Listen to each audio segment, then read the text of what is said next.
Language. It's going on. It's coming now, sir. Waiting for RWSI. Sir, you send me the link, sir.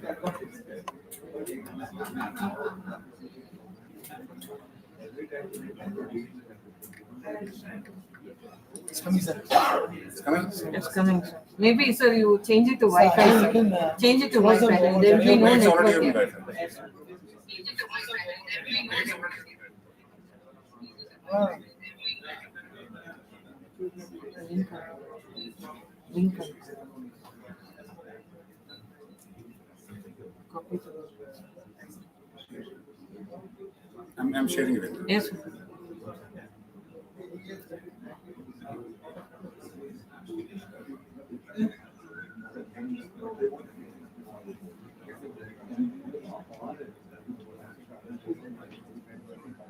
Sir, I got it, sir. Thank you, sir. I one sir, I will see you, sir. Captain Ramesh, sir. Oh, Taking good. template is Sir, we're just testing the live, sir. One, Yeah, 2 okay. minutes. Bye-bye. Sir. You switch on to the Putti, you switch on to the projector. It is working. Switch on to the projector. madam, அது எல்லாரும் எடுத்துறோம் madam. அது எல்லாரும் side. எடுத்துறேன்.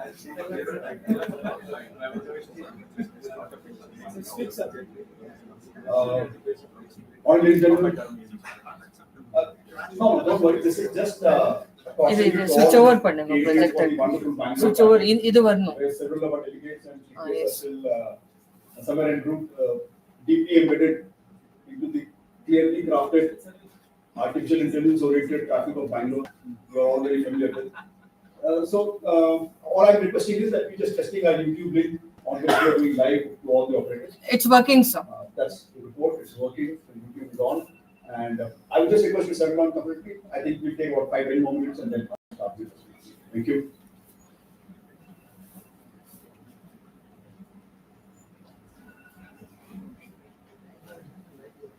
Music, background music போடணும்.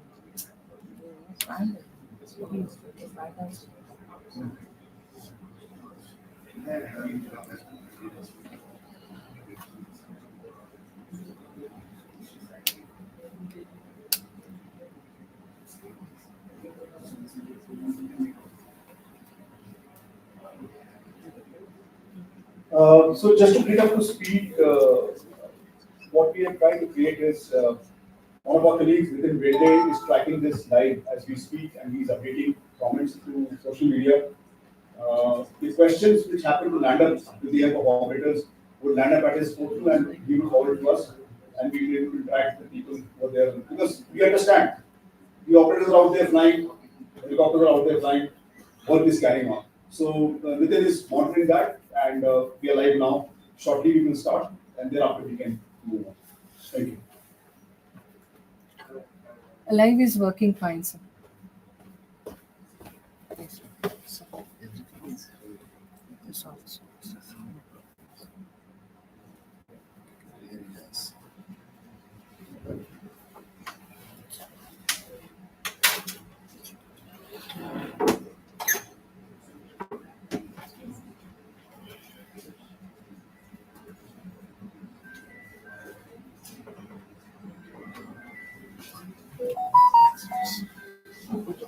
Thank you, sir.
Nickel seal.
Ladies and gentlemen, provide reminder for your mobile phones to go on silent mode while Honorable Chief Guest is walking up to the stage. And please, we welcome you on the stage. Thank you. I also request the functions of RWSI, the President Southern Region, our President. Yes, sir, please join us on the stage.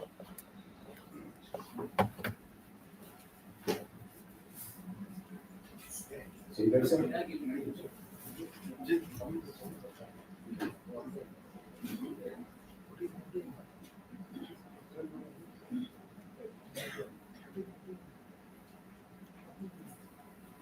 So, either way.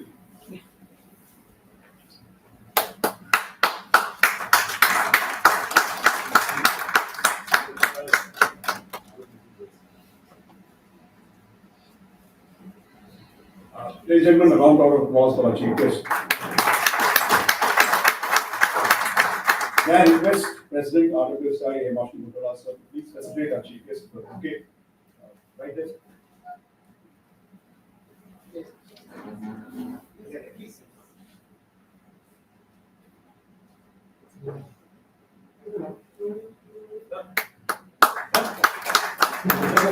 Yeah, thank you very much. We want something over requested. And as you know, we're also live on YouTube, ma'am. So you have been seen now across the people who are flying and otherwise at the respective locations. Thank you. Please have a seat. Thank you. Can I have the next slide, please? Yes. Ladies and gentlemen, as you're aware that this morning, RWSI, with the help of Hindustan Grant Limited and many other sponsors of ours, we able to organize this small session here. I call it small because it may look just a day, but in safety, even a day is very, very small. Safety is a business which hunts us all through our lives, and we have to tackle it all through our lives. On that note, man, thank you very much for joining us because unfortunately, CMD was supposed to be with us. He's been asked to be at EMO this morning. The news came in that late last night, and man has kindly considered to come in. In fact, CMD mentioned to our president very clearly that his message needs to be conveyed to the gathering here and the people who are watching us online. So, ma'am, would be kind enough to give us that message a little later, perhaps. To start the proceeds for the day, the program is in front of you. I'm sorry because the lights are such you're not able to see, but it is there in most of your phone. We've got 3 sessions lined up for this morning. The first session is the inaugural session, and we can start shortly by lighting the lamp and the welcome speeches from our respective presidents. Also, presentations, and thereafter, ma'am will convey the address from the CMPHA to all of us, the fraternity which is gathered here and is online as well. So, the second and third technical sessions would delve into safety as to how the synergy arrives between military as well as civil flying helicopters, flying similar machines in the similar environment, and how we try to take it out from there and move forward. So more about the second and third session later. May I please request our Chief Guest to kindly start the procedure of the day as our traditions goes to light the lamp of knowledge. Thank you.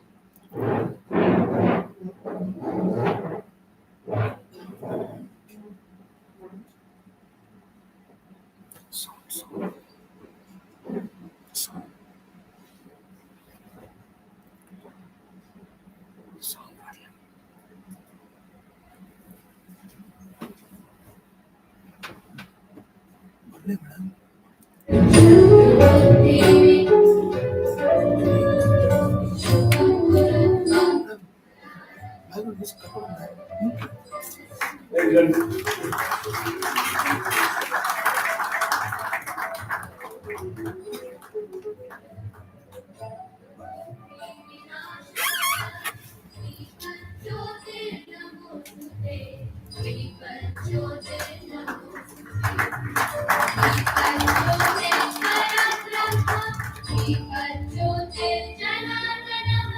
Yeah, just be there actually, so for our please.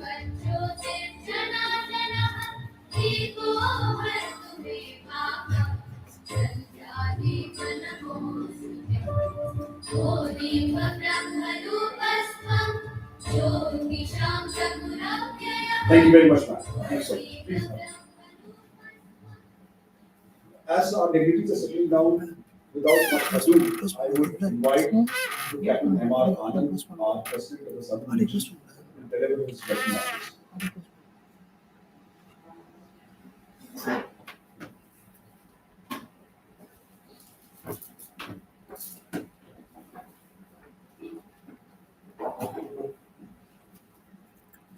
A very warm welcome to each and every one of you. It gives me immense pleasure as the President of the Southern Region of RWSI to welcome each and every one of you seated here. And many doyens of helicopter operations and helicopter professionals we design from various sponsors and various professionals who are here assembled, including from DGCA, the regulators who are here, and the operators, be it civil or from the Air Force, Army, or the Navy and Coast Guard. A very warm welcome. Ever since I took over this responsibility, I have had a feeling that being the hub of helicopter activity, manufacturing and design and development, with having more than 1,100 helicopters being produced, manufactured, designed, some of them, up to about 5 to 6 different types of helicopters, with various models of them being inducted into the aircraft. This is the hub of the indigenization effort of India. So it is only right that after such a long time we have had this gathering here. And it gives me immense pleasure once again for all those people who have come all the way from the nooks and corners of this country, and for some of our sponsors who have come all the way from USA, a very, very warm welcome from Bangalore.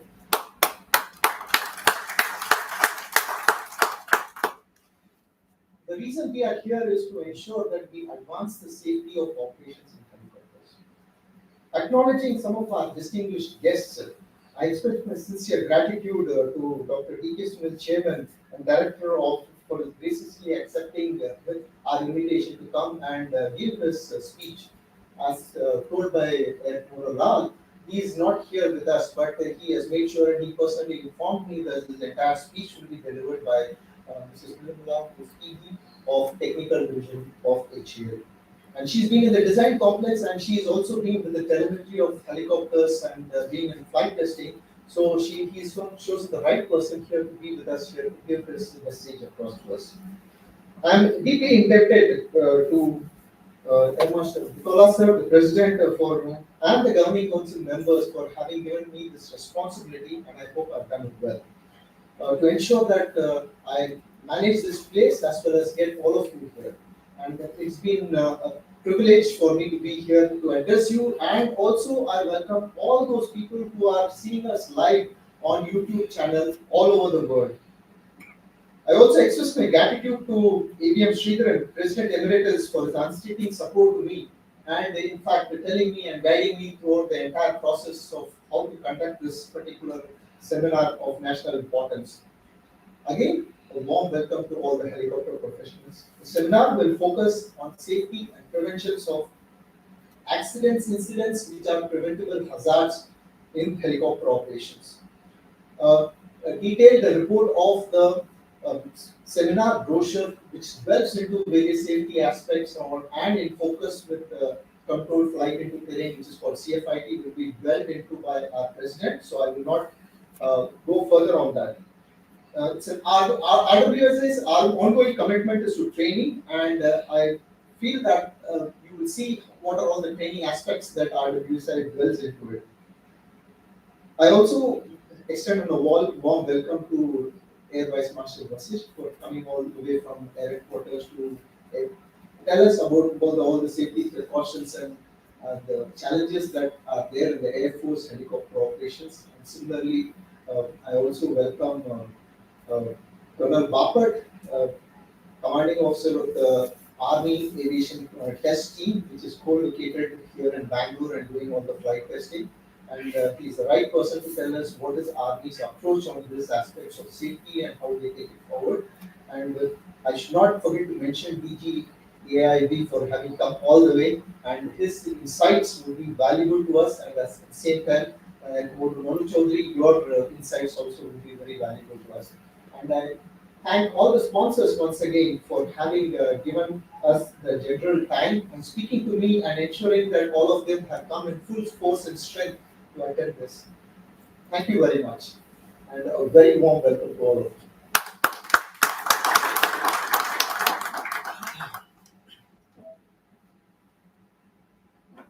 Thank you very much, Anand sir, for giving us the perspective from Bangalore here actually.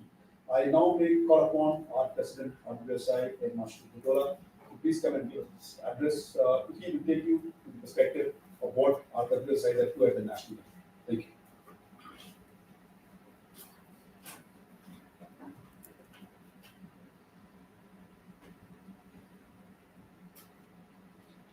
Colleagues, ladies and gentlemen, good morning and welcome to this seminar on safety in helicopter operations.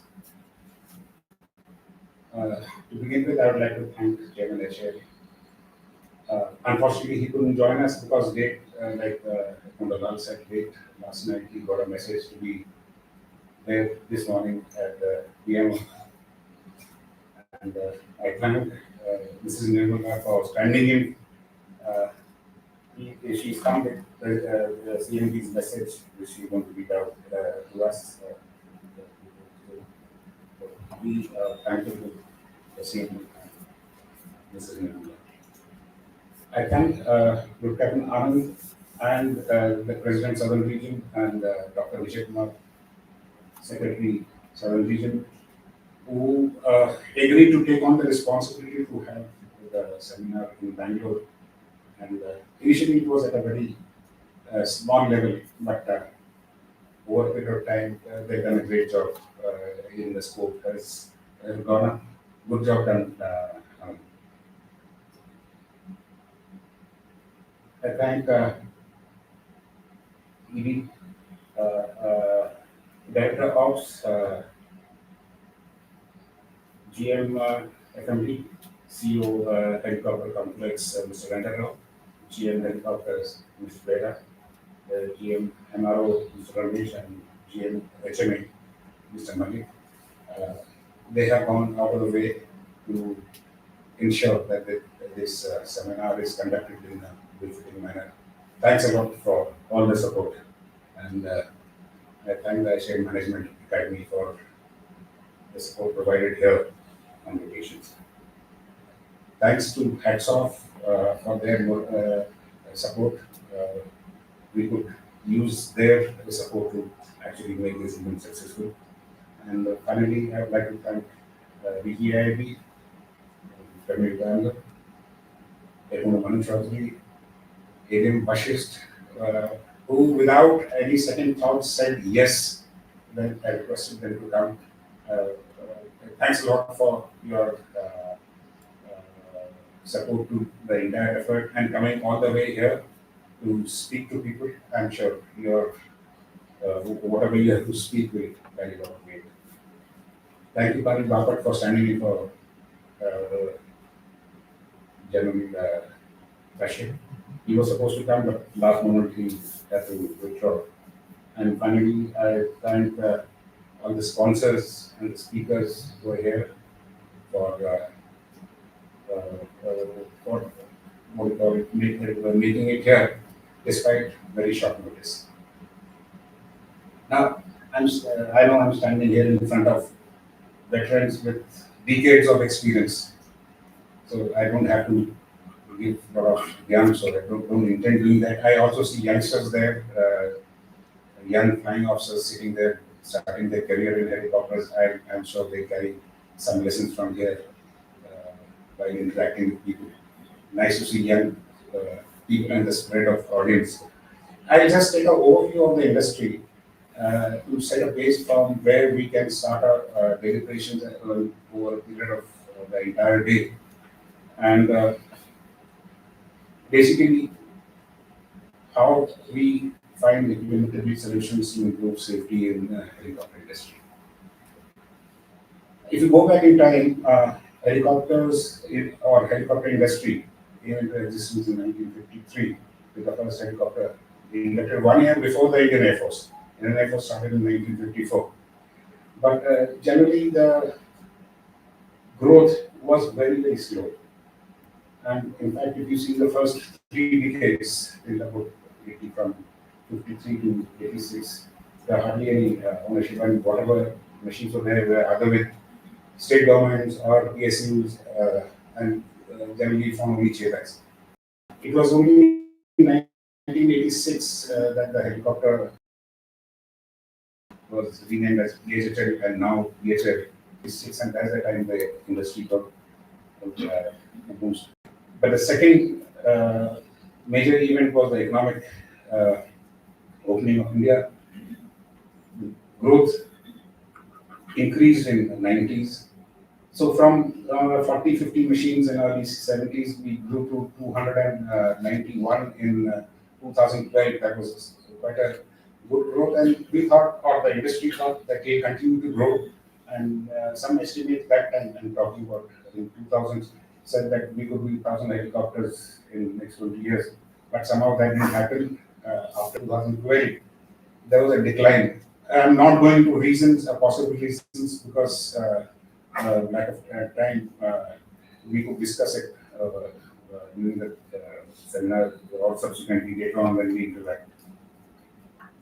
The reduction was good about 19% from 291 to 237, and it hovered around 234, 237 in the 30s between 2018 and 2022. But last 3 years have seen good growth. We've seen growth of 22%, and we are back to figure of 290. And I hope this growth continues. And I'm sure with the formation of FSC rotary wing, for which RWSI can stake or take some credit, will be able to address these issues so that the problems we are facing in helicopter industries, they can be addressed, and we see some growth, and the industry realizes its potential, because we are way below, because even 290 as of date is not a great figure. And even in the 290, if you see, we have MSOP operators, they have 221 machines, 31 with private, 17 with PSCs, and again 17 with paramilitary forces. But if you see the other side on the defense, which started 1 year later in 54, the growth has been quite robust. And today, I don't have the actual figures, but if you see the Wikipedia, the combined strength of Army, Navy, Air Force, and Coast Guard is more than 1,500. That is more than 5 times of what is there in civil. And actually, if you see the civil requirements, if actually it has to be employed, is much more. So we have potential for growth, but we somehow got stunted. So we'll have to see what is to be done. And wherever there's a requirement for RWSI to help, we are available without any monetary consideration. We as RWSI are available to work regulators and DGI is here. You can let us know. If we talk about accidents, if we last, in fact, 5 months between May and September, there were 5 accidents, and that was quite bad because we got a bad name. And that's the time the safety in helicopter industry came under scanner. And that's the reason we decided to have this seminar on safety in helicopter operations with a special focus on CFIT, because most of the accidents were because of CFIT. We've been collating data, accident data, and try to pull that out. I just covered some important facts, not all because they will take too much of time. And since 1990, till date, that is 35 years. In these 35 years, we've had 99 accidents, of which 38 were fatally, resulting in 198 fatalities. Now, the rate comes to around 3 per year, but It's difficult because one is taking the rate of facing so many accidents per year. But globally, if you have to compare, globally the rates are calculated as per flying hours. Because if you see USA just got more than 10,000 helicopters flying, if you see number of helicopters, it will not appear correct because obviously with 10,000 helicopters flying, there will be more accidents. We have not do not have flying hours. I don't know whether the regulator has, if it is there, if it can be shared with that. If you have to actually compare it to local level, you need to calculate for 10,000 hours and then say that yes, because on the total number of accidents obviously will be low. So that actually projects a wrong picture actually. If you see, we take it into 3 slabs of 35 years. Between 1990 and 2000, there were only 17 accidents in 10 years, only 2 fatalities. But between 2001 and 2013, you suddenly found the rates of accident going up. Again, I will not go into possible reasons why this happened. Industry people will have their opinions and their own analysis. But in these 13 years, we had 59 accidents, of which 21 were fatal and 135 lives were lost. Almost 4.5 per year was the average, which is quite high. Once again, after 2013, we saw a dip in accident in between 14 and 21. The accident rate went down and it was quite heavy. In fact, we only had 11 accidents, although 8 were fatal, but only 11 accidents between 14 and 21. And in these 3 years, the entire 35 years, in this period, that is 14 21, there are 3 years, 2014, 20, and 21, where there was 0 accidents. But last 3 years, or 2.5 years, 22 to 25, things again seem to change. And here we have had 12 accidents just in last 3 years. Just in last 3 years, 12 accidents, of which 7 were fatal and 30 fatalities. In fact, if you see only 5 months there, things appear even grimmer. So, idea is not to focus on that. This was just to see how accidents actually were low, went up, came down, and there is a trend now. You see increasing. We need to do something that can be debated today. I'm starting with that so that during the course of the seminar we can focus on that and find something implementable solutions. Like I said, we need to have the flying hours available in open.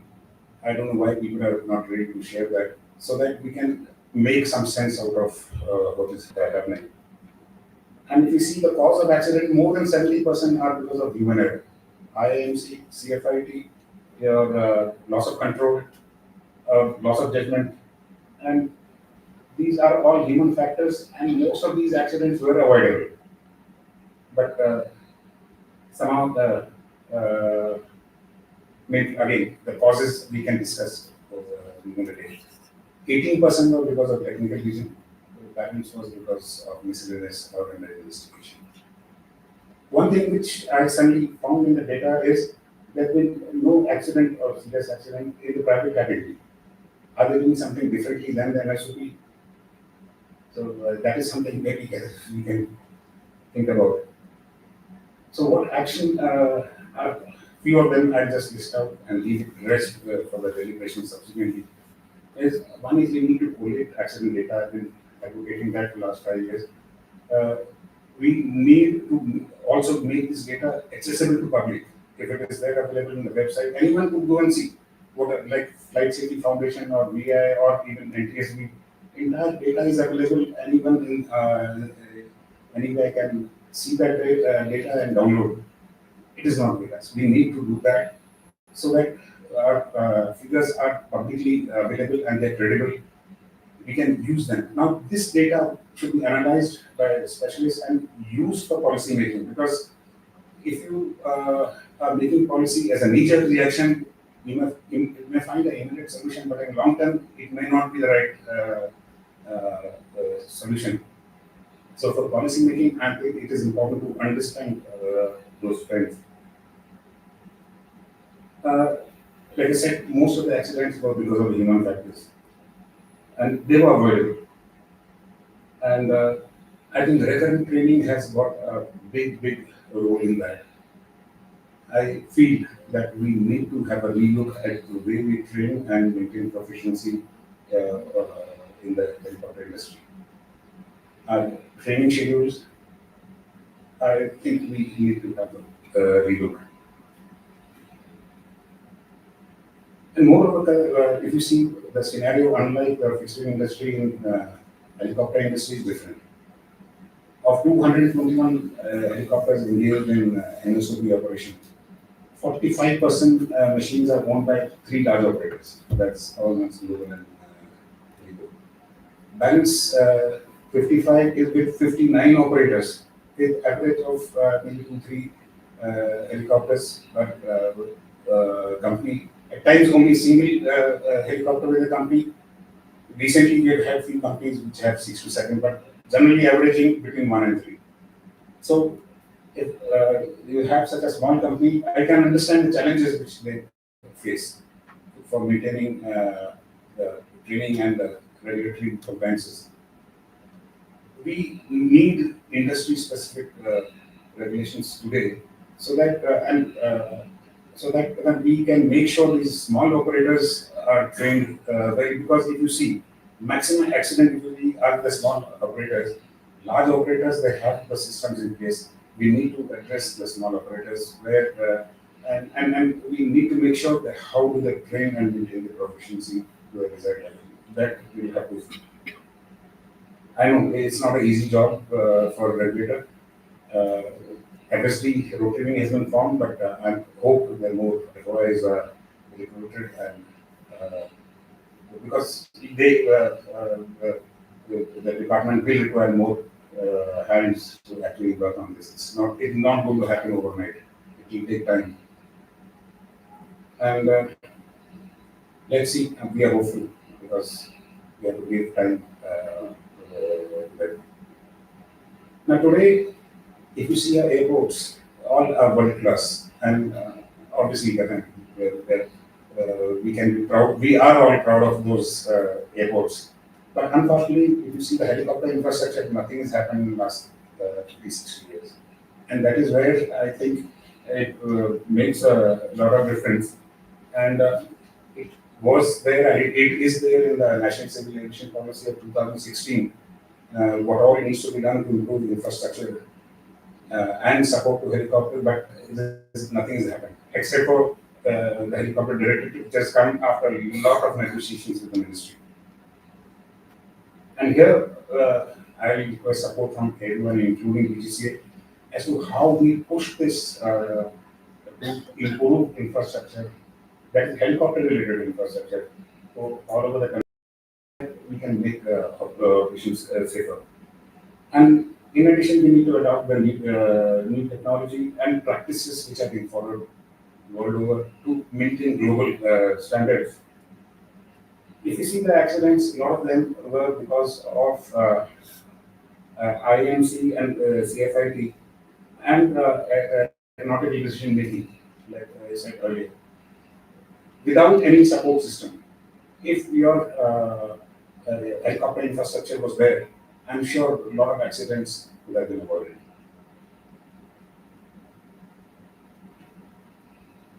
So, increasing awareness of the pilots by the operators and especially the supervisors who are there, I think that is very important, and that's where we need to make sure our training is effective and so that the pilots, the proficiency is maintained. One thing which comes out very often in the court of inquiry is that the SOP was violated. I think that is somewhere, again, it goes to the work culture. We need to see how to make sure that people do not do that and they follow the SOP. If they do that, automatically your operations becomes safer. And finally, we need to learn from our mistakes. We have seen in many cases after the inquiry, the good recommendations which have come out, and their implementation would definitely affect the operations, but somehow either the recommendations were not implemented or they were not implemented in the spirit they were supposed to be implemented. As a result, we are back to square one. And we repeat the same mistake again and again. And here, somehow from the regulator side, we need to ensure that any recommendations which come out need to be implemented in the correct spirit. I hope we'll be able to debate all those things. I don't want to take more time. I think I have already overshot. And all I can say is look forward to interacting with all of you. And I'm sure we'll have a fruitful debate in the day. Thank you and Jai Hind.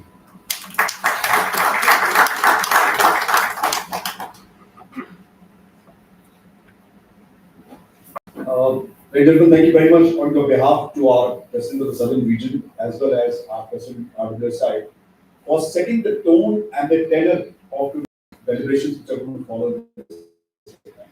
The first issue to tackle the problem is, of course, we acknowledge that there exists an issue, there exists a problem.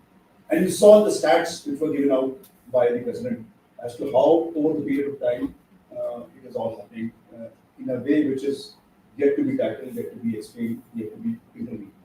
On that note, I am going to request our delegates to kindly resettle down on the chairs there, so that we can start the presentation for the opening session. Ma'am, please. While the delegates are settling down, ma'am, I think the YouTube is reporting there is an echo in the sound. Can we just reduce the sound slightly if we can? So while the delegates, while our seniors settling down, I just want to introduce to you about the design of the seminar that we have planned.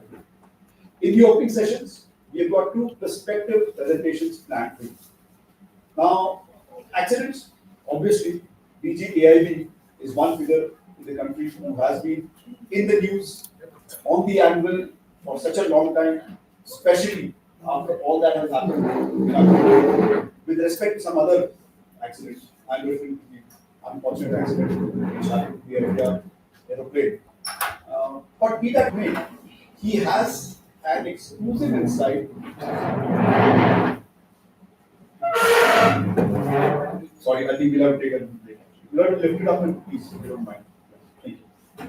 He has an exclusive insight into the data which is available on all the accidents. So he's kindly consented to come and talk about it, so that how this data is being collected and seen, and what is his perception from the perspective of only this data, churning it up, giving us cause, and having a large respect. You have to lift that. Thank you.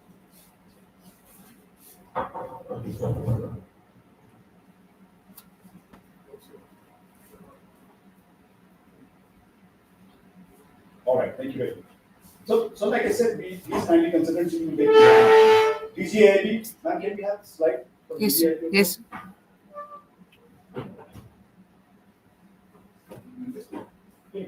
Yes. I'm not sure if you can see the font from there, but I don't think the DGIB needs any kind of information. Can we have these lights switched off so that the any better? Yes. Right. Thank you. So DGIB needs no introduction. What I can show just a torch to an icon like that. I'm talking about what the position per se for the federal country. Right. Thank you. For the federal country of our size, DGIB really controls and commands a base which really demands a lot of foresight, turning of data, understanding the issue. So we requested him to come and give you the perspective. He is an accomplished helicopter professional in his own sense. He, as you all know, perhaps most of us sitting over here have known with him as our engineer in the B-1817 cockpit. And he comes from that background which understands and has experienced aviation from very, very close. A point we wanted to make here was that safety is an issue which is encompassing both military as well as civil helicopter operations.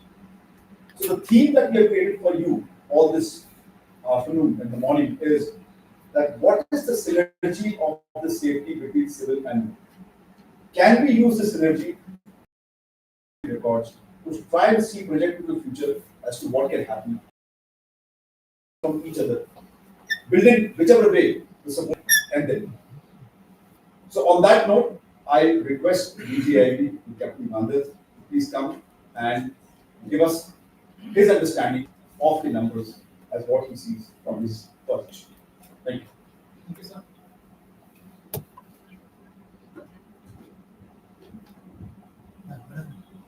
Yes. Madam. Sure.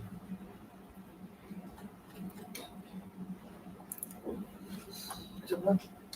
Even.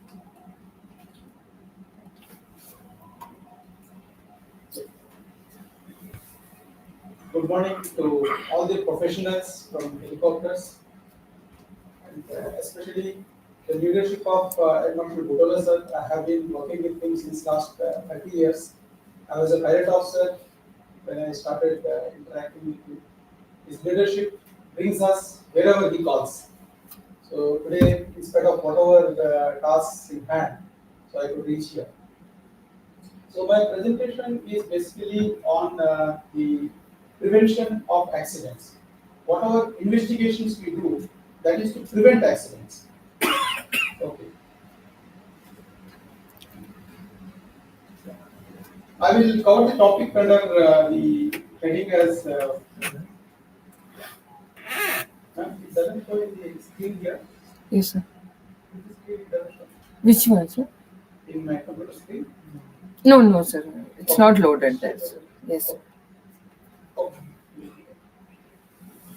So I will just briefly give the introduction to Aircraft Accident Investigation Bureau, because it has got a vital role in doing the investigations for accident prevention. And then the concern about the controlled flight into terrain globally, how that is affecting the accident scenario in the ICAO and IATA regime. And the helicopter accident data, which I will pull out from the data which has happened in India. And I try to compare it with the global offshore accidents, because the challenges in Indian geographic conditions are as good as you are flying in offshore only every time, except wherever the plane lands where we are flying. Then the safety recommendations which we have given, which have contributed to preventing certain accidents, and the roadmap for improving the safety conditions in India.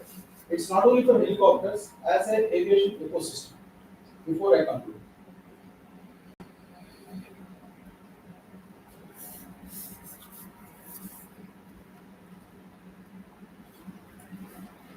Many of the presentations, everybody tried to give the disclaimer. Okay, so I don't have anything to do with the data and all. I tried to find out what is the opposite word for disclaimer. Opposite word for disclaimer is not claimer, it is the confession. It is the acceptance of the truth.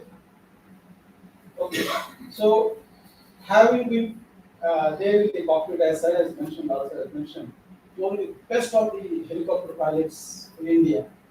Okay, I will say that helicopters are the safest platform in the entire aircraft industry, which everyone have to believe, and I am trying to make the civilian officers also to believe, and wherever I go in India, it is the safest platform. There is no doubt about it. And if engine fails, we can automate it.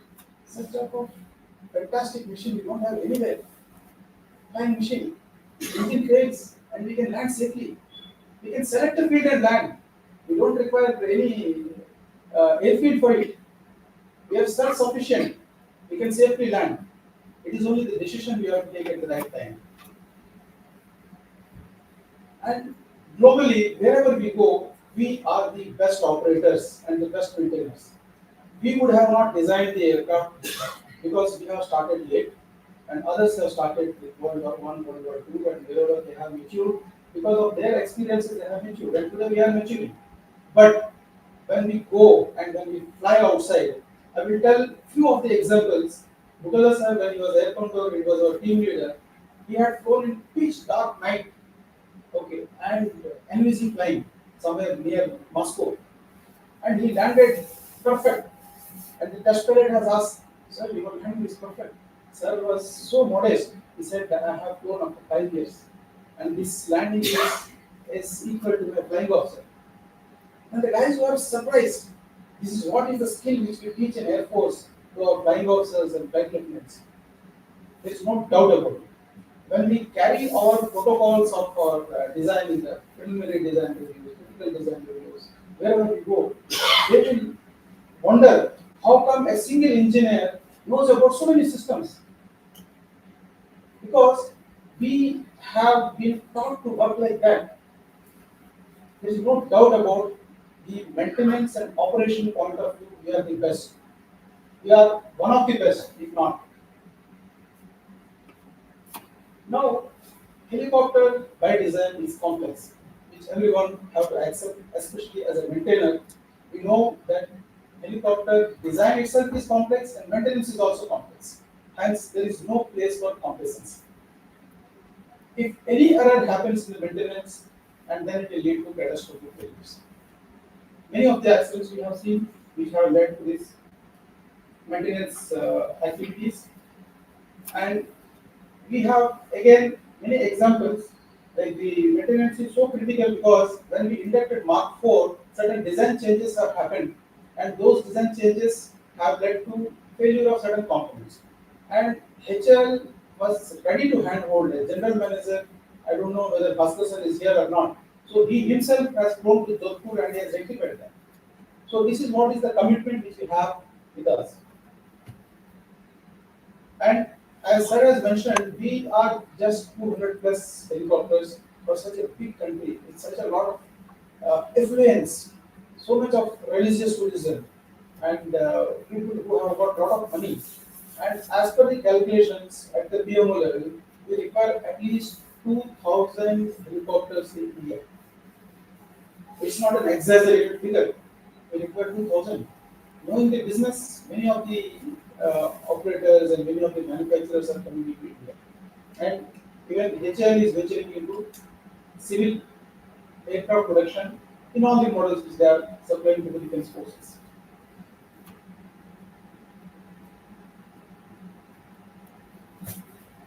Yeah. So this is a little introduction about AIB. Why I would like to mention this because everyone is affected by the good deeds or bad deeds of AIB. So hence I would like to mention about AIB. Earlier, all the investigations used to be carried out by the DGC. Okay, so as per the International Civil Aviation Organization, the investigations were to be done by an independent organization other than the regulator. So India is one of the pioneering countries which we started a separate investigation agency as Aircraft Accident Investigation Bureau in 2012.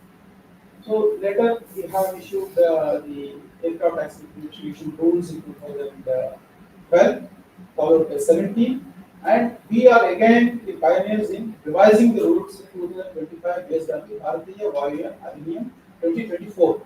Even the regulator has not done that, and we have done it. And these rules are very comprehensive, internationally acclaimed, and all the ICAO regulations have been brought into the same ambit.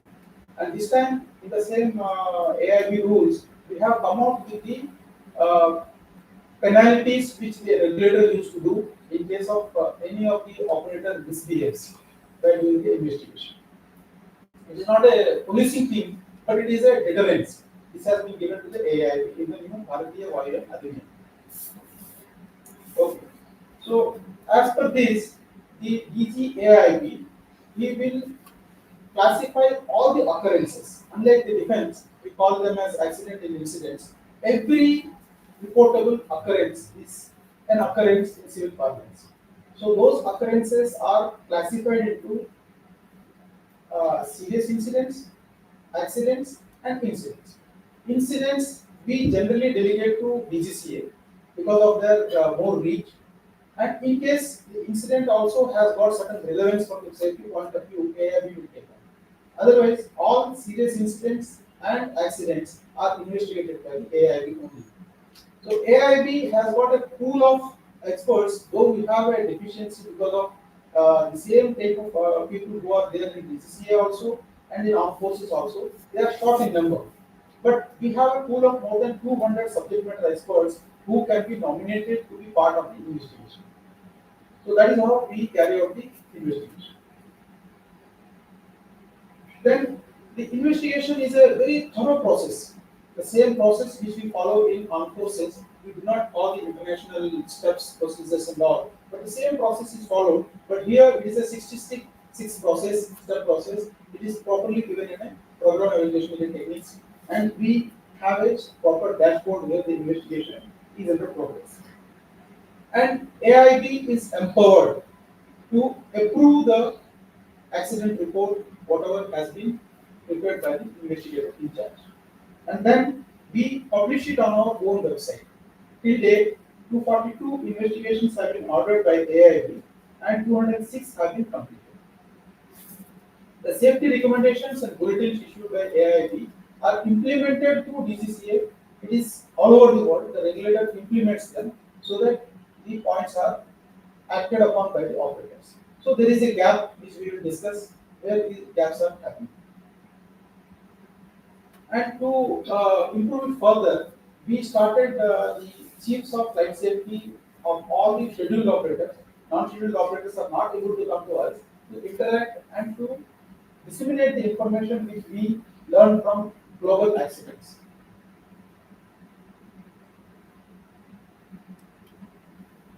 This is that 65-step process which I am talking about. We start with the initial response. Whenever any accident or occurrence is reported, we have to inform to ICAP within 24 hours, and we have to inform the state of manufacture and state of designer, and also the states of interest, wherever their citizens are having fatalities.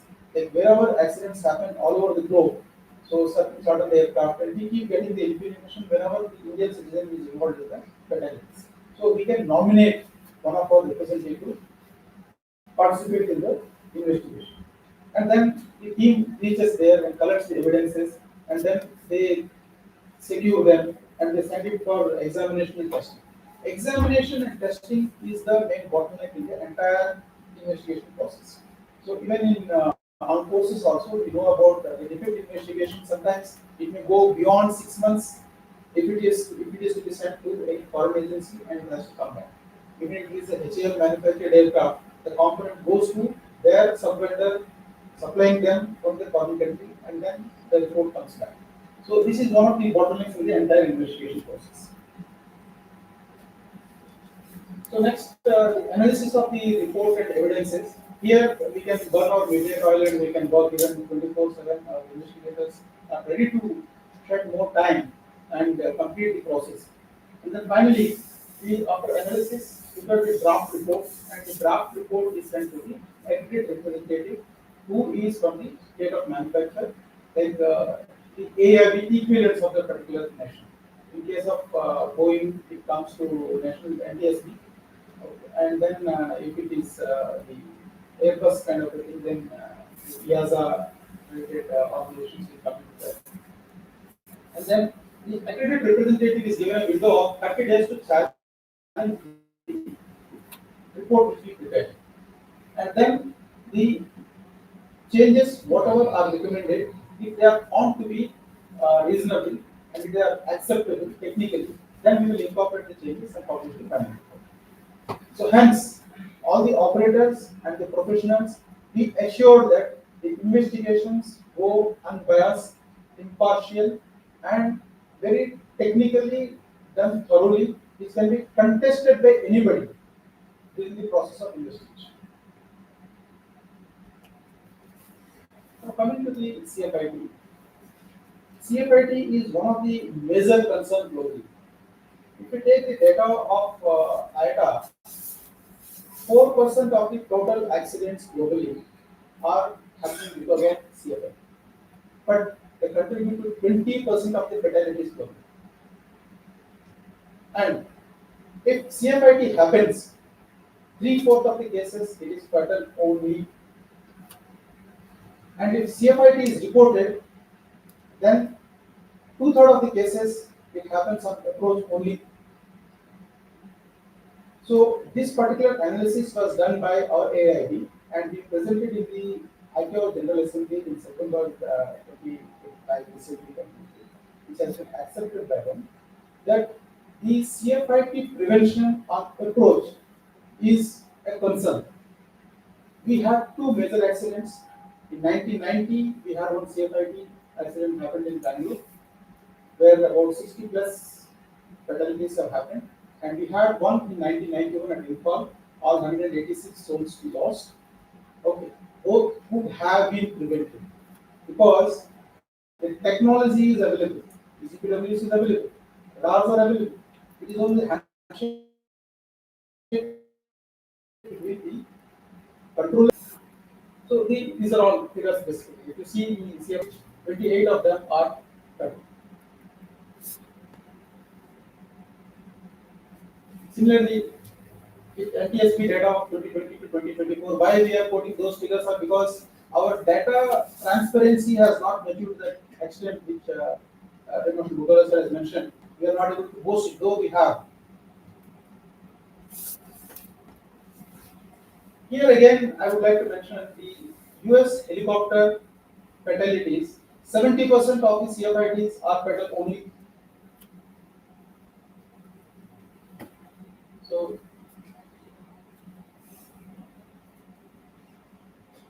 I'm okay. Sir. Yeah. So 70% of the cases they are fatal only. Next. So this is that helicopter accident data which Mr. Sridharan sir has already compiled and has given you as a booklet also. And the total helicopter accidents which we are about 32, unfortunately 50% of them are fatal. And in year 2022,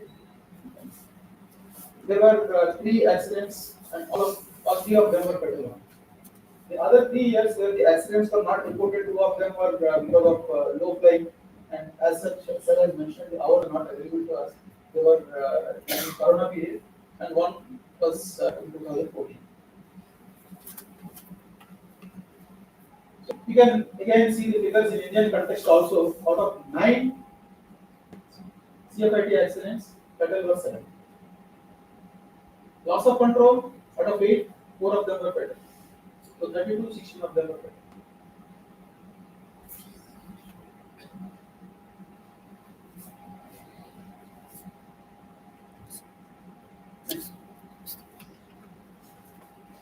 So here, this slide I had shown it in the last year presentation also. Why I would like to repeat is because the challenges in helicopter flight in India are as good as you are flying every time in offshore. Because the weather conditions are different, the geographic conditions are different, the helipad infrastructure is not that good, and the support systems are not that good. In the last presentation, the minister himself was there in the seminar.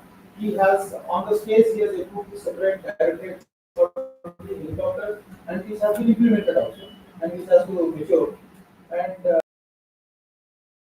helipad infrastructure, we said that helipad will not cost more. The highest side.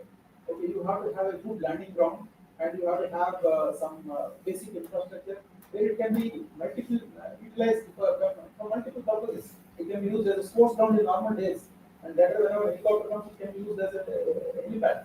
So this we have convinced the ministry. So ministry is in the process. But again, when it comes to revenues, sir has mentioned very big airports are being constructed at the cost of about 1,000 crore. And when it comes to helicopters, the cost viability is an issue where maybe the government has to take the impact. So these are the few accidents which our investigators keep doing. The challenges are quite enormous, whether it is military and recent accident which one of our investigators has gone. The engine was sliding from the hill slope in front of him. So he ran with the team about 600 meters down and put some trees and some pebble so that the engine further do not go into or wash away in the water flow which is going there. So the evidence has been protected by him. These are the kind of challenges which they undertake, especially when it comes to helicopters. Others, they have a different role. Sometimes the aircraft crashes in an impact area, so the police teams impact us through one route, we impact us through another route.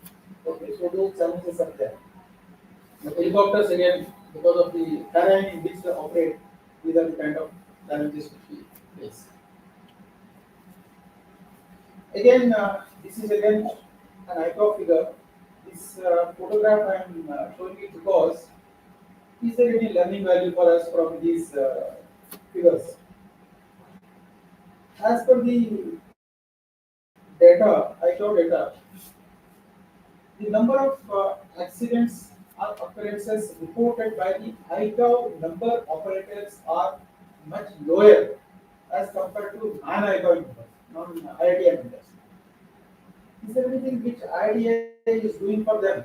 I spoke with IDA during this attack conference which we hosted recently. So IDA says that they keep flagging certain issues and all. Get the IDA over? Can they utilize their professionalism? Maybe we can think about. We had figure-wise, ratio-wise, we are doing well. Safety parts are improving. But as investigators, we are not happy with it.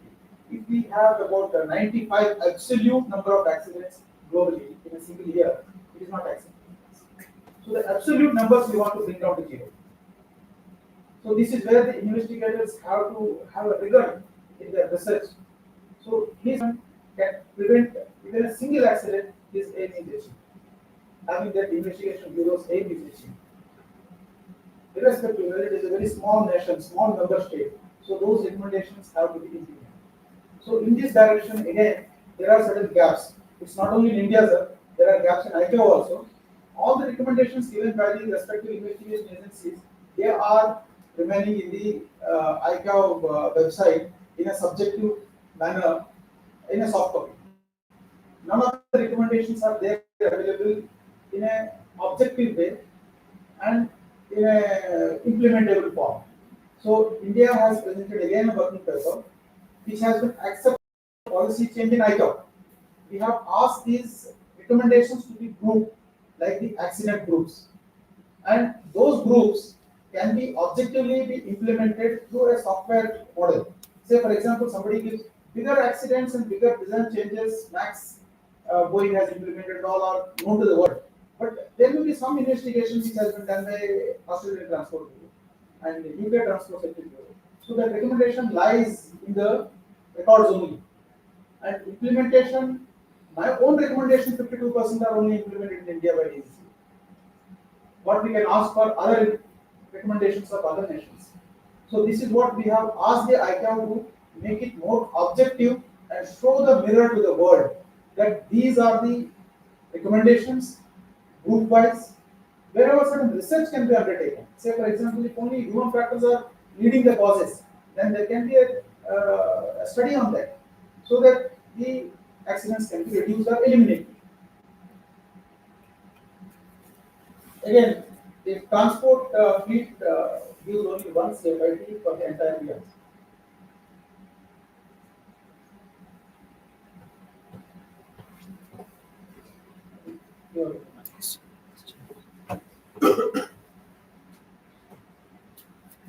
Next. I think that. Sir, I'm giving that. No, you have to go.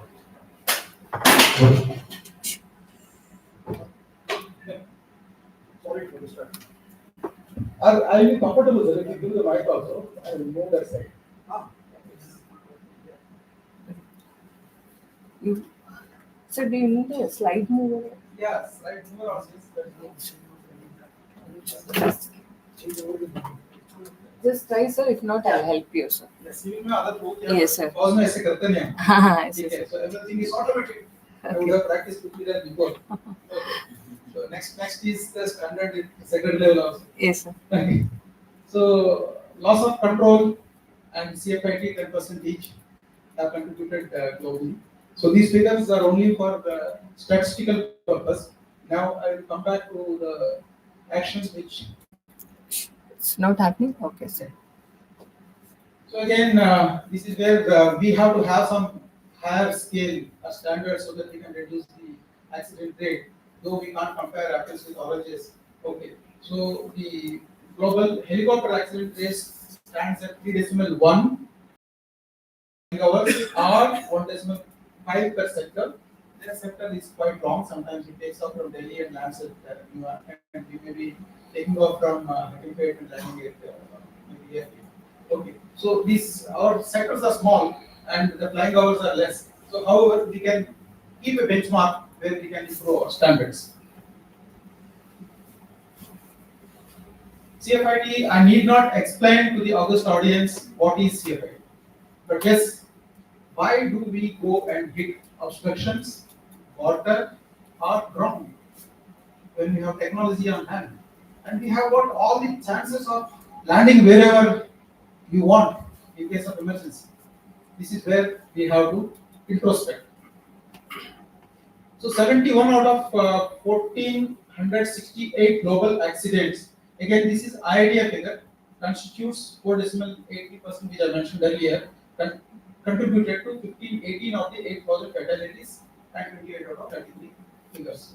So hence, CFIT is a concern which definitely can be prevented, and the credit goes to RWSI to keep this CFIT as a topic for today's discussion. Now, the preventive measures which AIB recommended was onboard terrain awareness technology for helicopters also. Here again, we are trying to learn from other agencies like Australian Transport Safety Bureau. One of the matured organizations, what I have seen is because in helicopters, even if you have to spend a single penny, it costs additional ticket cost. Okay, it may become unviable and people may not use it. So they are giving subsidies, and sometimes they are giving those equipment at free of cost to the operators for the purpose of safety. So this recommendation was given by AIB for implementation in helicopters, which has not yet been given because of the dynamics in the money and maturities and all. Then regulations on EGBWS and terrain awareness warning system are already in place, and it is there in ANCAP also. DGCA has mandated EWS in the schedule aircraft more than 5,700 kg of weight or carrying more than 9 passengers. And we have not yet implemented in the helicopters, which I have mentioned earlier. And wide use of minimum safe altitude warning at airports is also one of the recommendations, which we feel that could have prevented some of the occurrences. CRM training. Next is technology enablers and utilizing them wherever it is. And simple reminders to pilots as controllers.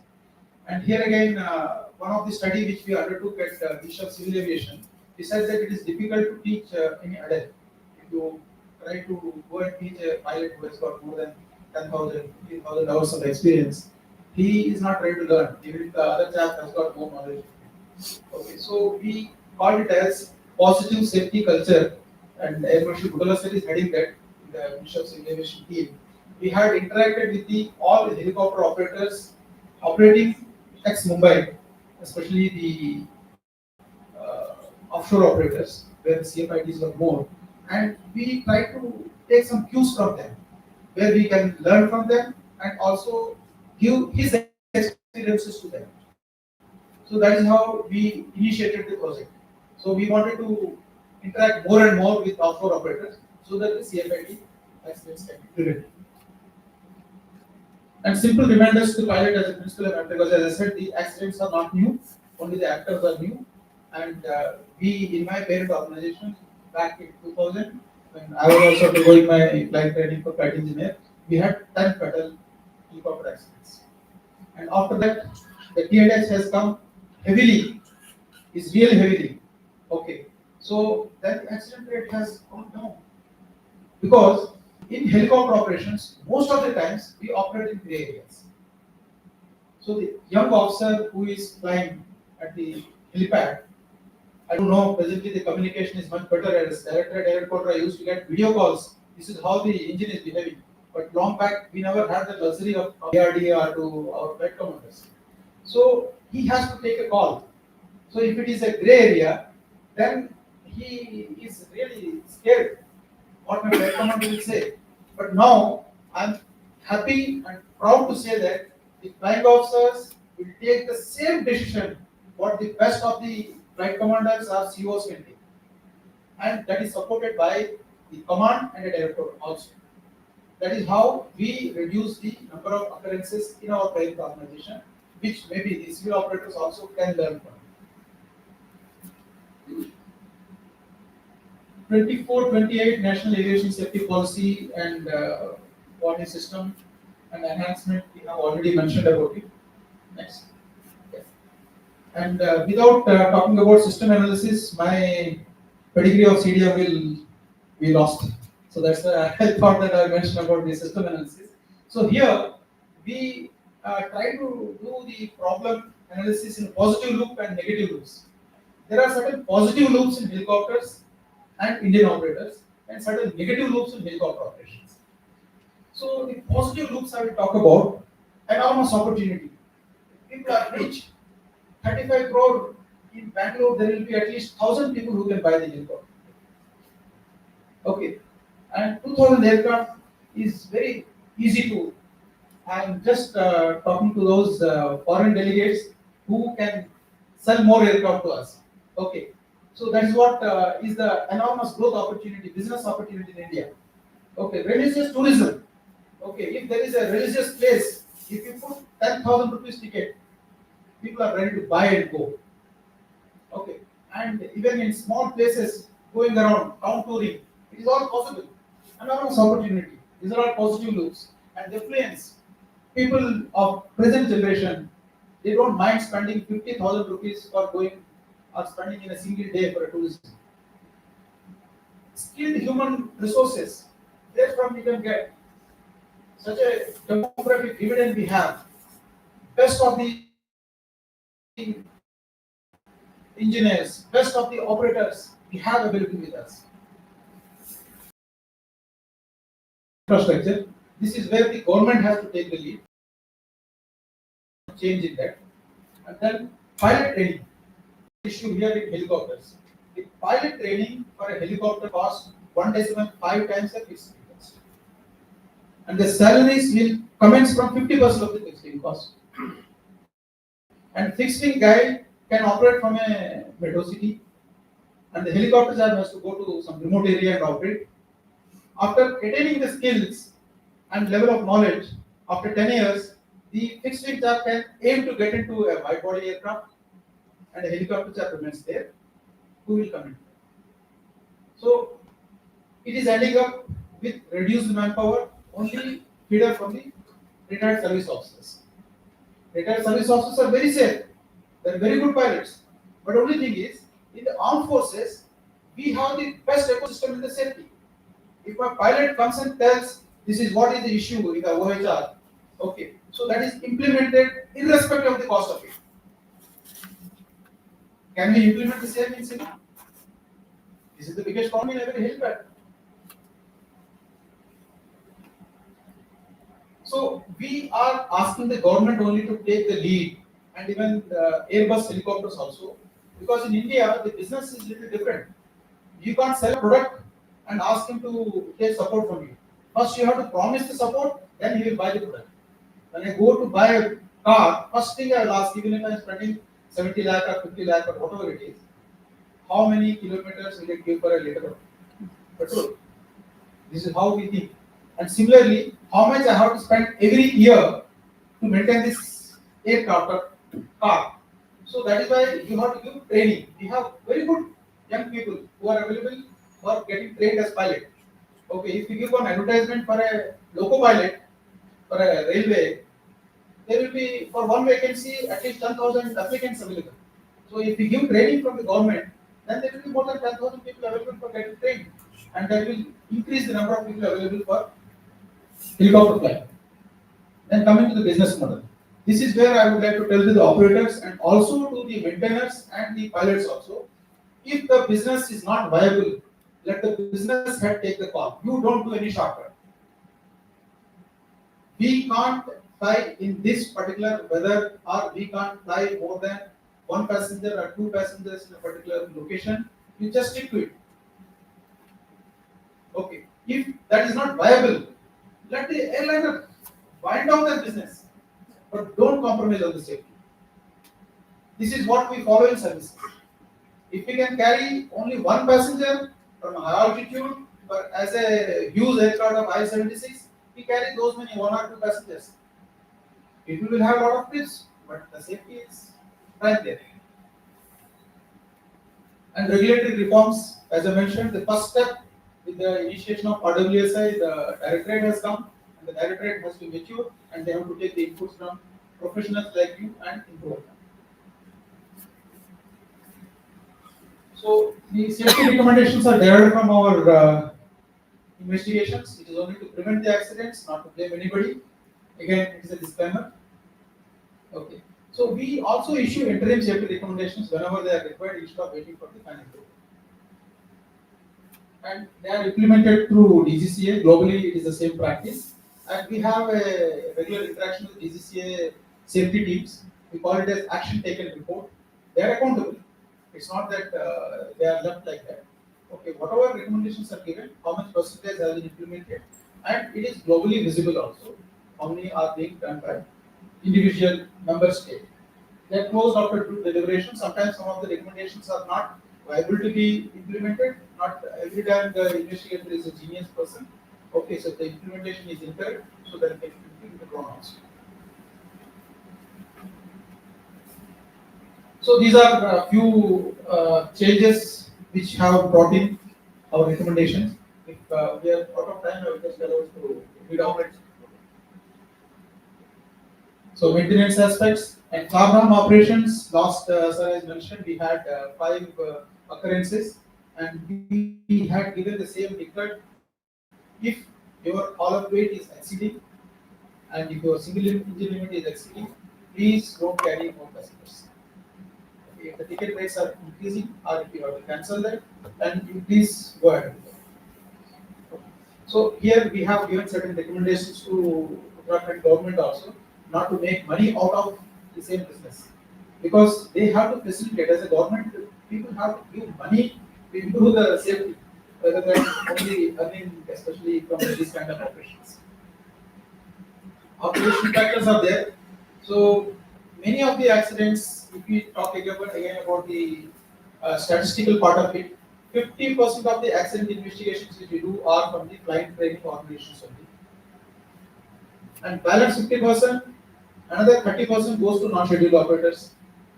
And of these 80% of the accidents, you can consider that 80% of them are because of violation of SOPs only. When there is a red light, when you are jumping the red light and meeting with an accident, who can say? No regulator can say. You can't put one police with every vehicle as a pillion rider to prevent accident. So it is the guy who is driving has to take the lead, take the care. Okay. So hopefully the Chardam operations, sir, with the recommendations in the last season, no unfortunate occurrence has been reported. Installation of additional equipment, maybe we can think of the subsidized and cross-subsidized equipment.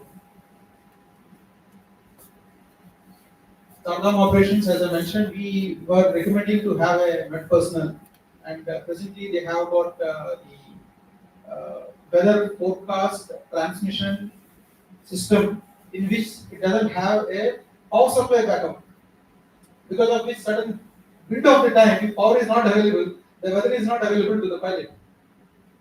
You can't actually imagine such type of small loose ends. So we have asked them to have power supply wherever this kind of ADSB in and all little bigger things which we are talking about. Instead of having a controller, situational awareness will be there to both the pilot and also to the controller on ground. So implementation of advanced systems such as helicopter, terrain awareness warning system, which is the process. This is a roadmap which I will talk about at a bigger level, macro level at ICAO. We have represented India at Montreal during the last General Assembly, and we got re-elected to Group 2 member state. There are three groups: Group 1, Group 2, and Group 3. And Group 1 is like our UN Security Council permanent member type.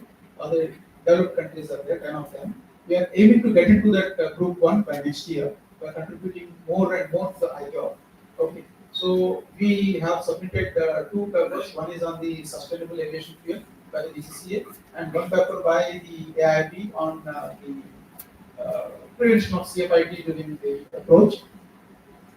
And we had hosted for the first time last year, 2024, the Asia Pacific Region Ministerial Conference. The declaration was given, and capabilities and capacity of India were recognized globally. And it coincided with the 80th year of ICAO formation. And this year, September, AIP was hosted the Accident Investigation Group workshop and seminar in Vigyan Hall during 28, 29, 30, 31st of October. And there we have presented this classification of recommendations and objective implementation through a software tool. Maybe India will develop a tool and give it to the world at free of cost. ICAO policy on India's working paper, as I mentioned, it is a very big reward and a big recognition for the member state. So we have also taken initiative to come up with a National Aviation Safety Center at Jawar Airport, and where NAL, HAL will take collaboration from all these organizations. So it's more than 100 crore project. Government is ready to spend the money, and we have identified the land for it. And we will take ideas from all these professionals and professional bodies, so that it will come up as a big world reputed center. And right now, such a fantastic professionals we have. We don't have auditors to send auditors for doing ICAO audits globally. Small states, Sri Lanka, I'm not undermining their capability. Bangladesh, Pakistan, they keep sending auditors to various states. And we don't have any auditor to send anywhere in the world. Are we not capable? We are. Okay, so that's why we have initiated the ICAO auditor training through Rajiv Gandhi National Aviation University, and most of our Airport Authority of India, DCCA and AIB officials will get trained in that. And only the commitment is ICAO insists that every trained auditor is to be spared for 1 week each, twice in a year, for doing auditors in other member states. It is a good exposure to our own people. Okay. And we would like to offer the laboratory facilities available in India for other member states. What is so great about it? We do so much of investigations in HL, NAL, DMRL, NML, and we don't show it. When NTSB comes, I have got an ecosystem of 3,000 professionals in USA. Can't I say that I have more than 2,000? The scientists available in NSTL or NML, DMRL, they are all our ecosystem who can do my material testing. But we don't project like that, which we wanted to project and through open our labs for others to do defect investigation. It's not as a competition, but as a collaboration. This is how we would like to contribute to International Civil Aviation Organization and to become in the elite group of members. Thank you very much.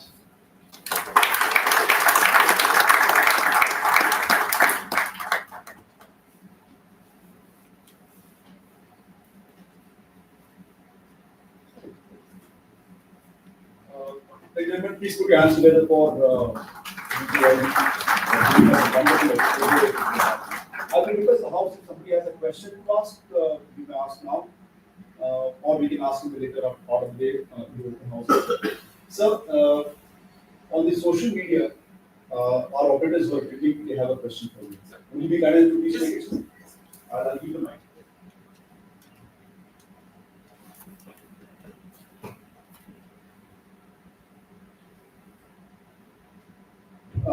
So they brought out this issue that they're thanking you for putting the perspective across in terms of the accident and where do we stand and the CFIT details, 50% CFIT and the fatality which is happening over there.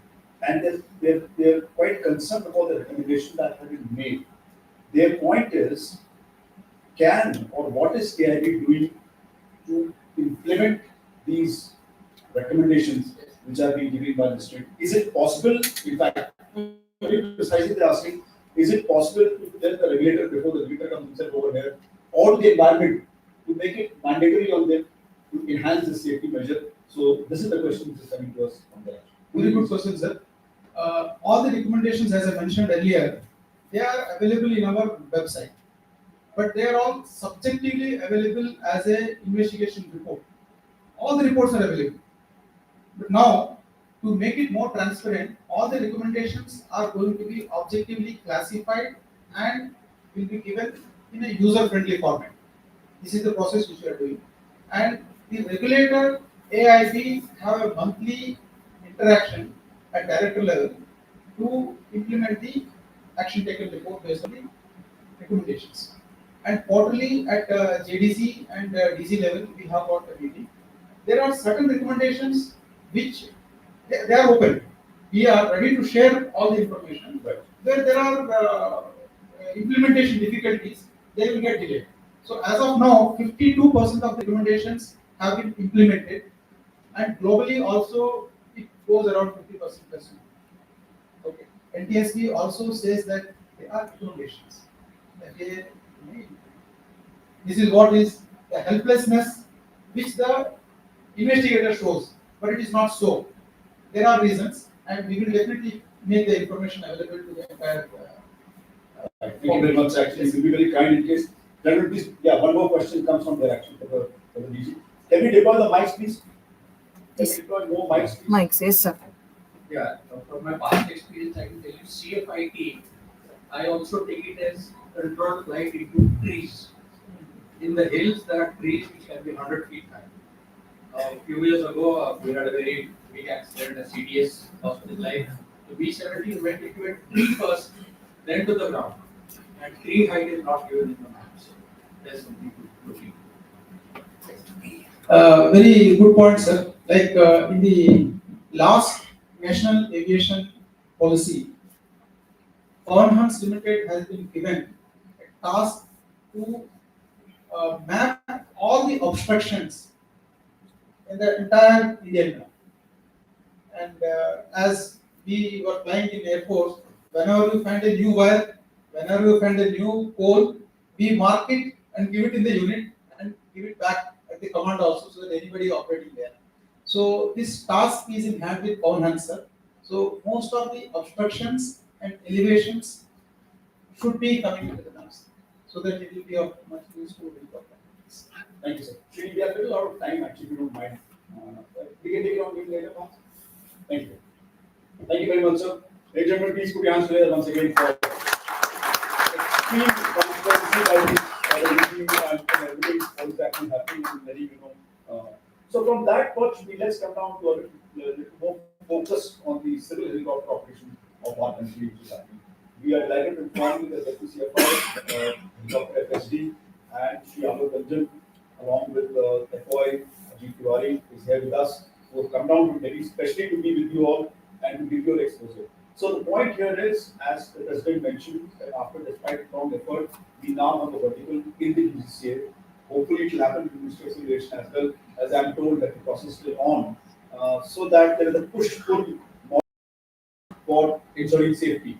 It is being pushed by the regulator, it is being pulled by the ministry. And that would perhaps lead to better efforts. Notwithstanding that, some 5 accidents in a span of very few months, most of them fatal, fortunately controlled by the terrain, is an alarming scenario which has come up. And this is where comes in our next speaker. Yes, sir. Commodore Mohan Chaudhary is the Deputy CFI at Helicopter FSD, freshly formed the Helicopter FSD division there in DGCA. He an alumni of the Air Force, as you all can see. Sorry. So a QFI, an IRI, 6,000 hours of experience on several platforms, decorated all across the continents, flown here in India, in the UN, currently rated, holding a CPL himself on helicopter 135, DC-135, H-135 as we call them now. He's got quite vast experience and past about 2.5 years that he's been there. He's been able to gather, scan, and contribute effectively through his team.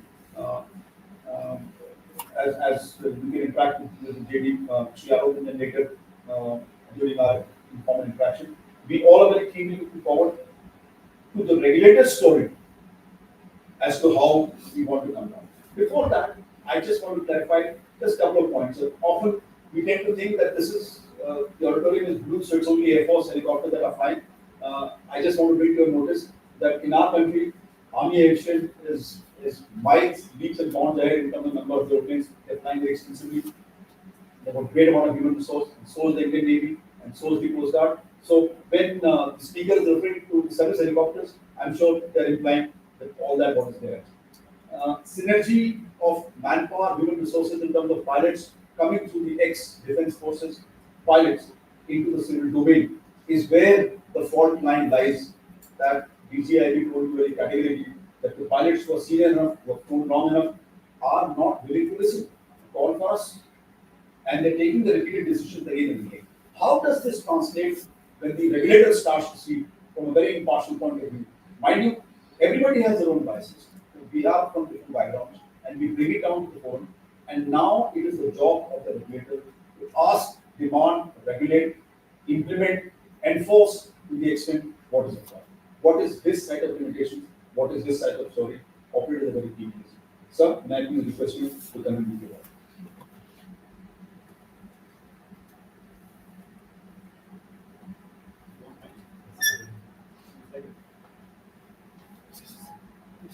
Yeah. Can we have the presentation? Yes, sir.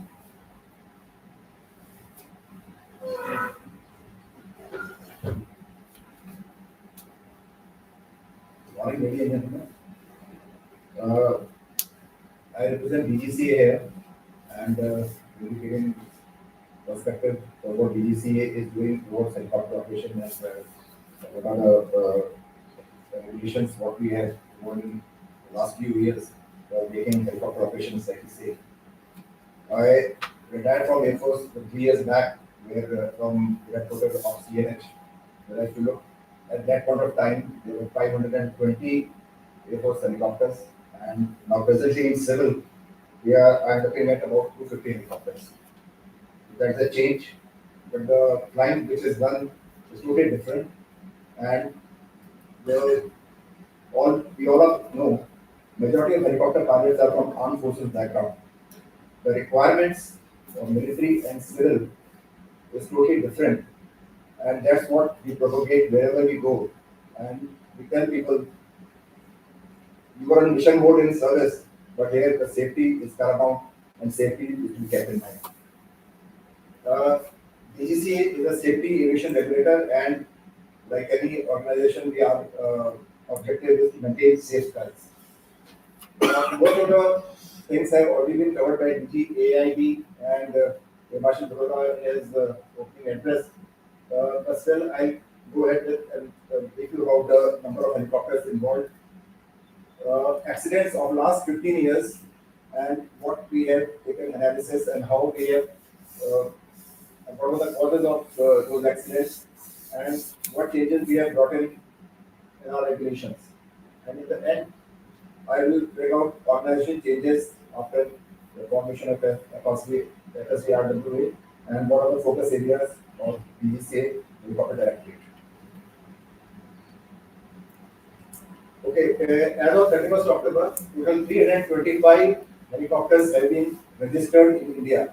That means that aircraft, that registration, that aircraft was registered with 325 in endoscopic category 282 and private category 43 helicopters. So we are the total number of aircraft which were registered till now. Many of them is decommissioned, and present figure is about 250.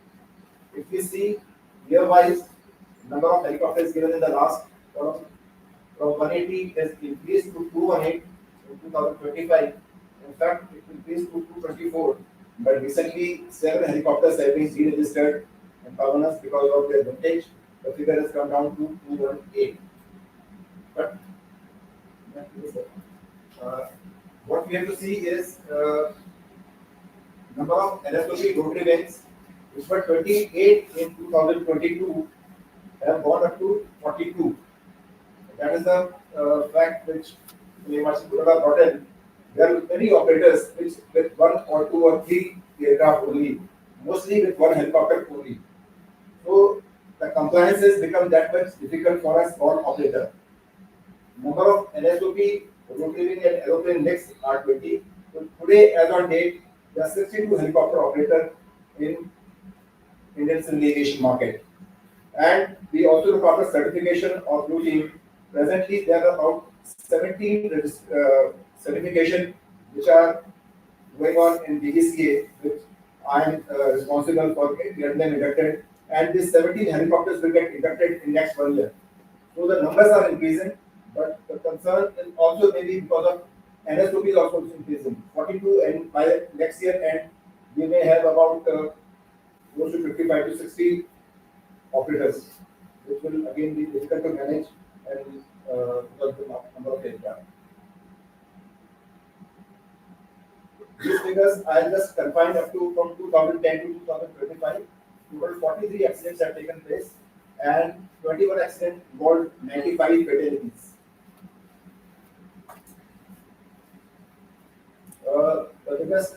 The largest fatal accident took place in 2011 when B-17 went with 19 passengers in Arunachal Pradesh.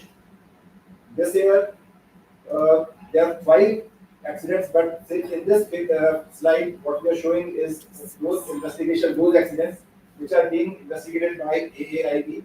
So, 4 reported accidents, in which 2 are fatal, and which involved 7 fatalities.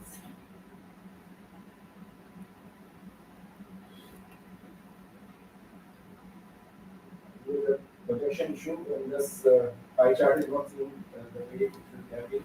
But the point which we kept in mind is most of the accidents are because of non-adherence to SOP, which is at 37%. IMC disorientation is 16%. Maintenance issue is 19%.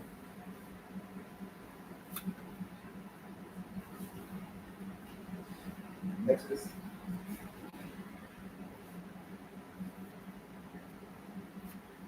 Next slide. Shall we go to next slide? Slides have basically the previous slide, what it depicted was of the total number of accidents what have taken place in India, maximum take place in Uttarakhand. That is about close to 35% of accidents are in Uttarakhand because of intensity of flying is much higher because of village flying.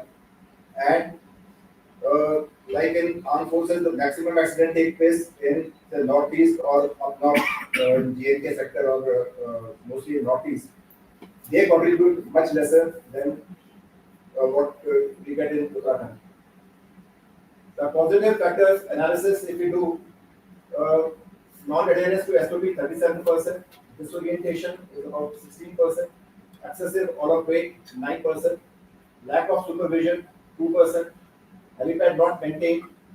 So, or if we combine all these things, it amounts to 66%, and these are also can be attributed, and we have attributed it to the poor aeronautical decision making. Pilot skill amounts to 14% of accident, and this pilot skill can be attributed to inadequate pilot training and experience. 1 out of 3 accidents happens in Uttarakhand, that is Char Dham operations. 2 out of every 3 accidents are caused by poor aeronautical decision making. 1 out of every 7 accidents are caused by inadequate pilot training or competence. So, based on this analysis, we have identified certain weak areas in which we are working out, and all our reform of regulations is on these focus areas. Char Dham operations is a very critical operations, and we are focusing on this to improve these operations and make it much more safer. Aeronautical decision making and pilot training and experience. So this year, the Operation Circular 2 of 2023 was made in 2023, in where because the pilgrimage in India, like pilgrimage line is increasing exponentially. If there were about 2 or 3 operators operating about 15 years back, today there are 9 operators in carrying out shuttle operations and about 10 operators who are interested in doing Char Dham operations operators operations. So we have to control them, and that's how this pilgrimage yatra operation was made. And we have increased the training requirement for all pilots who can participate in this. Now operator want to get a pilot because when DGCA will issue a license, the license is PIC endorsed. So that does not mean a straight away person can come and fly, but operator will want that a pilot should fly at the earliest and it should go in the cockpit and start doing the commercial operations. So there is a thing where we have given enhanced hit training requirement, enhanced area familiarization requirement, where a person should be experienced before he undertakes independent operations in this challenging and demanding environment. In armed forces, mostly we are used to flying in twin pilot configuration, which are the most safer, and in remote areas, we fly in a buddy role. Here in civil aviation, the transformation is a pilot is expected to fly single pilot right from day one when he joins the civil aviation. Also, there is nothing like a buddy role, or because commercially it is not viable, a single helicopter flies all this. Establishment of control room with OIC for taking go no go decision. We have mandated this after seeing this road accident pre-monsoon in 2025. So we came out with certain measures, which was a short-term, medium-term, and long-term recommendations, which we have given to UCADA, which we have given to the Ministry of Civil Aviation also, that operations will happen in this sector in case there certain things are on ground, then only operations will take place. So control room with OIC, which will take a decision on behalf of pilot. Otherwise, earlier in a remote area with no control, a pilot was taking decision himself, and many a time that decision was not right, or there was no one to challenge or no one to question their decision. Establishment of ATC service and meteorological service has been made mandatory. There were a lot of resistance from AAI for giving this service because they said, what will ATC officer will do in a valley flying or when, and when we insisted upon and we persisted that they are mandatory, this is mandatory requirement, and operations cannot take place if the Met officers or ATC officers are not positioned. Today, when Kedarnath shuttle operations take place, these ATC officers, the mere presence of there has made so much of difference that all pilots, when he pipes up on RT and gives a call and ATC acknowledges it, so it is reassuring for him. Also, the restrictions what we have given to the pilots, how many aircraft can be in a valley, so that is maintained very easily because of these people. Scale of operation has been reduced for optimization and to reduce undue pressure. Like in shuttle operation during Char Dham, there used to be helipads in which there are 5 to 6 shuttles were carried out. Now we have flown that sector, given the time, how much you can fly in 1 hour. So we have restricted from certain helipads, not more than 4 shuttles can be done or 3 shuttles as the case may be. So we have seen, like when we went to go for audit and when we to see or through various monitoring mechanism, people used to offload 6 passengers at Kedarnath helipad and board another 6 passengers for downward travel within 25 to 30 seconds, which we found to be very absurd. How can it be done in 30 seconds? 6 people are pushed out and 6 people are got in the helicopter, and within 40 seconds the helicopter takes off. Yes, when I was doing such casualty evacuation mission in maybe 114HU or whatever, in Leh or Siachen, we used to quickly land and pick up the casualty and get airborne within no time. But this was not acceptable in this area. So we said the minimum 1 minute we have to spend on ground and see how it can be done efficiently. Cameras for real-time weather and traffic monitoring has been made mandated, and it is also part of like the operations will not commence if the cameras are not serviceable. So in Kedarnath Valley itself, there are about 17 to 18 cameras which are positioned at vantage points, which gives live feed to the operator or then to the OIC before launching of any mission. DGCA conducts a lot of surveillances and audits, and especially in this critical sector of Chardham operations, there is the post-monsoon, after these accidents, and the post-monsoon season started from 15th of September up to 22nd of October last this year. One FOI was compulsorily kept there to monitor the activities. Also, DGCA official, DGCA regional office has been created in Dehradun, and airworthiness officer checks the maintenance, he checks the practices, what are conducted, what are happening in this. So this close monitoring has made a lot of difference in this to make this operation safe.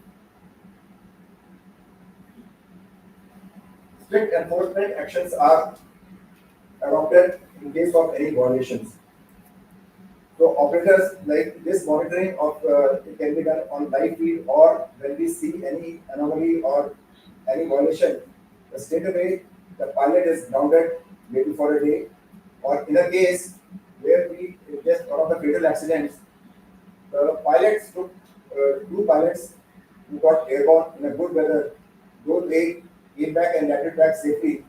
So we made it a point to, since they have taken in a bad weather, to be grounded them or we review their license for 6 months. That is a separate thing that later on we revoked that suspension and the pilots are flying back again.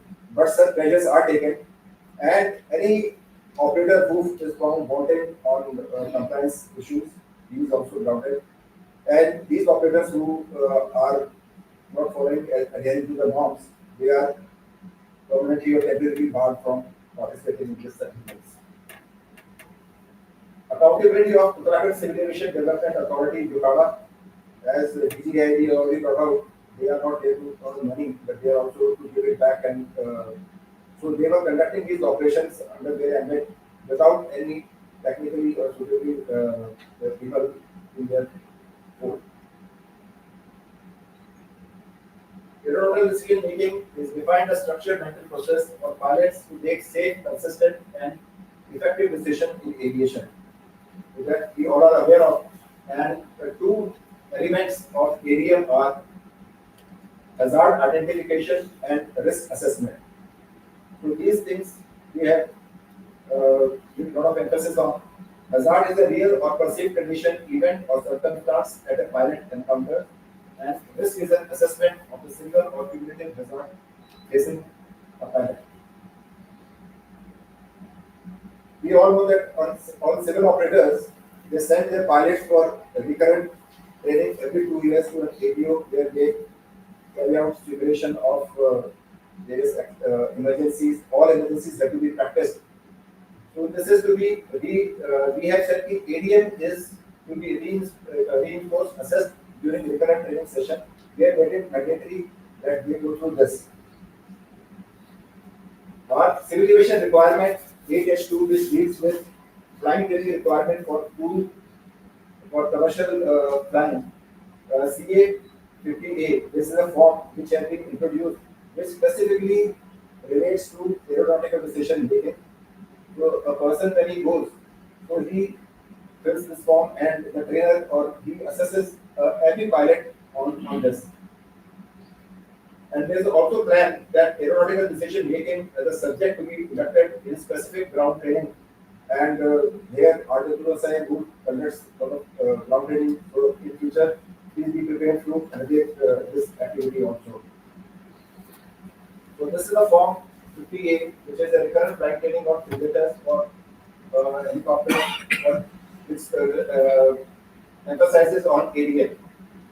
On the right side, on the bottom half, we have given the situations where a person is to be checked or for the examiner or for the trainer, instructor, TRE, TRI or the SFI, we have made things what is to be checked of a person. Next, please.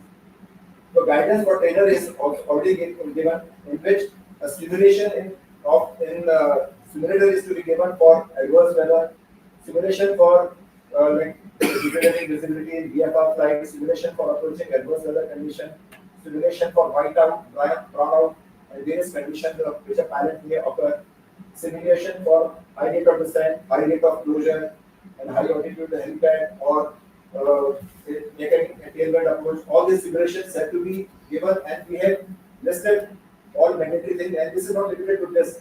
And examiner is expected to simulate much more difficult conditions. So this thing has to be assessed and to be good. And a pilot who undergoes this training is judged based on what is his ability to perceive those hazardous situations and what is his action.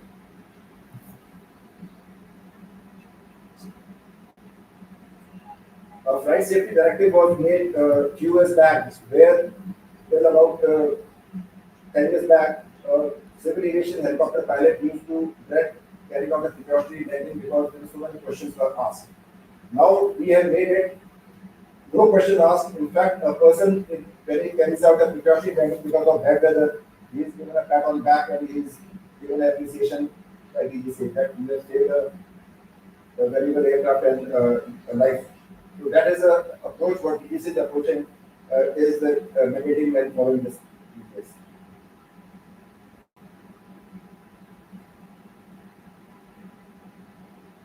Then about a decade back, initial time getting on a helicopter or announcement of extension of rating was done locally, but now we have insisted that entire training is to be done at an ATO approved training organization. With simulator training and flight training is mandated at ATO only, following OEM or the syllabus of this. So there is a lot of requests which we keep getting at DGCA for asking for exemption. In training, there is no exemption given. Additional training of 1 hour, minimum 5 days of landing, and hill check of 45 minutes introduced for hill operation at about 10,000 feet. This check of hill was not there till about 2 years back, and in 2023 we mandated there will be a compulsory hill check about 10,000 feet. The scope of civil helicopter flying is also increasing. Just for information and information of ACS of GH also, Indian Army has started hiring civil helicopters where they are operating in GNK, in Uttarakhand side, and also in Northeast also. They got just got where they want to carry load cargo by helicopters, and it will be 17 type of helicopters. So this year I got a request that one of the operators will be operating in a cargo sector in Alpha Bravo Battalion sector, just 5 kilometers from NOC, and these helicopters, civil helicopters, will be flying single pilot and landing up to 16,500 feet. So we are aware of this. So we are very particular, and when we give them approval and clearances, because the operator can since they were tender and contract getting awarded. So this flight is already going on, but with our background of armed forces, we are ensuring that everything goes on safe. For pilgrimage yatra operations, with the new PIC being inducted in the sector, only 12 months have elapsed since last operation as PIC in specific sector. Additional conversation sortie is mandated of minimum 2 hours, and which we ensure that every critical helipad, Java helipad, a minimum 8 takeoff and landing is done by a pilot before he goes for defense operation as a PIC.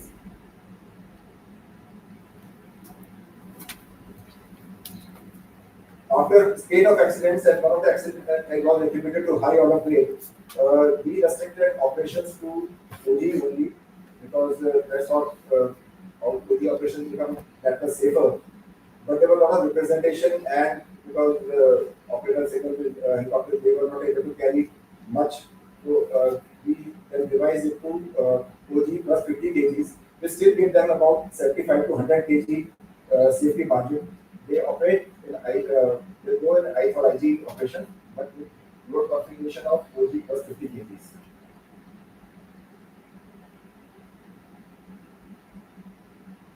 That's the effort of RWSI now, requirement and demand of having a separate FSD RW has been established, and we have a dedicated.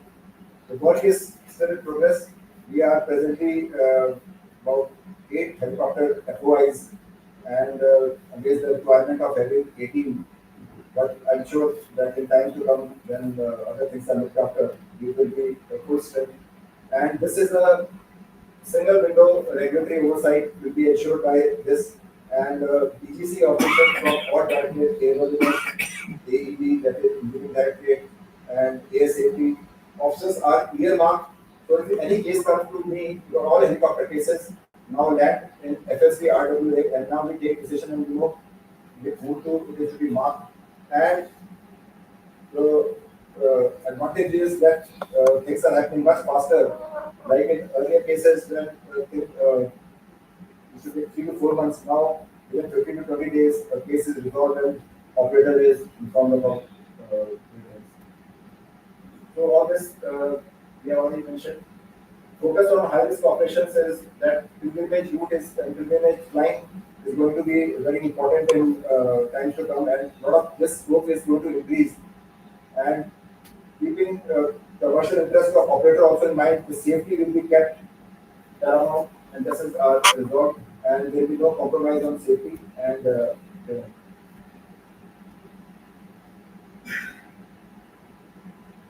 streamlining certification and oversight is one of our focus areas.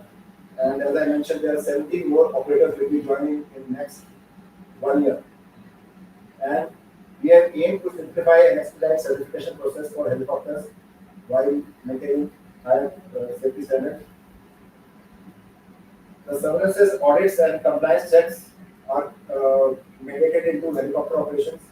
Just to give a outlook, we conduct if there are 62 operators, so they have to be inspected once every year.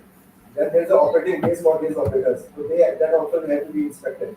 Then there are regulatory audits which are conducted by the Director of Air Safety, in which operation level is also there. Then there are special audits, and when there any accident or any minor whatever takes place, so again FOIs. So people are generally always on loop. So there is very little time.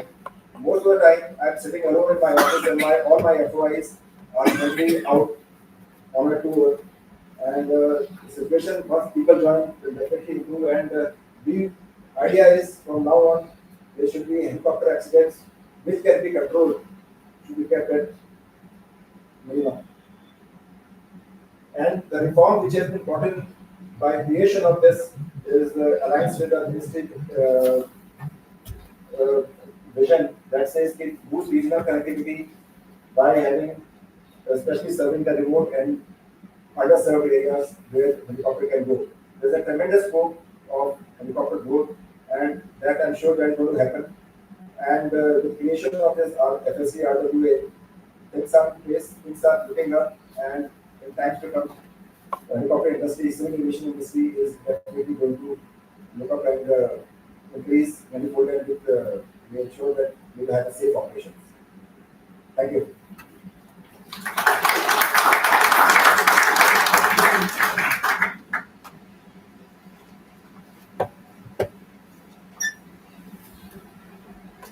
Thank you very much for this wonderful expose into the regulator perspective about how to regulate. We all saw the brackets have been put on the operators. In fact, training, in case the exemptions have been sought for exemptions on training, BPCFI was very categorical that no such exemptions are being given.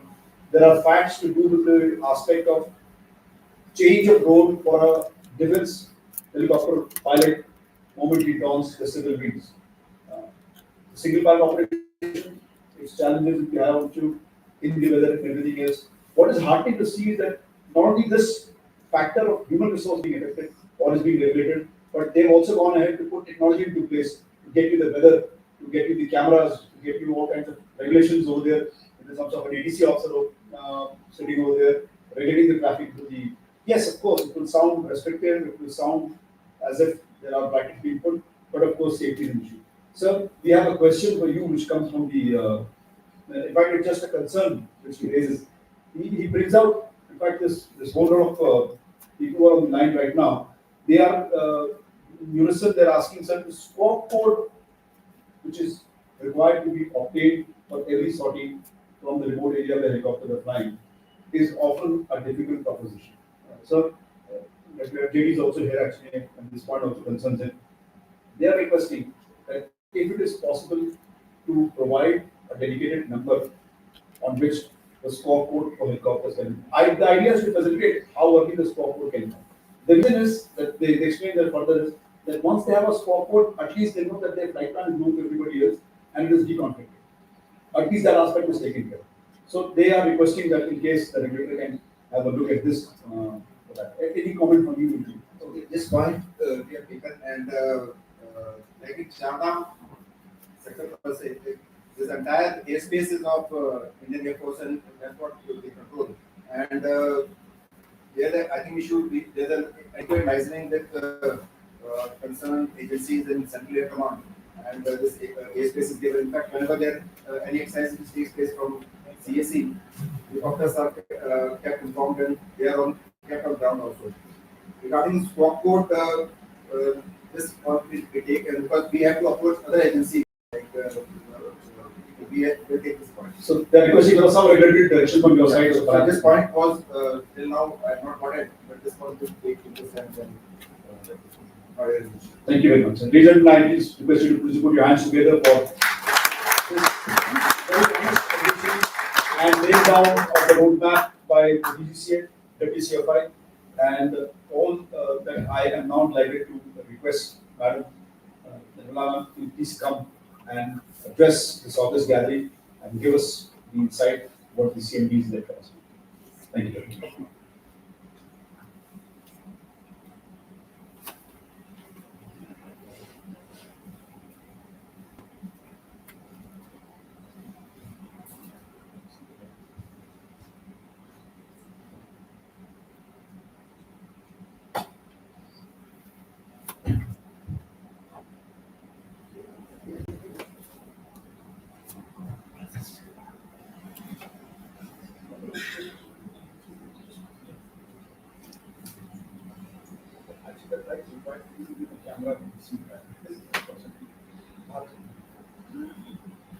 Good morning to you all.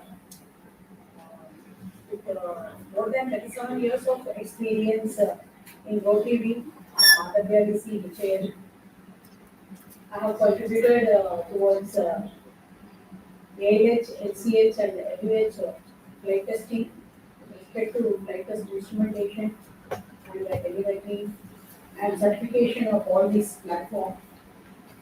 It's my privilege and honor to be here to present CMD Dr. Nikki Sunil's message to this distinguished forum on this seminar on safety of helicopters. So the message goes like this. Good morning, distinguished guests, respected dignitaries, officers from the GCA, President RWSI and team RWSI, air warriors, senior officers, leaders from industry, fellow aviators and safety professionals, sponsors from India as well as abroad, colleagues and dear friends. It is both an honor and a privilege to address this distinguished gathering at this national seminar, a forum that continues to shape India's vision for safe and sustainable aviation. Today, I will speak on a theme that resonates across every sector of our sites: safety in helicopter operations, a subject that cuts across every discipline of flight. Helicopters are the unsung workhorses of Indian aviation. They connect our remotest regions, support law enforcement, enable offshore energy, serve in emergency medical evacuation, and bring relief in disaster zones. And yet, The very missions that make helicopters to vital, low-level flying, variable weather confined areas also make them uniquely vulnerable to risk. Our collective responsibility, regulators, operators, OEMs, and crew, is to ensure that every mission begins and ends safety. In aviation, lessons taught early that safety is not just a part of the vision, it is the mission. And nowhere it is that more true than in helicopter operations, where every sortie tests the limits of aircraft, aircrew, and environment. Whether we operate in offshore transport, emergency, medical services, law enforcement, or military missions, one truth binds all of us: safety is not optional, it is our shared responsibility and our greatest priority. Why helicopter safety deserves special focus? Fixed wing operations often benefit from defined airways, established procedures, and stable environments. Helicopter operation, on the other hand, occur at low altitudes, close to obstacles, and often under pressure. Medical emergencies, rescue missions, or VIP movements. This makes situational awareness, crew coordination, and human factors management central to safety. Data shows that many global helicopters accidents, including in India, arise not from technical failure, but from decision making under stress, inadequate training, or weather misjudgment. Which means that while technology supports safety, it is people who ensure it. I bring out the five pillars of helicopter safety. Let us share five key pillars that uphold safety in our helicopter operations. Pillars that are as relevant to military flyers as they are to civil aviators. Number one is leadership and safety culture. Safety begins at the top with the commander, the instructor, the flight commander. When leadership demonstrates that safety is non-negotiable, that message flows through the entire organization. A true safety culture is one where every crew members feel responsible for every flight, where even the youngest technician can raise a concern and the most senior pilot listens. In the Air Force, our chain of command is strong, but our chain of communication on safety must be much more stronger. The DGCA focus on safety management system has been instrumental in installation in this culture, but culture cannot be audited. It must be lived, demonstrated, and reinforced daily. Number two is training and human performance. Skill saves lives, and skill is never static. Helicopter flying demands precision, discipline, and resilience. It demands constant learning and muscle memory that does not fade. In India, where conditions shift from sea level to 20,000 feet, advanced and recurrent training is essential and not optional. The use of full flight simulators, NVG night vision goggle training, and scenario-based crew resource management (CRM) must become standard practice. We must also focus on human factors, fatigue management, workload sharing, and decision making under pressure. Training should not just test skill; it must shape judgment because good decision, not just good piloting, saves lives. The best pilots are not those who have faced the fewest emergencies, but those who are most prepared for them.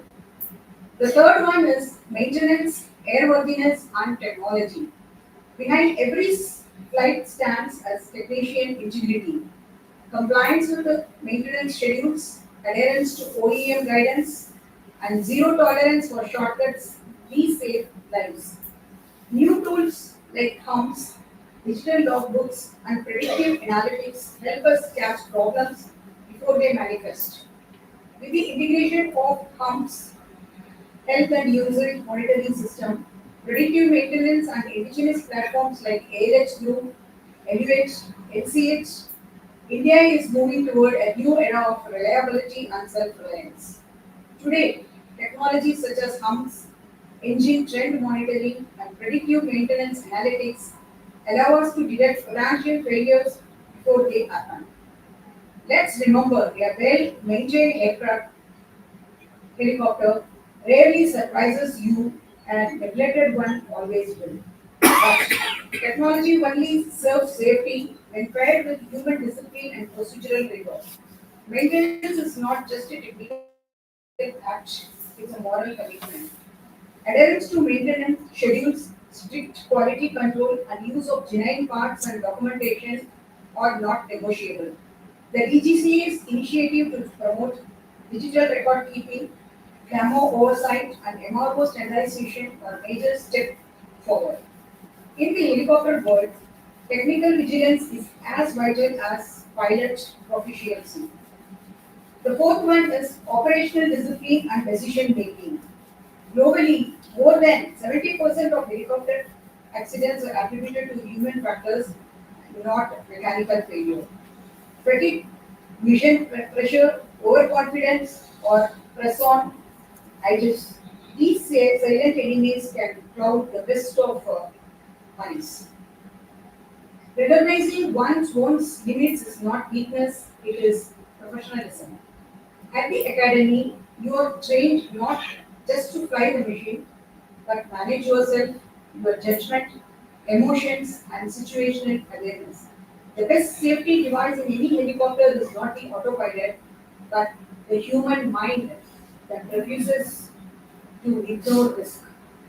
Many helicopter incidents begin with a small compromise. A flight continued into worsening weather, a rushed pre-flight, a pressure to complete the mission, a delayed mission can be flown tomorrow, a lost flight cannot.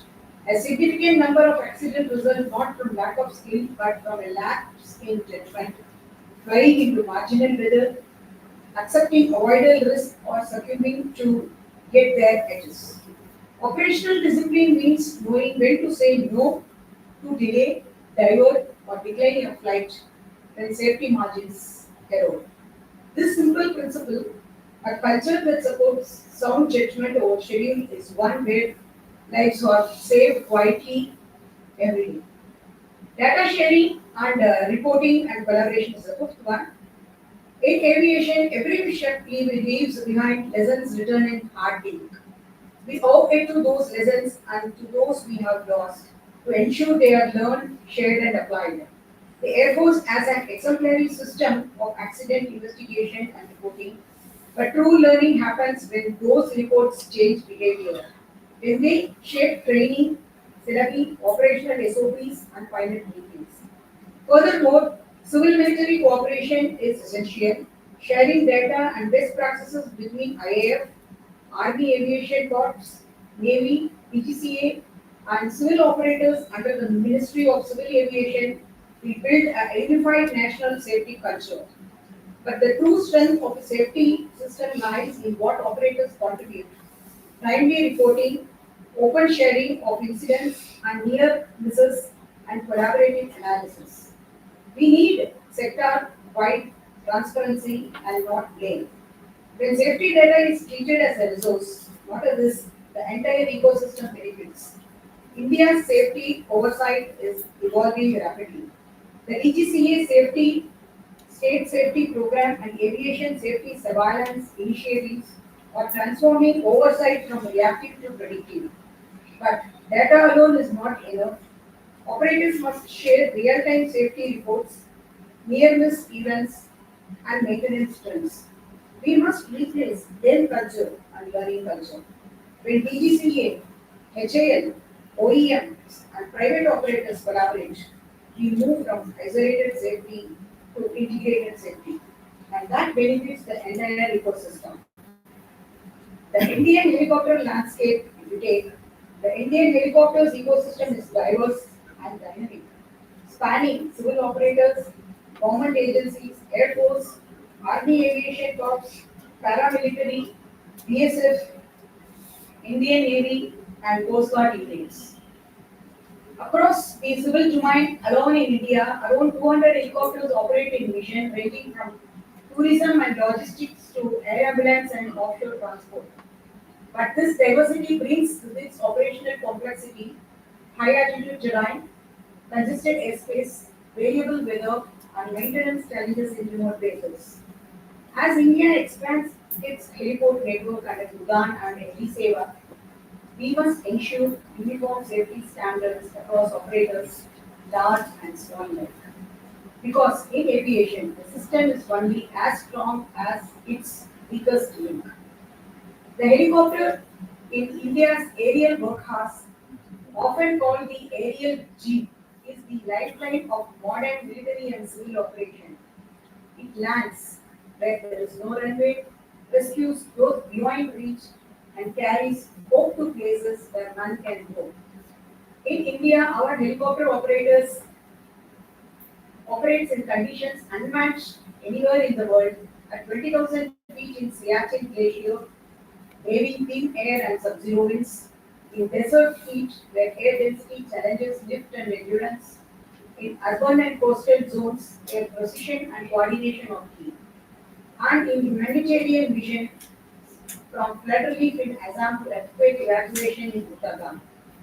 These diverse operations showcase this courage, skill, professionalism of Indian Air Force and Army aviation pilots, engineers, and ground crews.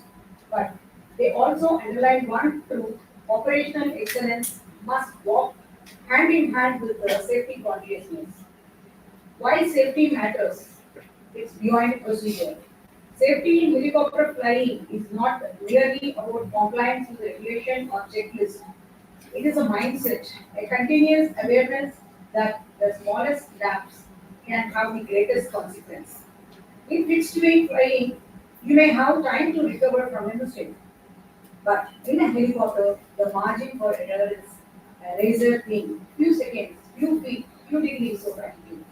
Our aircraft may be robust, but they are unforgiving to complacency. That is why safety must be ingrained not as a regulation, but as a habit, not as a checklist, but as a value. Technology and the future, we are entering into a new era for helicopter operations, digital transformation in rotor aircraft operations, emerging tools, AI-based monitoring, digital flight recorders, electronic flight bags, and real-time terrain awareness system. All these are defining how we fly and maintain helicopters and are enhancing both safety and efficiency.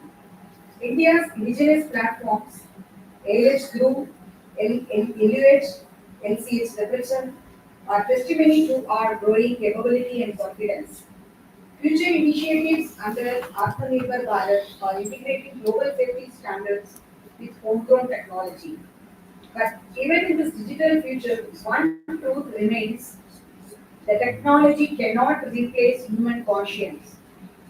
As automation grows, the pilot roles evolves from operator to system manager and from task executive to decision maker. A helicopter may fly on rotor blades, but it stays safe on pilot discipline. Balancing technological dependence with human alertness and humility may be the defining challenge of the next decade. The future of helicopter safety is being written today in hangars, laboratories, and simulators.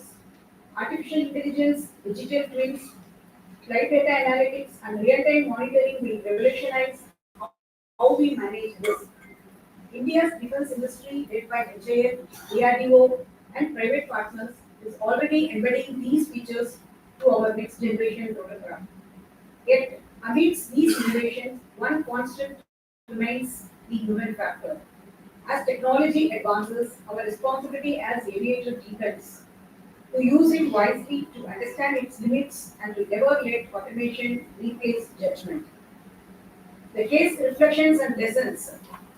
Every accident investigation, every safety audit, and every near miss report tells us a story and offers a lesson. But the real value of these lessons lies not in documentation, it lies in implementation. Continuous learning, interagency workshops, and dialogue must become our normal practice. When DGCA operators, training institutions, and OEM work as one safety community, our skies become safer for all. India's helicopter operations are expanding faster than ever, connecting our citizens, enabling growth and saving lives. But with growth comes responsibility. Safety cannot be left to regulation alone, it must be embedded in every individual's professional DNA. Let us build an aviation culture where safety is measured not by absence of accidents but by presence of vigilance, where every report is viewed as an opportunity to learn, where every safe landing is celebrated as a collective achievement. The DGCA's leadership, combined with industry commitment, gives India a unique opportunity to become a global model for helicopter safety governance. Together, let us ensure that every rotor that turns over Indian skies does so with confidence, competence, and conscience. Over the years, every service has faced moments of loss, incidents that remind us that flying will always carry risk, but from each we have drawn strength, revising procedures, improving training, redesigning systems. One can think of the courageous rescue sorties flown during the Kedarnath floods or high altitude casualty evacuations from Ladakh. Missions accomplished only because training, teamwork, and safety discipline work together in harmony. Every successful mission reaffirms the same principle. Safety is not the absence of danger, but the mastery of it. As a closing thoughts, ladies and gentlemen, India's helicopter operations are growing faster, broader, and deeper than ever before. This growth brings pride but also responsibility. Let us ensure that every takeoff carries a safety mindset and every landing reaffirms that commitment. Safety is not the job of a department, it is the duty of every individual. Let us aim for skies where safety is measured not by absence of accidents but by presence of vigilance. Every report is a chance to learn, not to blame. And every helicopter that takes off in India returns home in safety and pride. Together we can make this vision real. India's helicopter operations are expanding faster than ever, connecting our citizens, enabling growth and saving lives. Safety cannot be left to regulation alone, it must be embedded in every individual's professional DNA. Let us build an aviation culture where not by absence of accidents but by presence of vigilance. Every report is viewed as an opportunity to learn, and every safe landing is celebrated as a collective achievement. The DGCA leadership combined with industry and commitment gives India a unique opportunity to become a global model for helicopter safety governance. Together, let us ensure that every rotor count returns to the Indian skies with confidence. Every time you start the rotors you hold in your hands, not just an act of the trust of your nation, your comrades, and your families. That trust is sacred, and the way we honor it is through unwavering commitment to safety. Let us carry forward a culture where safety is not enforced by rule books but inspired by example, where every sortie is a demonstration of professionalism, and where every landing, safe and sound, is a salute to discipline, teamwork, and dedication. Field Marshal Sam Manekshaw, if a man says he is not afraid of flying, he is either lying or he is a Gorkha. Courage, yes, but courage guided by caution, boldness anchored in judgment. That is the mark of a true aviator. May every helicopter that takes off from Indian soil, military or civil, fly in safety, serve with honor, and return with pride. Thank you, and Jai Hind. I thank my CMD for giving me this opportunity to present. Thank you.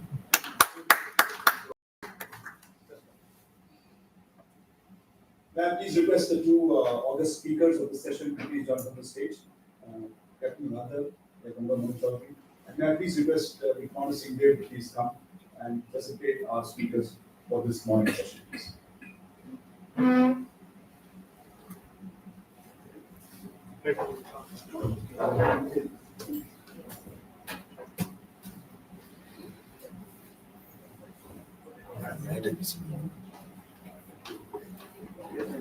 Can I request you to please read it? Right. এটা music food music Okay. Lights on, please. yes. Sir.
Ladies and gentlemen, in the true spirit of helicopters, we are slightly delayed in time because weather and everything else holds us back. So I thought it is okay for us to take this delay, have a cup of tea, and come back with vigor to proceed with the other technical session. Thank you very much. Right out, sir, please. Of course, one wishes that we'll be back at 12:15, but of course, we'll take your time. That's all. Thank you. ಅದು ಪೂರ್ತಿ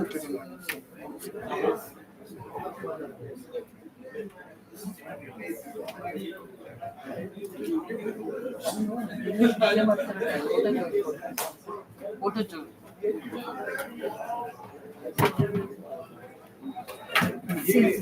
Presentation.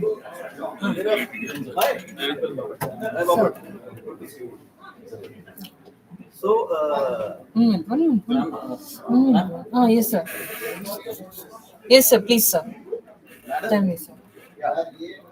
ये मेरा presentation laptop पे है, वहीं पे directly connect कर सकते हैं सर, हम स्विच ओवर कर सकते हैं। दे देंगे सब कुछ दे देंगे। Vijay just help it, I will help sir. Yes sir, आपका नाम भूल गए सर। कर्नल बापट। हाँ सर, ये है ना सर। हाँ सर, तो अगला आपका है? नहीं, पहले इनका है। हाँ सर, उसका मेरा है। ओके। उसके मेरा तो आप खोल के यहाँ पे रख सकते हैं ना? हाँ सर, खोल के। एक बार खोल। यही है आपका? हाँ, नहीं, ये पासवर्ड है। ये क्यों नहीं आ रहा है? यही आ रहा है, यही है। करेक्ट। डबल क्लिक कीजिए।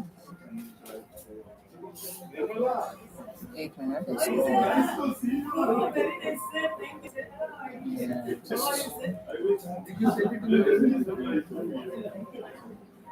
कुछ नहीं आ रहा है।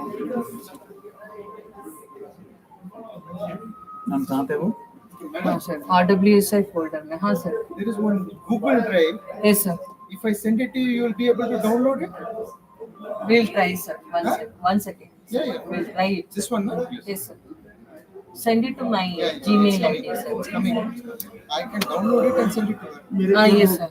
वो लैपटॉप बैग में लैपटॉप में बैग में तो इसका रेडी के पास गाड़ी में Only this one, not this one. नहीं one हाँ सर, हाँ सर, वही तो कर रहे हैं सर। हाँ सर, और सेकंड वो हाँ खुल नहीं रहा है सर। थर्ड सेशन ना सर, सेकंड सेशन में थर्ड वाला। Okay. Who's your session? Afternoon. Oh, don't worry.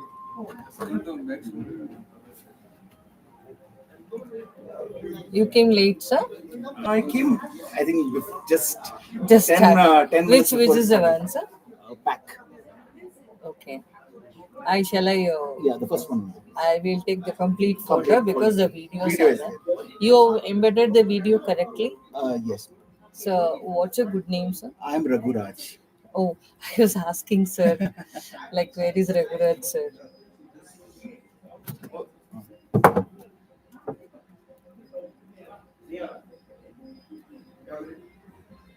That's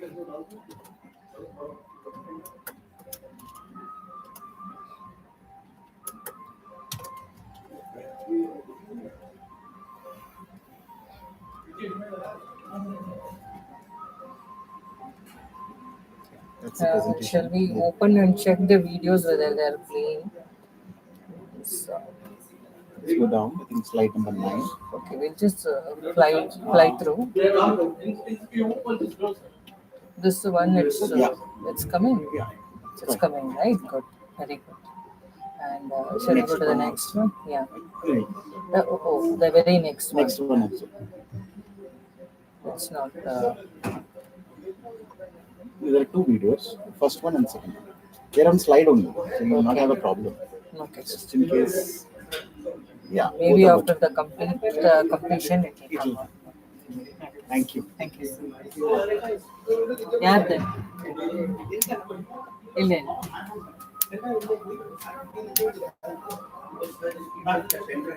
Hi, yes, sir. Definitely, I'll give you.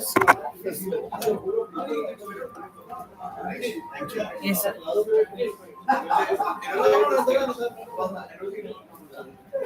Sir हो गया सर आपका सर कनेक्ट हो गया सर कनेक्ट हो गया सर कुछ चाहिए आपको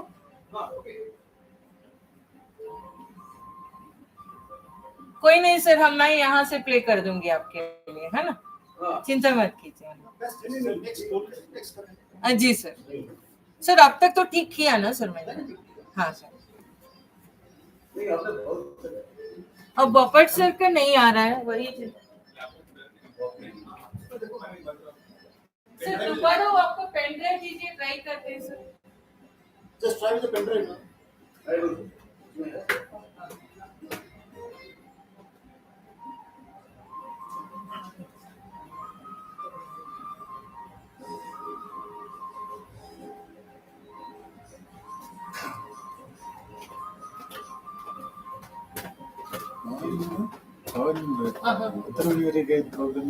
Evening 6 ಮೇಲೆ ನಾನು ಗಾರ್ಡನ್ ಚೇಂಜ್ ಮಾಡ್ಬಿಟ್ಟು ಸಿಂಗಲ್ ಗಾರ್ಡನ್ ಸೆಕೆಂಡ್ ಶಿಫ್ಟ್ ಅಯ್ಯೋ 6 o'clock ಮೇಲೆ ಕೂಡ 7 ಓಕೆ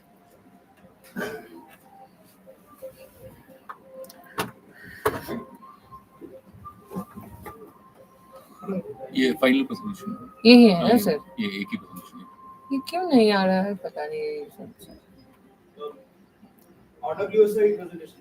हाँ सर एक ही प्रेजेंटेशन तो है उसका बस वो फर्स्ट वाला स्लाइड खोल के आप रख देना जस्ट नाउ इन 2 मिनट्स ये डेस्कटॉप पे ही लगा देती हूँ और there I just want the mic and slides आप चेंज कर देगा अच्छा मैं जो बोलूंगा स्लाइड चेंज ओके सर हाँ सर माइक दे दो हैंड होल्ड स्टैंड हैंड में देगा सर आपको लेबल देगा कहाँ है बहुत ही बड़े प्रेजेंटेशन कहाँ है सर प्रेजेंटेशन कहाँ आपको दिया है मैंने उस पर पेन ड्राइव में ये वाला हाँ अभी आ थैंक यू सर सर नहीं खोल रहा है पेन ड्राइव हाँ पता नहीं क्यों नहीं खोल रहा मेरे लालाटा मत बोलते ना बस इलाके दे लो बनती होगा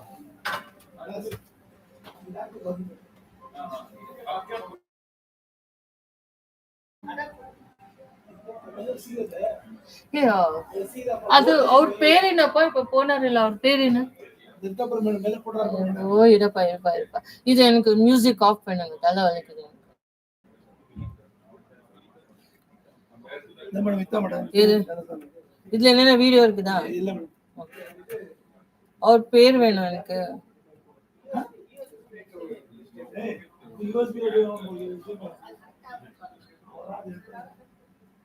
यूएसबी रेडियो क्या करना होगा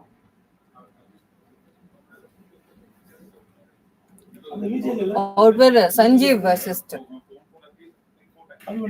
இருங்க ಅವ್ರ பேர் தெரியும் எனக்கு இந்த இடத்துல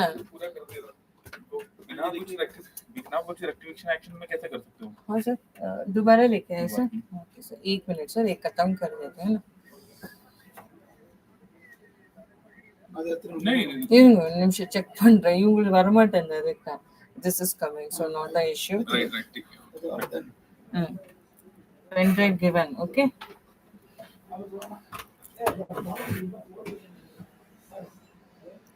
अभी आ जाएगा। क्या हुआ था actually? I don't know ma'am, शायद पूरा ढंग से कॉपी नहीं हुआ। नहीं, ढंग से तो सबका है। नहीं हमारा सर मैं कॉपी नहीं एमटेक हुआ। हूँ, कंप्यूटर साइंस नहीं। वो आपकी इसमें ढंग से हाँ। नहीं होगा। चलो वो बपट सर के फोल्डर में डाल देते हैं ना, नहीं तो नाम बट उसमें पासवर्ड प्रोटेक्ट रहता है मैम। इसको डिलीट कर देते हैं मैं, क्योंकि काम ही नहीं कर रहा है तो क्या फायदा। पासवर्ड प्रोटेक्ट नहीं रहता। ये क्या presentation?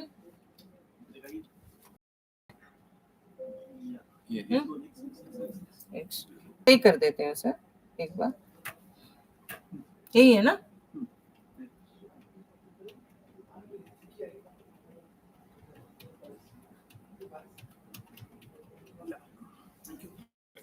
Rest.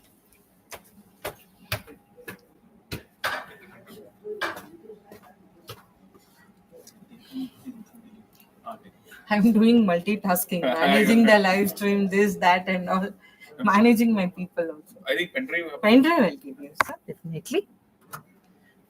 So too much of work for you. Yes, sir. Yesterday also we were there here till 6:30.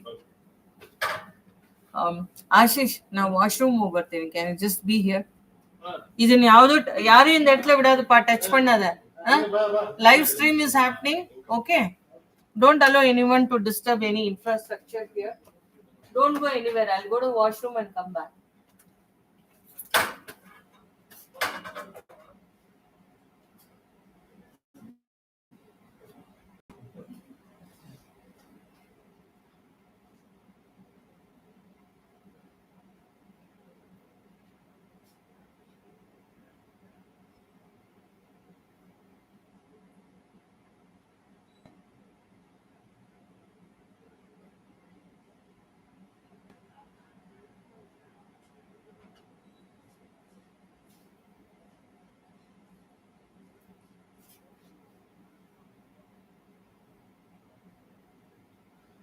हो गया क्या? हो गया? हाँ हो गया। आ गया? तो मैडम आएगा वॉशरूम में।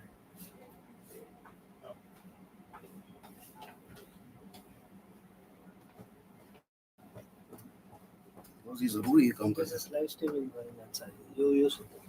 ये यहाँ से हाँ ये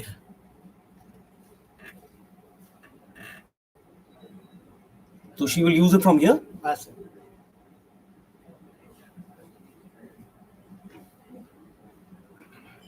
It's not open. It's not open.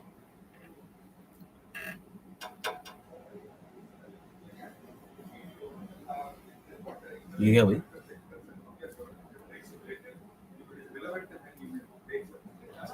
No, you didn't bring. The requirement was not clear as to what nobody called me up also. Yes. Otherwise, we would have arranged my TV there so that it can be continuously on. Yes, sir. Last minute I didn't want to put pressure on it. So it's just 90 seconds. So the simulator is installed in Army Aviation Training School. Andhra Commander has flown, and we can show some visuals. It's how much? 20 minutes? 90 seconds. 90 seconds. Okay. Perfect. 2 minutes. Okay. Is it because of the format or something? Files has some issues. What's it? I think this is not compatible. This format. Which format is not compatible? मेरा जो PowerPoint का है ना, हाँ. ये this is not opening. ये बाकी open हो रहा है. नहीं, can you how about on this? Can you put it on this? Just one second. Live streaming है क्या? तो क्या करूं फिर? एक minute.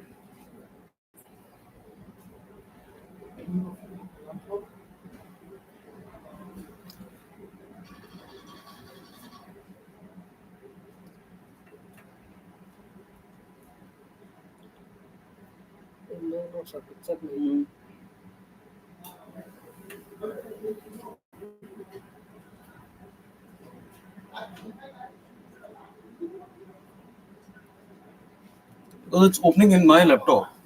So if you can connect my laptop.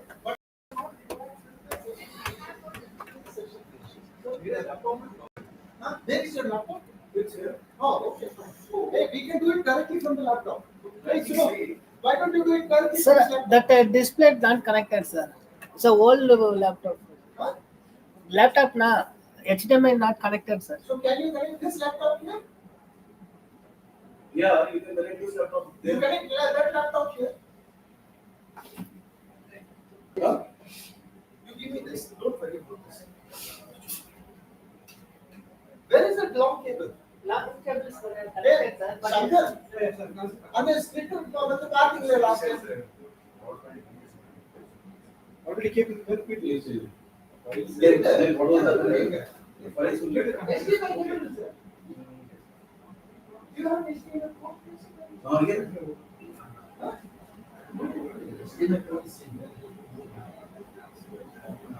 Because I have a. Stop. Cable shake. Switcher.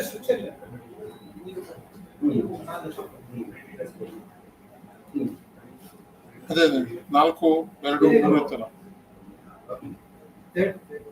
Third Third switch. Third switch. Sir. This is the one. No, this is the one. Okay, so No. Moment you said. Now, in this case, what I'll do is, I'll have to stand here.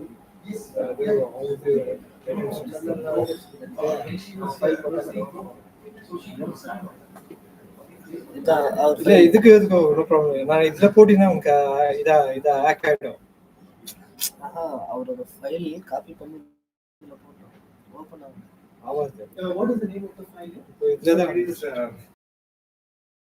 பாருங்க இதுல ஒரு file இருக்குதா just 90 seconds. Don't do it now. Just put it first. And you can run it on your screen. Yeah, your screen and check it on your screen. That's save பண்ணிக்கங்க டெஸ்க்டாப்ல save பண்ணுங்க சரி bed use தானே this one sir ஆமா save பண்ணிக்கங்க Okay, உங்க சிஸ்டம்ல save பண்ணிக்கங்க perfect okay what's the problem இல்ல திங்ஸ் சார் that's okay ஸ்விட்ச் perfect பண்ணி விட்டு இருக்கேன் அப்படியே இருக்கட்டும் அப்படியே இருக்கட்டும் அந்த மேடம் வந்த உடனே அவங்களை தொட விடாதீங்க அவ்வளவுதான் இல்ல இவரு ஓ இவர் இருக்காரு ஆடியோ போட்டு ரன் பண்ணி பாருங்க ஆடியோ வருது ஆடியோ இது குத்துறியா ஏய் என்னப்பா பண்ற நீ ஆடியோ எனக்கு அந்த ஆடியோ வருது இல்லையா ஓகே எனக்கு அந்த பென் டிரைவ் மட்டும் கொடுத்துருங்க சரி குடுங்க சார் நான் பண்றேன் வாட் ஹேப்பன் காப்பி பண்ணியாச்சு you come this side. I am following one protocol. You please come this way. thank you Okay, I put it on blank. Okay Where you have put the presentation? Then you should put the laptop only, sir. Here also I have copied. But it is not opening. Why it's opening, sir? Yeah, you just No, open. Arey madam leave it now it's working from his laptop there No, sir. I checked the event. It's okay. fine okay check it out Fine. So just now his presentation. Where did you put? That's his presentation. This one. This But one yeah or this one? this one he says the format is not so it is not opening in this one No, sir. I have done it. I am following certain protocol. आपका नाम क्या है sir? RWSI Sanjeev Vashishtha मैंने save किया है check भी किया था वर्क हो रहा है ना वर्क हो रहा है चिंता मत कीजिए मैं चेक करके गई यहाँ से so there was some issue so fine so just check हाँ mic ठीक है मैं मैनेज कर लूंगी आप चिंता मत कीजिए ಸರ್ ಒಂದ್ ನಿಮಿಷ சார் இப்ப சார் வந்தாரಲ್ಲ அவரோட பிரசன்டேஷன் எங்க போட்டா எங்க வீடியோ மட்டுமா அவர் பேர் என்ன சும்மா see that is only filler அப்படியா in between அது இத கூகுள் டிரைவ்ல ஏதோ குடுக்குறேன்னு சொன்னீங்களே இதுதானா உங்களுக்கு உங்க இமெயில் என்னோட மெயில் எஸ்ஐடி காமிச்சிருக்கீங்க sorry in your WhatsApp அவர் வந்து ஆஃப்டர்நூன் செஷன் நான் இப்ப இல்ல கவலைப்படாதீங்க okay sir okay Rajiv Dubey हाँ सर इस this thing is that Dubey sir is that yes sir 4 हो गया सर दुबे सर का रेडी है sir yes sir Dubey sir का रेडी है सर देखते हैं सर माइक ये वाला है सर आगे साउंड से सर अरे सर साउंड से ये भी जरा दे सेपरेट करके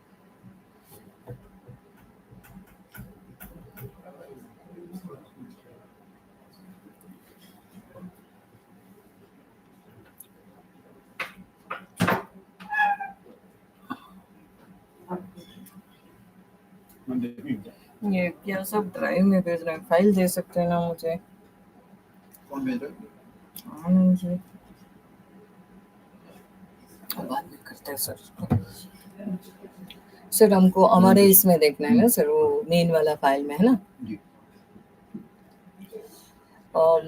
चारों स्पीकर्स का फोटो रहना चाहिए। ये रहा हमारे संजीव एसएस जी का, बापट जी का और रघु जी का नहीं है। मांग लेते हैं उनसे,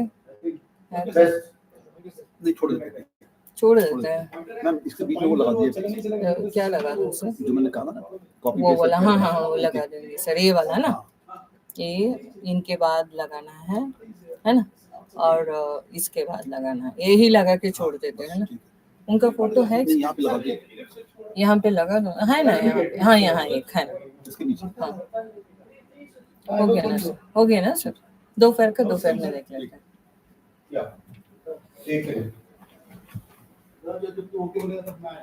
I will use only the pointer from this. You change the. So but I have to do it from here. Don't open it from there. Yeah. हाँ। Vijay, switch on to the desktop PC.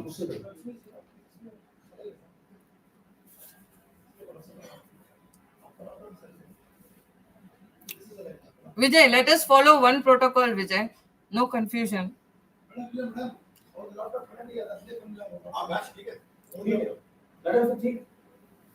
ठीक है sir. अब आराम से चाय पियो। ठीक है सर। आपने पी ली सर? नहीं मैं तो लेके आऊं सर? नहीं ग्रेट थैंक यू। टी सब पिया टेक ना।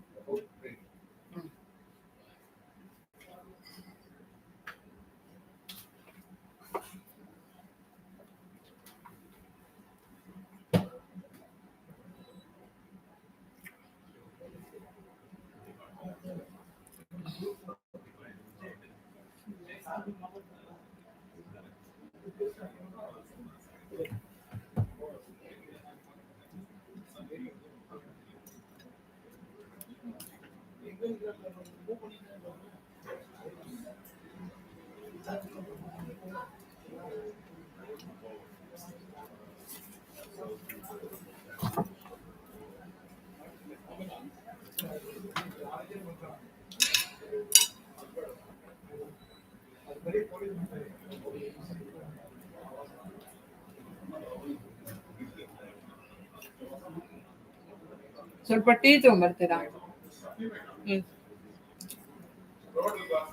बस ಇಲ್ಲ दो सेकंड में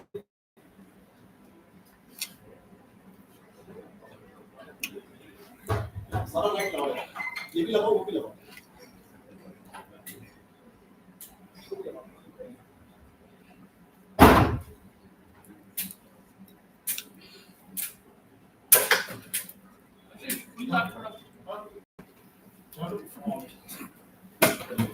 ये सभी चाहिए, सभी ऑन कर। Camera fix. लेट्स ऑफ मत करो, ऑन रहने दो। ऑन कस्टम करना। ठीक है? सर आपको प्रेजेंटेशन नहीं देगा सर। अभी करेंगे ना। अभी इसको लॉन्च मत करो। Which presentation?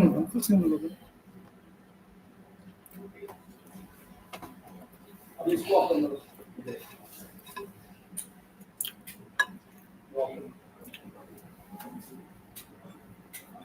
इसको भी आप करना। नहीं इसको रखना। इसको रखना। आशीष। ऑफ कर।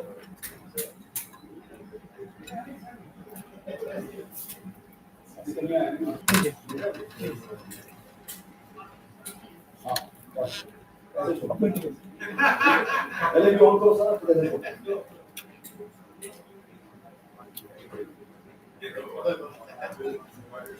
The road is about to start, sir. We just send about across. Mr. Madam.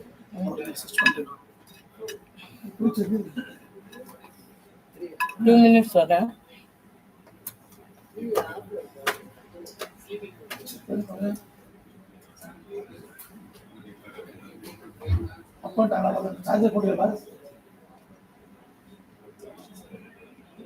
Okay, boss.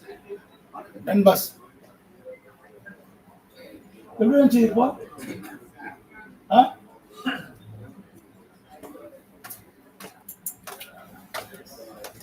ఇప్పుడు వస్తానదా ఇది చెప్పలేదు From my presentation, I want to delete one slide. It should not be shown there. Yes, sir. You don't have collar mic, yeah? Color mic is there. When I come, you give me collar. Sir, It should not be shown there. do be sir. No, sir. It should not be shown. Wait, wait. It is shown in the screen that no blank color. Mhm. Freeze the screen. Freeze the screen. Control B करो ना. नहीं sir वो Blank हो गया चलो. ये latest है ना sir. Wait one minute. Sir update होंगे सर. थोड़ा इसको डिस्टर्ब इसको डिलीट करना है. इस स्लाइड को डिलीट दबा दो. एक मिनट डिलीट सर बस. ओके सेव करना. सेव कीजिए. हाँ ओके सर. बस उसको बस. फिर कंट्रोल भी करना है वापस आने के लिए. हाँ आप करो. कहाँ? फिर वापस आने के लिए क्या करना है? आ गया सर. Thank you sir. इसके पर लाइव पची.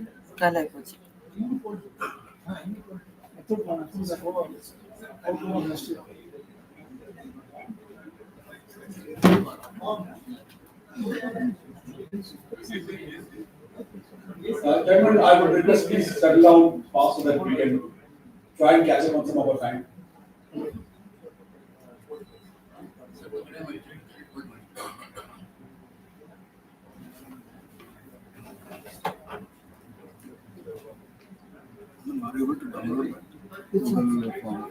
नहीं सर नहीं हो रहा है. You can download and give me the file. I will be grateful. I cannot do it, sir. No, you connect to Wi-Fi. No? Google Drive down. It's on your WhatsApp, yes?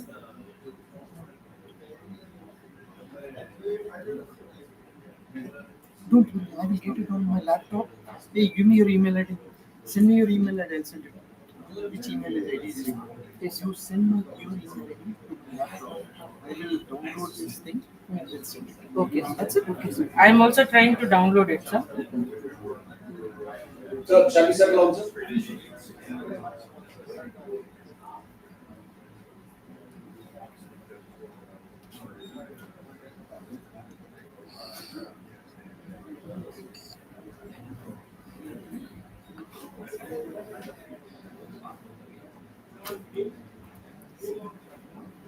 That is a great opportunity that we had here, great economic meeting people after a long time. But that puts a little bit of pressure on us to move the agenda forward.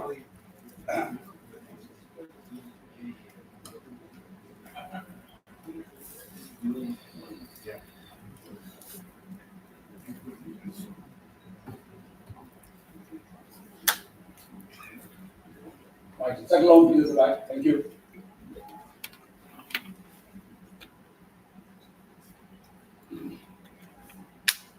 All right, ladies and gentlemen, thank you very much for joining back after a quick cup of tea and sanity.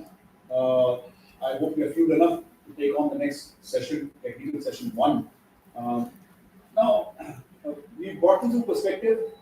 We focused it out narrow to the issues at hand, and flagged enough CFIT, data, reasons, requirements, regulations, so on and so forth. But like we said, that most of our pilot human resource is coming from a different background. For one of the other reason, our integral, organic, similarly corporate training has not taken off. We are in Bangalore, we have HL had an academy some time back.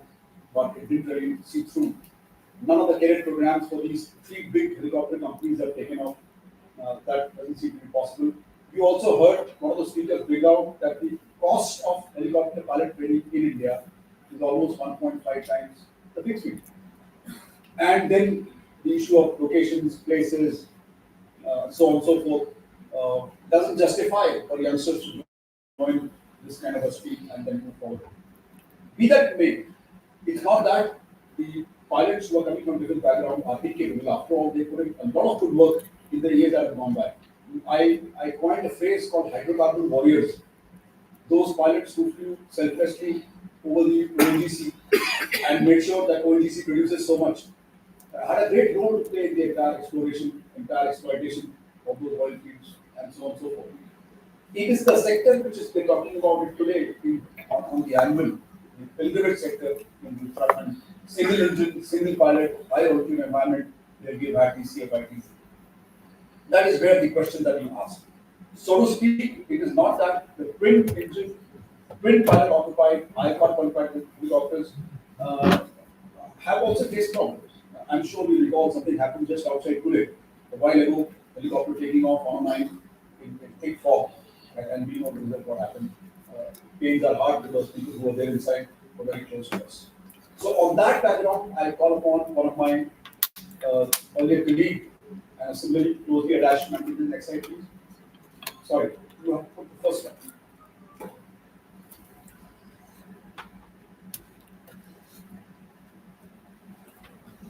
Technical session 1, AVM Sanjeev Vashisht. So I call upon my colleague from yesteryears. In some previous avatars we were together. AVM Vashisht, decorations and flying experience aside, he's a great professional in his own sense.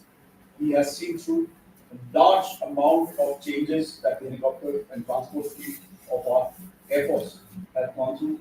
He's been part of the transformation right from the very beginning when he became a helicopter combat leader at the CACD. For Mark, that says he's the top of helicopters in India, from where he graduated to become an instructor and remained there for a long time. From there onwards, he became a diplomat in a very volatile country called Ukraine. He was air attaché over there for 3 years. We flew together on the MPGs, the B-35 behind for a very, very long time together, not only here, but abroad in the African continent as well. And from there onwards, strength on strength through his command and staff appointments, which he commanded at different places. Staff appointments he inherited at many places, and went on to be at the helm of operations of transports and helicopters in the Indian Air Force. So it's my great pleasure to introduce AVM Sanjeev Vashisht, ACS, which stand for Assistant Chief of Air Staff, Transport and Helicopters, to call upon him and to deliver his talk. To my earlier interaction with him, what has come out is that we've agreed on this fact about the synergy which must come from civil and military helicopter pilots and our environments to fuse together and make sure that it goes forward. I'm delighted to know that he's going to speak about some of the efforts that we had seeded earlier. And I'm requesting my companions who are there on the YouTube, the operators out over there who are waiting for this to happen and to see, for him to understand and see practically what he brings to the table. May I please request AVM Vashisht to come and deliver his talk.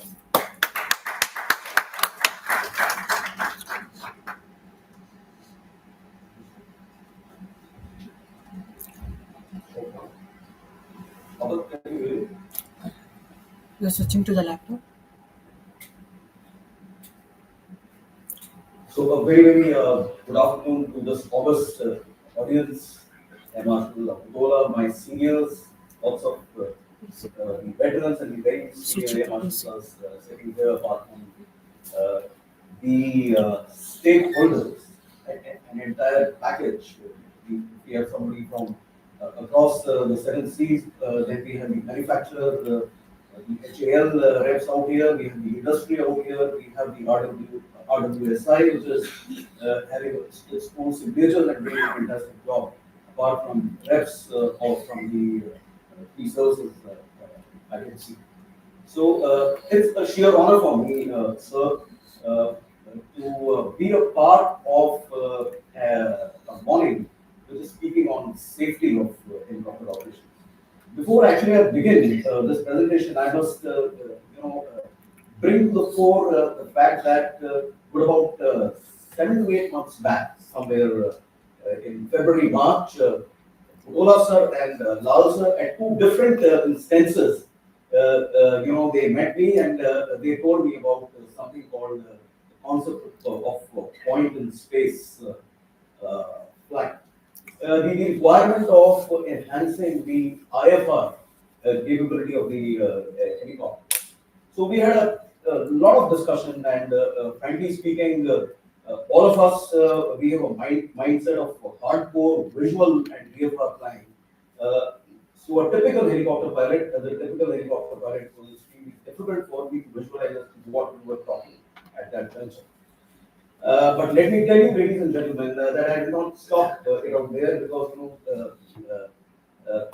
the professionals who spoke to me are revered for ages. As far as I am concerned, they are my mentors and already they always guided me the right way, and therefore we anchored on building up and finding ways and means to make it a reality. As I speak to you, point of space in the Air Force, in the Indian Air Force, is already increased. We are already promulgated procedures for the aircraft which are compatible, and we are extremely serious about this subject to build this network and the ecosystem which we are talking about. So my next 20 minutes or so, I'm going to concentrate on the essentials of how each and everyone sitting out here is equally important in making it a reality.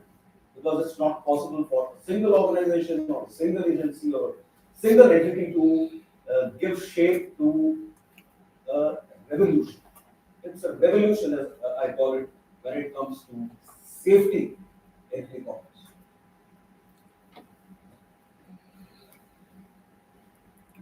Yeah. Okay. So, quick this thing, it's pretty simple. Present concept, VFR visual, I'll just repeat it. Shortcomings, the problems which we have with the system, alternative, and I will focus, there are more alternatives, but today I'm going to focus on pins. Ways and means to get this network online, recommendations for each and every one, and thereafter, of course, I will be open to the questions. Predominantly visual and VFR. Everyone knows this is the hallmark of helicopter flying. VFR routes, non-VFR heliports, non-VFR helipads. And absolutely, I don't see any initiative when it comes to installation or establishment of anything which supports anything different. Even the Rohini heliport, which is the only heliport in my understanding, remains a non-IFR heliport, and there is nothing when it comes to any development in this understanding.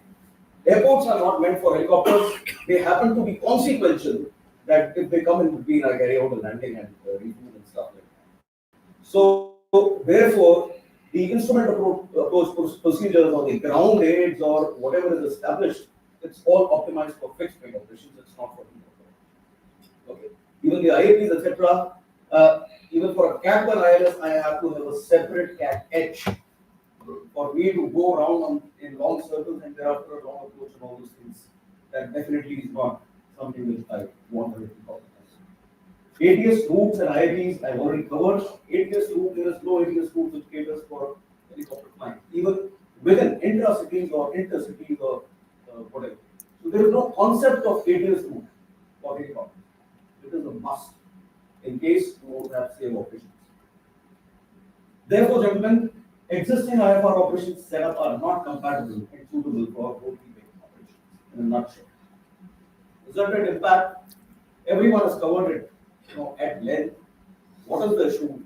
The issue is born out of the fact that we don't have a foolproof system which will ensure that a helicopter takes off, and in case it goes from VFR to IMC, it recovers safely and comes back. And that is why we continue, and they have results like, I think I'll not elaborate on this. We have given several examples of this in this morning. So, an alternative, the point in space. Now, the point in space is not just a procedure, like I said. Point in space is an ecosystem. And today, I'm going to harp on the ecosystem which is required to get this IFR capability and safety for helicopters. What is there in this ecosystem then? Suitable helicopters. The helicopters should be able to fly safely using the IFR segment and the visual segment of the PIMS procedure, for which it requires certain things which I'll cover in detail. Trained surveyors, there is a requirement of a proficient obstacle surveyor who will do the survey for the helipad and carve out the procedure. Designer, PIMS designing is an art. It is not just putting FPDM, some software, and all those things. Every PIMS procedure is a craft. It is a sculpture. So it will have to be woven around the terrain, and it will have to be a product which is unique in itself. Each and every PIMS for each and every location. Crew, the pilots, of course, the controllers. The controllers are very much a part of this. Embedded IFR segments and groups. So when we talk of this, I'm talking about the ATS, so-called ATS. So I'll give you examples and elaborate on it, otherwise I will sound repetitive. Heliports, helipads, ALGs, which have PILS procedures marked and developed, and which can be exploited.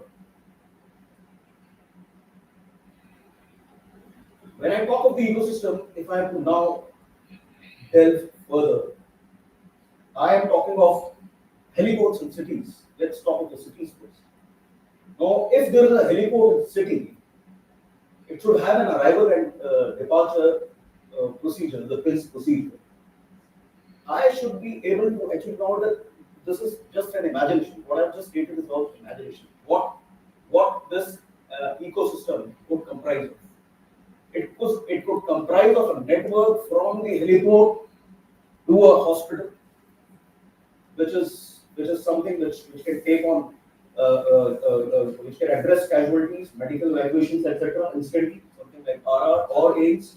In Delhi, economic hub, I think you know it better than me. Tourist attractions we've been talking about this morning, but pilgrimage sites are not the tourist only tourist attractions in our country. There are many which are right in the center of the cities. Places of major activity. It can be a home mela, as far as I'm concerned. Transportation nodes, which of course the feeders to the longer routes by the airports, or even we are talking in the Uran scheme and the other scheme, we are talking of river aeroports and stuff like that.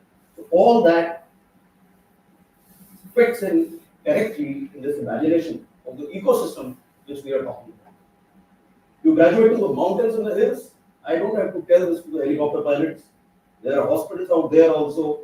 There are tourist attractions out there also. There are transportation nodes there also. And of course, there are critical HDR nodes which become relevant from time to time. That is something which we must look at. We must not look at only the pilgrimage center. I think because it's business and because it's economy, so we've been talking about Chardha also. But the fact is, then this ecosystem spreads across. It's a national capability which can help you and assist you in all situations, whether it is peace or it is conflict or it is chaos or calamity. So, what is the output I'm looking at ultimately? If I have this ecosystem, it is only then I will be able to ensure safe IFR operations. I'll elaborate subsequently. Safe landings, safe recoveries. Anytime I hit a VFR IMC situation, and therefore this resolution of CFA. 99%, I was told in one of the discussions that 99% of these CFID cases, they have happened in VFR, reporting it to INC. And maybe not, please don't quote me for this statistics, I just heard it from. Ways and means. How do you achieve this? The first part is the suitable helicopter. So the suitable helicopter needs to have, because it's a GNSS based system we are talking about. So the GNSS, that is the GPS or the GLONASS or NAVIC in case of the Gagan project and all those things, these need to have a self-checking mode or a warning which is based on reduced accuracy of and integrity monitoring, right? Or OPMA, onboard performance monitoring alert which comes in your cockpit. In a simple, if I was state it simply, the helicopter and of course the R&B required navigation performance 0.3. At any given time, the helicopter position needs to be guaranteed within 0.3 nautical mile radius of its track. That is RNP 0.3 nautical mile. So there has to be a guarantee which needs to be certified by the OEM that it is capable of doing this. Part 2. At any given time, there is a degradation in this nav information. The pilot needs to be alerted. So there has to be a quick warning right on his instrument panel that this is degraded. The figure of merit is from X, it is reduced to X minus 5, let's say.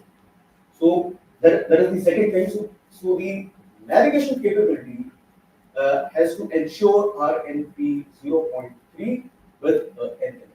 That is the first. The second thing, hybrid navigation solution. All of us, sirs, had Mi-25s. The first time I heard about hybrid navigation was from Lansar, because and that is the first helicopter, by the way, in Indian Air Force, which was truly hybrid navigation capable. So inputs from multiple navigation sensors. It can be a GPS, a NAVIC. These are two different sensors, two different receivers of the GNSS. It could be INS, it could be Doppler, it could also be the radio nav systems like the VOR and DME in coastal office. All of them with a common filter giving you a figure of merit. And anytime there is a degradation, giving you a way out or a one. That is the second bullet. Third is, I've already covered that part of the second. So basically, considering that I am going to fly IFR based on a GNSS-A, the GNSS-A which is giving me that information needs to be foolproof. So that is the capability we are looking at, and therefore when you talk of introducing future platforms in our country, you must cater for these two ones, because that is the future. There are desirables. It doesn't end there. So when I fly, IFR, I require this. What all it gets integrated to the flight management system of the helicopter, the heart, the computer. So all state-of-the-art platforms have a FMS today. I don't have to tell it to this office problems. This FMS should be capable of absorbing the latest aeronautical information files, which is nothing but data input of the latest instrument approach procedures or any important inputs from the point of view of flying, including when the pins come, because the point in space will have its own IAP. So this FMS should be able to absorb this pins file also. There is a requirement of packaging tool for putting it up. We are already moving it. The solution is already there. So this FMS, like the way I select a Cat1 ILS route, I should be able to select pins roving, and the helicopter with this, and if it is integrated to the autopilot, I should be able to fly hands off pins to Rohini Heliport. Just giving an illustration of what I want to say. Anti-jamming and spoofing, gentlemen, considering that we are talking of the GNSS-based system, there is, like I said, there is always this figure of merit. There are always multiple systems, so it will be taken care of automatically in such a navigation capability. But if you have something like this, because I can talk of the American systems, we have the rep from there. We generally have the precision code and the military code. And the military code takes care of any time there is a degradation. There are two different sets in the modern aircraft. One is based on civil code, and the second is based on the military code. And the military code GPS is always available, whether it's a case of spoofing or something like that, right? So, capability like that. Of course, IFF, ADSB, and Elite Tracker. This is an augmentation and information for the controllers and the obstacle avoidance system and the degraded visual visibility. Something extremely important. HAL is already working on this for the ALSP. So, in fact, all these things have been told to HAL that this is what we will require definitely in our and for any future proposals also. So, for the civil sector also, I think if at all the civil sector is not looking at, they must ensure that these things are taken care of. I must the weather radar and TCAS, weather radar and TCAS have been spoken to. If I have to create this ecosystem, what is the process? It's not a simple thing to create this ecosystem. It requires multiple agencies, it requires leadership, it requires a team, and it requires a will. Otherwise, it's not possible. So the process itself, if you see, first is you need to identify the most important location for which you would like to develop the things. Once you've done that, you would have to carry out an obstacle survey of that particular location for developing the process. Then you will have to design, based on the survey, an appropriate test procedure which takes care of the terrain. Having done that, you would have to carry out flight trials for checking whether the process you have designed is safe and efficient, and thereafter, this process would have to be promulgated. When I say promulgated, like an instrument approach procedure for IGI airport, it will have to be promulgated for Rohini pins Heliport. And thereafter, the publication in the charts, aeronautical charts, etc. And of course, it comes to the cockpit. When the PDF file or whichever file this designer has created for pins, this goes and sits in your FS, and the pilot touches the button, pins Rohini, and the helicopter goes. So this is just a very simplified stuff which we have just discussed. Just to let you know, all of this is an inherent capability with you, and I'm already onto it, like I said. But the capability definitely cannot be seen in isolation. There is much more, because the locations are not all mine, the promulgation is not all mine, the regulation is not all mine, and blah, blah.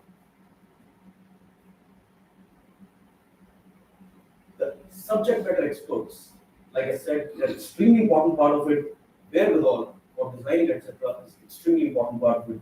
Therefore, we would look at the subject matter pool comprising trained surveyors, trained designers, surveyor, designer, operator interface. Like I said, the operator, when the design is being finalized by the designer, his interface, his inputs will be extremely important, because he may say that as per the software, sir, I will, your missed approach point. I'm not going into detail. I mean, the pins, it has got a IFR segment which is flown on, instruments. It gets you from an obstruction and all those things, gets you to an intermediate point, at a missed approach point. At this missed approach point, your landing is visual. That means it's you get outside the IFR. So it's a combination. So I thought I'll just kind of, in case, now why I said VFR to IMC, in case at Mr. Approach point, not able to strike the helipad, I will always have an option to turn back, recover, follow the IFR route, go back. So I will never ever, like, unfortunately, I do not want to take that example, and that's why I've kept it very generic. But let's say, now since you brought it out in the morning, let's say for Wellington, if we are talking of a pins, there will be an IFR segment which will make sure that your helicopter is on track both in terms of horizontal space as well as in terms of vertical. It will not allow you CFIT where T is 3. It will not allow. So it will fly correctly at the separation which you require, and thereafter you reach a just approach point, that board, if all of us have seen that board, and thereafter the pilot will have the independence, or he will decide whether he wants to carry out the orbit and carry out the land. Otherwise, if it is no good, he turns back following an IFR segment once again, go back and land it. So I'm giving you a very simple, simplified kind of an example. But this is where the requirement of the operator coming. The software chap can always tell that, sir, 7,000 feet, the direct approach is 15-degree gradient, not possible. But it is not that. So that is where the operator will come in. Specialist software. We're talking about software, FPDM and all those things. They are all optimized for all IPs, but we will have to tweak it to make it really compatible for things in future. But it's good. It's doing a good job. Like I said, with the operator coming in, we can still do a great job with this. Standardization training. Now, while it will not be discussed about standardization and training, what we are talking about, the ecosystem, the pilot, the controller, everyone will have to become a part of this standardization and training in this new ecosystem. We will have to absorb it in our philosophy of operations. Inclusion of PINS operations and pilot operating handbooks and ops manuals. Formulation of PINS syllabus for both simulator as well as actual flight. Simulator, gentlemen, extremely important part. I did not elaborate. Incorporation of PINS training and examination on simulators and aircraft. So this is where the DGCA comes. The pilot ratings, a part of it will be the efficiency and proficiency to utilize the IFR segment and things. And regular standardization and revisions by the regulating authority. Regulating authority, as far as Air Force is concerned, our understanding of regulating authority, it is vital. It is most important, and that is the only way we fly day in and day out. So the operators will have to be disciplined. The regulators will have to be extremely painful. This is the only way. So I'll come to the recommendations and keep it simple.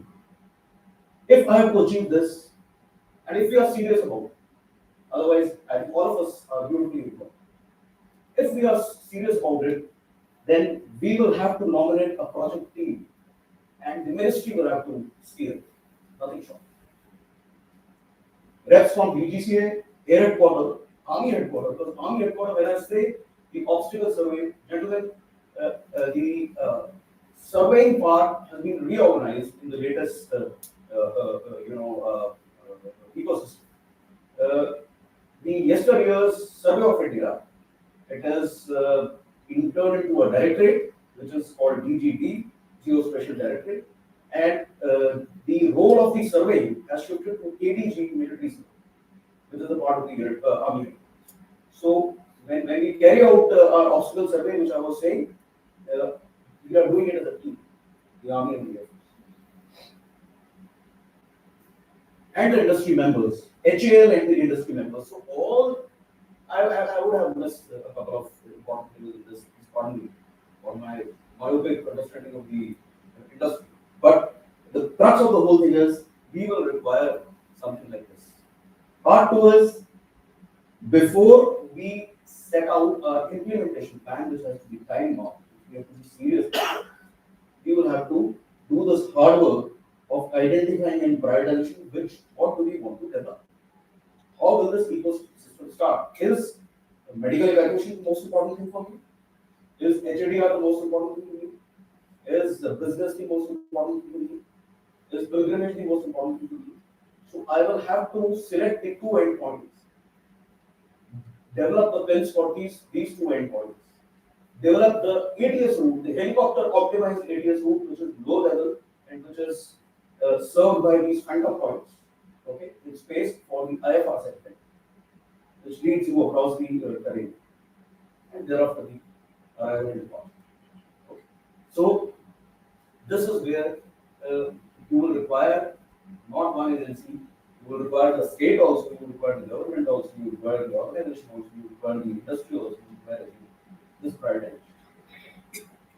And of course, we have to put dates to it. Till the time there is a date book and there are feedback asked and commanded, things won't happen. We will have to think of achievable targets, few sets, small things, bite small at a time. Critical enablers first. I have already spoken, weather prone, accident prone, hospitals, all these things. Start with a pilot project, validation of thought process on that pilot project, and execute subsequent refinements. Zoo has been one example, but I don't think that's an example to give here of the magnitude and understanding what I have of this.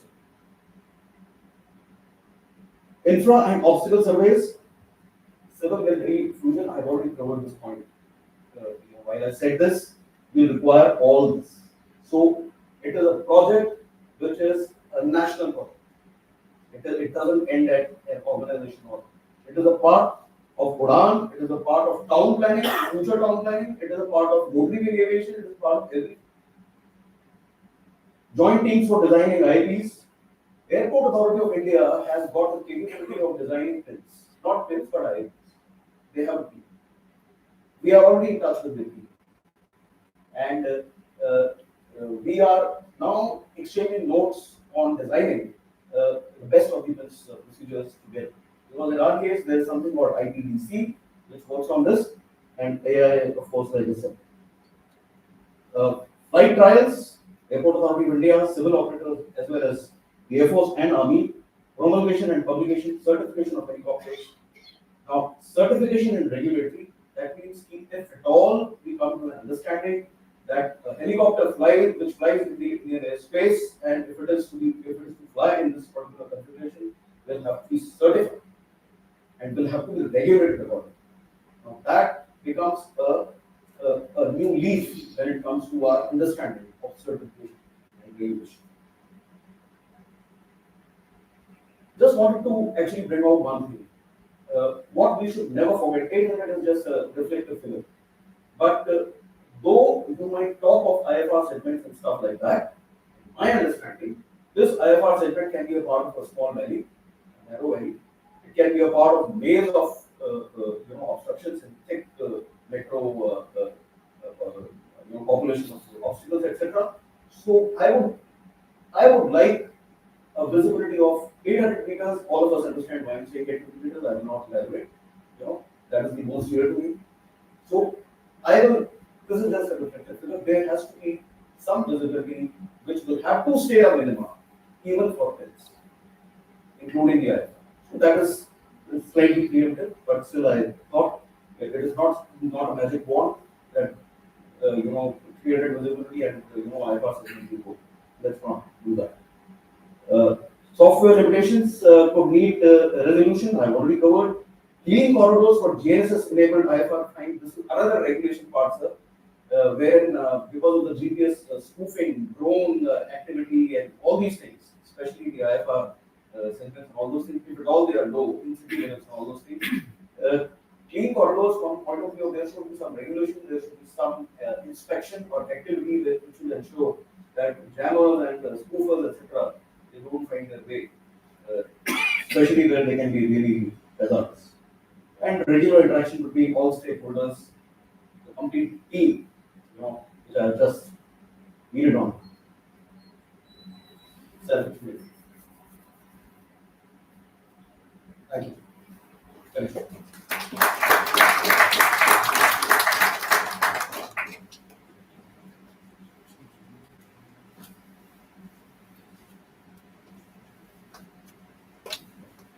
Thank you very much, AJ Kashish, for bringing out this global initiative, which has now been taken over by the Air Force and is being driving this particular aspect. Something the civil industry has been training for a long time.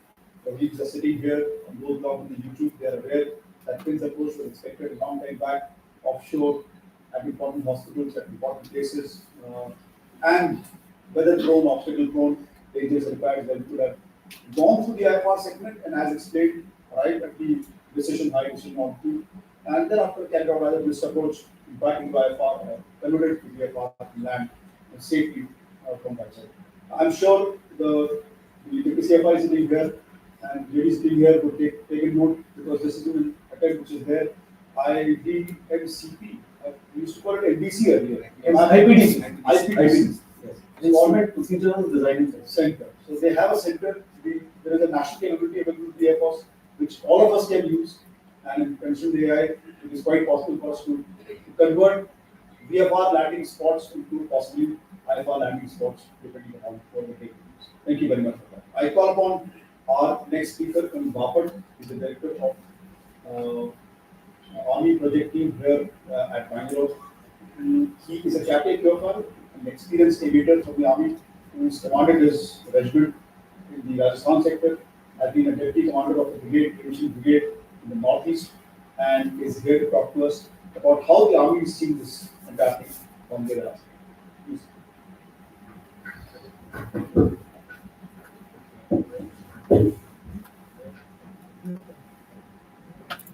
போட்டிருக்கீங்களா இங்க open பண்ணுங்க இங்க open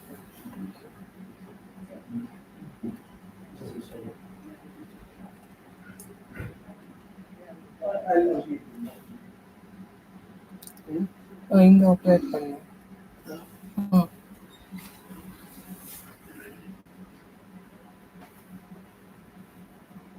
Right. So, good afternoon, ladies and gentlemen. Being a speaker after such eminent personalities have spoken is always a difficult task.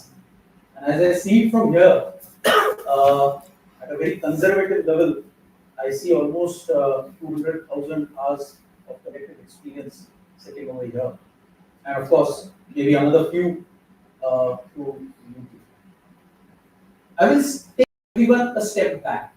We have all spoken elaborately on technology, how advancements have happened.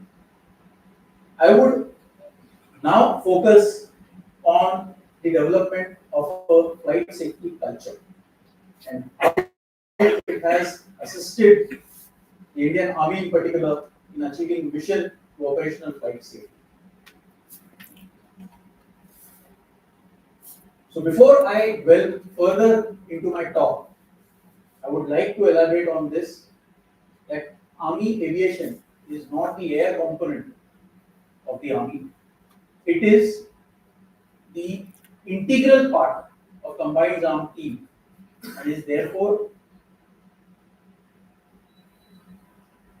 tasked with the primary mission of fighting the land battle in the ground regime and along with the ground forces.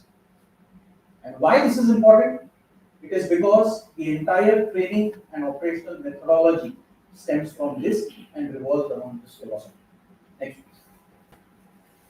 So, as I have been given this privilege of commanding this particular sortie, and I have such august gathering under my command, I shall navigate you all through the various facets of how Army aviation operations are structured, they are characterized. What are the various risk and safety metrics that the Army aviation faces? What are the risk mitigation factors that are put in place? And this is where I dwell upon the safety culture, because it is human resource which is more important, because we are talking of manned systems. And of course, in the end, I will end with certain way forward. Next. So the operational characteristics of military aviation, and that's why I've deliberately put this slide as grey, is always a grey zone. All of you in your heydays as military aviators have operated in this grey zone. And I would say that after having seen various talks by the eminent personalities, it is evident that in civil, even though regulatory authorities, policies are there, but there still remains certain grey zone and where our aviators are still operating once they switch sides. Next.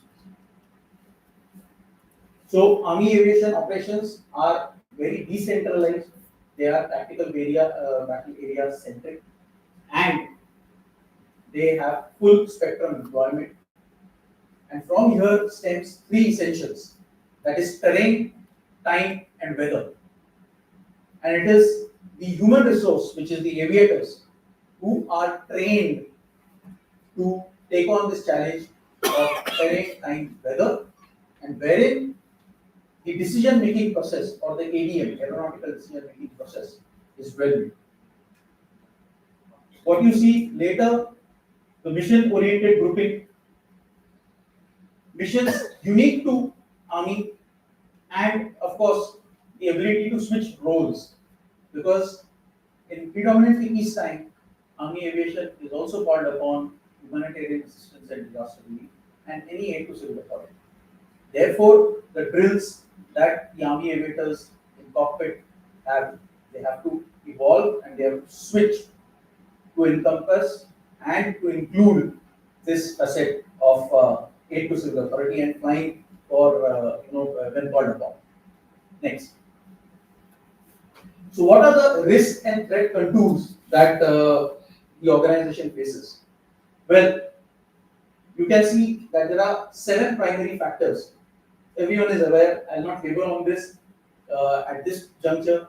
Environmental, terrain, mission complexities, technological aspects, operational threat environment, and of course, now in the hill sector, especially airspace management. However, they all converge on to only one factor, that is the human factor. And in this, particularly the situational awareness and the crew resource management, which hold a very important pedestal when we talk of flight safety. Next.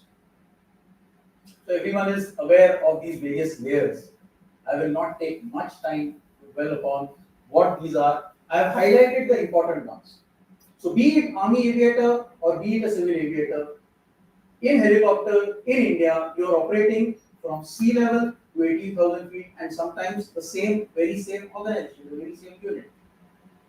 And therefore, you will always find yourself at the reduced power margins on the fringes of the helicopter performance. In Army aviation, likewise in any military aviation, you will be operating from unknown places, unknown terrain. You will be landing at unknown areas, and more so even in civil parlance. The same Army aviators have now, gone across and are flying for civil. At times, you have seen so many rescue missions that have occurred lately have been all from unknown areas, and therefore it is these aspects that we need to continuously train on and not forget the systemic processes. Then comes mission complexities. The layer of mission complexity, like one of the esteemed speaker in the previous session spoke, that unlike in military aviation, where you are generally flying as buddy pilot, in civil aviation you are not. So while on one hand it is a boon, on the other hand it is complex, because you may find yourself flying in a formation of more than 2, 3, 4, that too at night time, close formation. Therefore, it also builds a situational awareness, and it helps you in taking your decisions better. And that ability should be used properly at every juncture, be it in military aviation or in civil aviation. Then we have a lot of kinetic and non-kinetic threats. I will not dwell into the kinetic threats because that's an operational zone. I will talk of non-kinetic threats, especially in today's era, GPS spoofing. A lot of our civil helicopter operations also happen in areas which are near the borders, whether western sector, northern borders. So the aviators over there are likely to face these non-kinetic actions, and therefore it becomes more important to have systemic procedures and robust policies in place to face this. Next. Okay, a new layer is airspace management. Now, as we progress, I started my journey in aviation almost 2 decades back when I was initiated as a student of flight. At that time, the airspace was, if I may, little less than this. As we have evolved, the technology has evolved, and I can say that I have been part of this journey. Over the period of last 20 years, I have seen helicopter in India evolve from being a legacy analog cockpit to a glass cockpit. A lot of modern technologies have come. And when we were students of flight back then, and as you know, the age-old adage goes, that an aviator always remains a student of flight. So we were told that when technology is infused, a lot of things will be decluttered. Your cockpit loads will reduce. However, that has not happened because with modern technologies come more complexities. And if the knowledge of those systems are not thorough, they are going to add another layer of complexities, and therefore you will have cognitive overload. Similarly, today, in past about half a decade and in another decade to come, we have seen the rise of drones. And there is a study which happened last year, a global study, which brings out that there are almost 250 reported misses of drones, unmanned aerial systems, with those which are manned. So this is a live threat. And today, most of our military aviation lies in areas which are remote. Many of our civil operators operate in areas which are remote, and you have seen proliferation of drones to every household nowadays. And therefore, this is a real threat. Airspace management is a challenge. Technologistics, of course, as I have already brought out, you have helicopters flying from sea level to high altitude. So therefore, spares, lubes, oil, everyone is quite well aware. I will not labor on this. I come towards the end of the risk and threat matrix, again back to human factors, situational awareness and crew resource training. So therefore, the cockpit workloads have still either remained the same or have increased due to the advent of modern technology, airspace getting congested, and what has changed is the number of users and operators that have come. For military aviation, the structure is very well laid out. The flight safety ecosystem is very robust. It is time tested, it is ever evolving. However, for civil operators, especially the ones which are small, as has been brought up by certain eminent speakers in the first session, the organizational culture plays a major role. And that is why today I have centered my talk around the organizational culture and the flight safety culture and how do we build upon that. Next. Next. Okay. So how has the risk manifested in Army aviation so far? Well, like in any other military aviation, the manifestation of the risk is same. You have got human factors, you have got technical factors, and you have got environmental factors. And as a lot of study, there in my slide also, the human factors account for almost 70% of the accidents that have occurred. Pre-2000, this figure was pegged at around 83%. With advent of technology, the sky is becoming safer. This has come down to 70, but still staggeringly high. So what you in green and in green orange are the enablers. What you see box as an environmental factor. Why? It is one of the factors. It is also an enabler because it's organization. So I'll not labor on the human factors and technical factors because we all are quite well aware. Many of the esteemed delegates over here have been part of an inquiry at one point of time. What I dwell upon is the environmental factors, the organizational structure, the orbating. So in military terms, we call it orbat. Similarly, in civil terms, there is a structure. And of course, what is the organization culture all about? Because the organization culture has to have intrinsic measures in place to be an enabler so that the pilot who is taking a decision is empowered to take that decision. And like Director AIB brought out, that the pilots are the last bastion. They have to say no. It cannot be economical. It cannot be business model. And this is a very well drilled thought in all military areas. They are encouraged to speak up. They are encouraged to say no. And that is why training, HR management, and standard operating procedures, they take importance. They take the front seat. Next. Army aviation in last 1 year has reported 0 accidents. The trends of last 3 years report a 1.04 rate of accident. Of course, I do not take any liability of this data because this data which I show is from open source but has been validated by the director AIB by this lecture. The global rates are pegged at 3.4.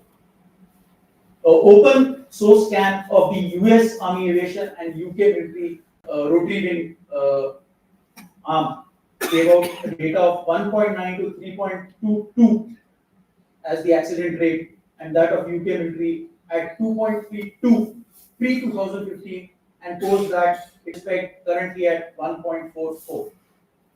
Again, it all revolves around human factors which account for 70% of the accidents. Next. So what do we have in our organization that we are strictly following? It is this pyramid, the mitigation pyramid. And the mitigation pyramid is always top-driven. It is always the leadership. So we have multi-layered supervision starting right at service headquarters level, and it percolates down. It is a cascading effect. It percolates down to the unit. So the last bastion is the unit, the flight, the squadron. But there are systemic procedures in place, and there are counter checks, audits, and balances within the organization. Next is the robust system of briefing. Every time when we go for flying, we all know, we all have done this. It is important to keep the old systems alive. Briefings, debriefings, procedures. You need to infuse technology to make it more wholesome, all-encompassing, because that is the only way forward. The moment you stop this essential, you are ensuring a faster rate of or a domino effect. Of course, the backbone, that's why it's the middle run. The core is the standard operating procedures and policies. And as I said, standard operating procedures and policies have to be ever evolving. They cannot stop evolving. It is the old systems to be kept alive, adaptation to be done, along with the technological infusion. Because these are the things that are going to always play up as a subconscious thought in any aviator who is planned. The cognitive process of an aviator is important, and this is part of that cognitive process. Focus training. This is very, very important. It is not only important because training is carried out by everyone. The training has to be scenario based. It is to be focused on the area of operations that you are. Use of technology, simulators. For past almost 2 decades, simulators have played a vital role in training. But now that same can be available in the squadron, in the unit. in any organization, use of AR/VR, which is also part of my recommendation ahead. Publications, advisories, but end the pinnacle, the tip is data. Because data analysis is what will ensure that the hazard identification is carried out correctly. Data analysis will give you the exact markers of what processes are going wrong and what are the gaps that need to be plugged. Next. What is the way forward? Next, please. I have this circle of flight safety. And as I said, circle of flight safety always starts from the top. It is the leadership commitment.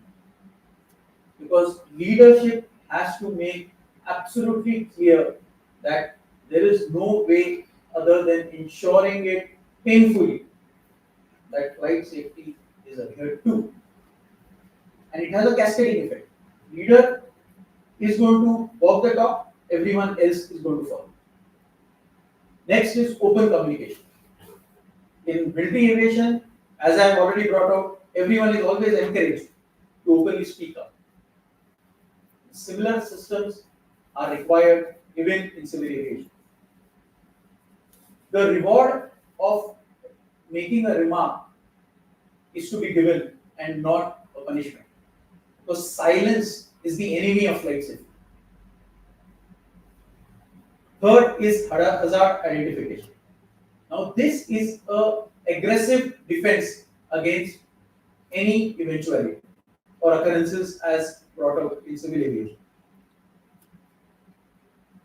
Third, the bottom, the solid foundation is training and competence. I've already emphasized and speakers before me have labored upon it. So it is a very well understood point. I will not dwell on this further.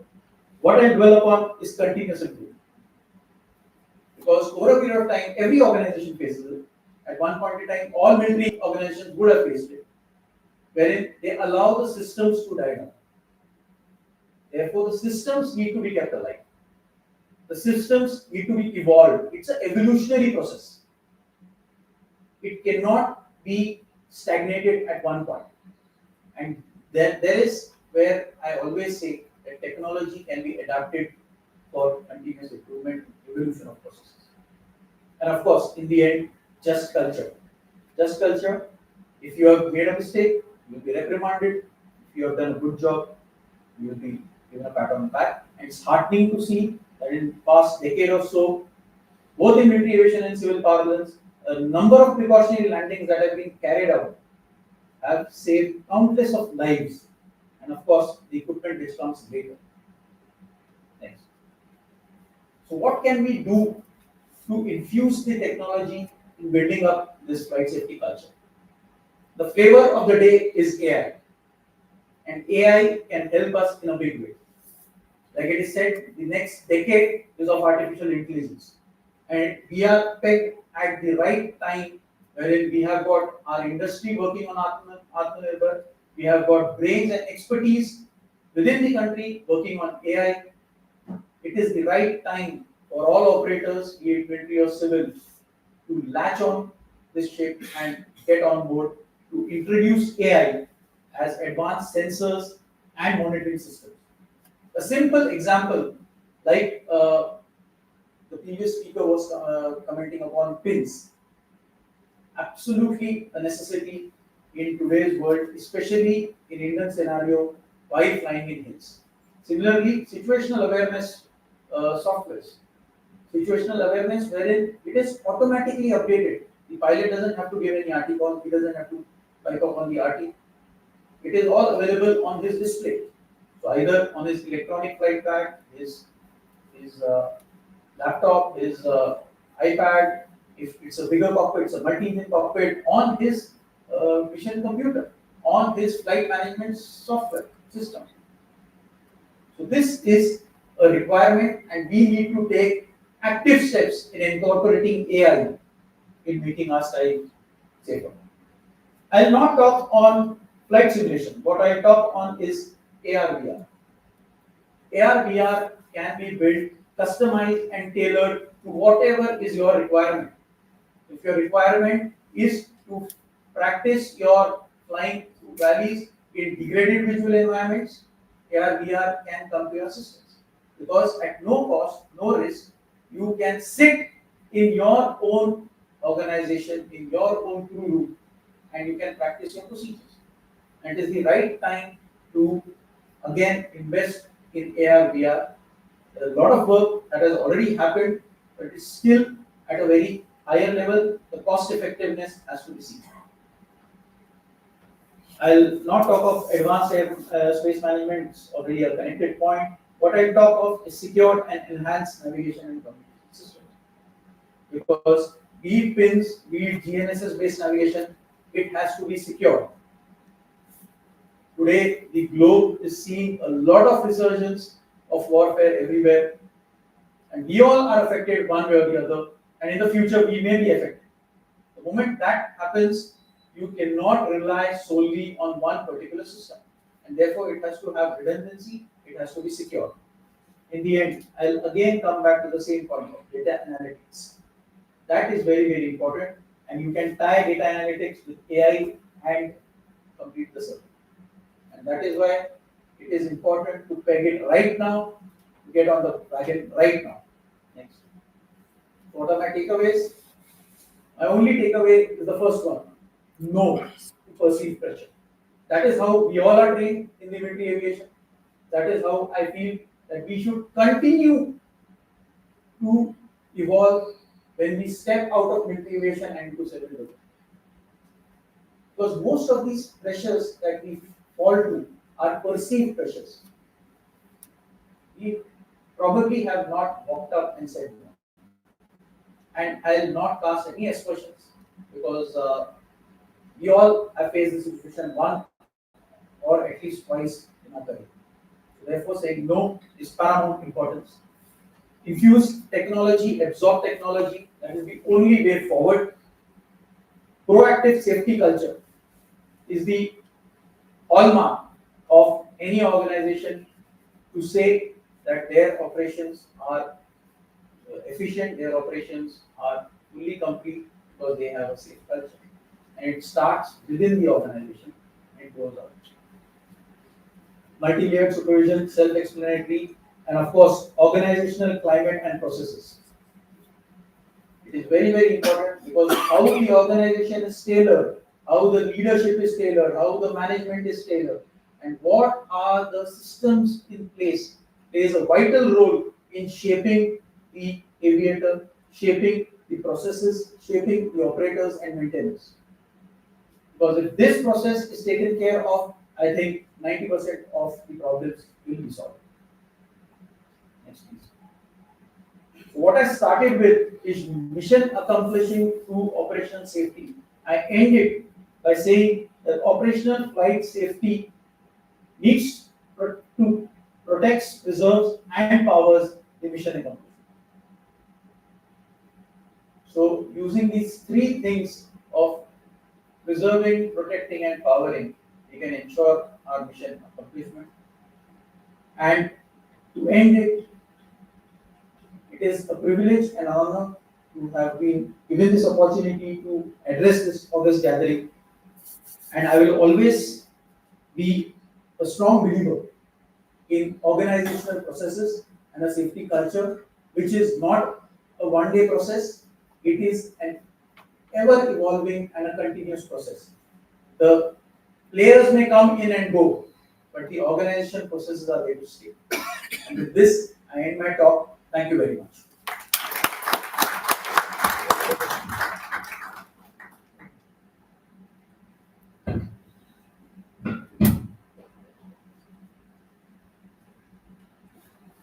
Thank you very much, Colonel Babat, for putting focus on the organizational structures and our belief in completing the loop through the just culture back to saying.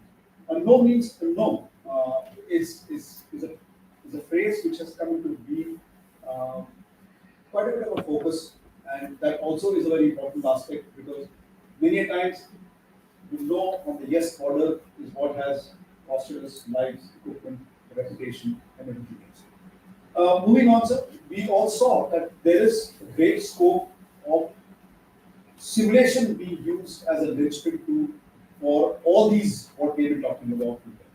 And the binary process which has been established here in my country on simulator is it goes the way it goes to hats off here in Bangalore, helicopter training school, where these simulators are there, the instructors are there, they've been training pilots on the edge and then 412. May I call upon my colleague, my dear friend Raghu from Hats Off to come and talk us through as to how simulation has powered this just safety culture in which we are able to expose ourselves to the environment, negotiate in a safe manner, and still come out victorious on the other side. Over to Raghu, please.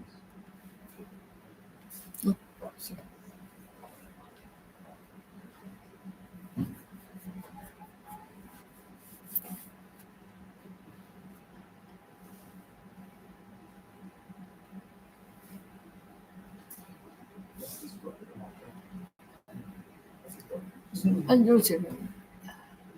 I will take it. Thank you, Lal sir. It's indeed a great pleasure today to come and stand here in front of this August gathering.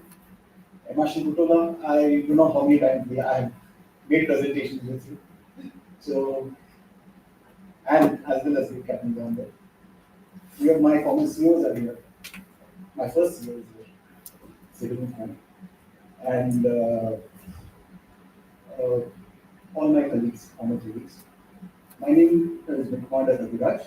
As Lal mentioned, I'm from Nassau. I was part of the Air Force till 2018, and thereafter I moved on to Nassau as a synthetic flight instructor. I went on to Boeing to design analysis, research and analysis of simulator software in Bengaluru, and I've rejoined Nassau very recently. I'm a former test pilot as well. Coming to the man issue, now we'll be talking about systems, regulations, laws, rules, and conditions. We've not talked about the one main element in this particular activity that we do, and that's the man. And that is where the simulator instructor, and the simulation system. So, I request you to say gender bias women in the group. Fine. No, they're not here. I know. They're not here, but they are. When humans are tested, or humans are brought into an environment of flight, which normally they should not be.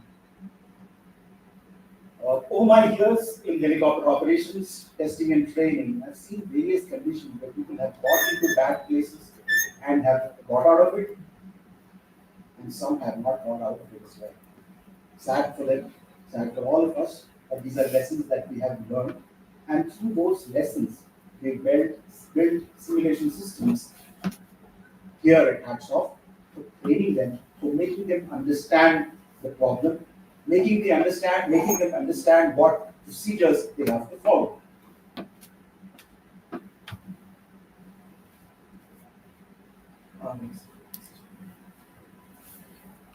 I have not put a heading deliberately here on this slide because I thought CFID itself would be a good enough heading, and the definition says so on top of it. Have you heard statistics? So let me start there itself. And of course, this is from the World Wide Web. Lots of errors. Captain Gandhi brought out something else. Colonel Doppert brought out something else. So I don't know which one is true, but some of it must be true. 71 out of 14,068 global accidents reported between 2005 and 2024 were classified as CFID. Not much, not at all. Hardly about 5% of the total accidents. But what's secret here is 19% of them are fatal. That's a big number. This imbalance tells us something very important. CFID is extremely rare. It's not common. But definitely, fatalities are massive. When it happens, it kills. US itself is the fifth largest cause of all fatalities. even in DGCA data that I had culled out from the DGCA website, already 25 helicopter accidents that we've had, 10 can be near about said to be CFI. That in itself says that's about 40% of it. Quite serious. It's just not a global trend or a median trend. It's a clear and present risk for us, risk for our pilots, risk for our passengers. So the focus of my session is not on technical aspects, it's not on laws, it's purely on what we do for the man who's flying the machine. So, all the data and information that I mentioned, even the DGC data, predominantly one aspect that comes out seriously is the loss of situation awareness. The pilot gets into IMC when he's filing VFR, either deliberately or out of pressure. And that entry is unplanned. And the moment he does that, he loses his situation awareness. Many people say that I got out of it. But at the end of the day, for those few moments, the loss of situation awareness is what kills. The common precursors of CFIT, poor or delayed decision making, or at the moment, next slide, please. I would like to bring out two specific accidents. Now, these two specific accidents, they don't relate to India, they are general helicopter accidents. They are, I took this out specifically because of two rumors or two words that went around during various discussions over the past few months. One was a probable issue of night landing on board, and the second was brought out by the ACS CNS pins. So these two incidents are both related to these two causes, two extremes of the situation. In this particular incident, a helicopter was making a night approach on an offshore platform. The lighting was poor, weather was marginal, and the wind information was mistaken. There was absolutely no information actually. He did not understand his descent rate, or it did not perceive. She did not perceive the descent rate in this particular case. She did not perceive the descent rate. The pilot, the cap pilot in command, did not understand what was happening at that point of time. The moment he understood it, it was too late, and the helicopter impacted water. The second, next slide, please. The second case is a very famous case out of Orange County, US. A famous Laker player died in this accident. And here, the pilot continued the flight in controlled airspace despite worsening weather. Entered IMC unknowingly, accelerated, and lost control, lost SA, and crashed. Killing all passengers. He had all the avionics available, but SA was not. Both these cases show two deadly traps. One is loss of SA, and the second one is planned continuation. In both these cases, the requirement to continue the mission despite other hindrances is also present. Next slide,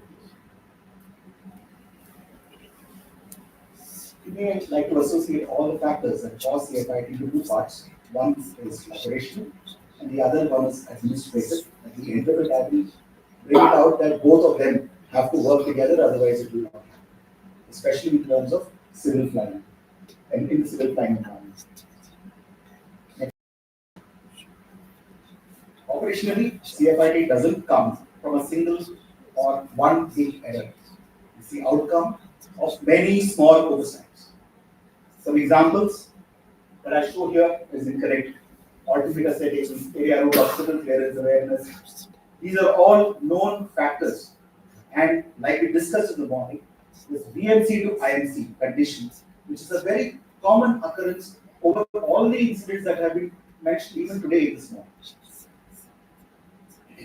The risk further multiplies in mountainous terrain in the kind of environment that Indian pilots fly in our country. And these many small oversights is what leads to accidents. Next slide, please. How do simulators help now? I've made a couple of videos on a bare phone of the cockpit. Now here, we induced the pilot into weather conditions. He sees the helipad, definitely sees the helipad with the intention to land. He flies over it and then loses visibility.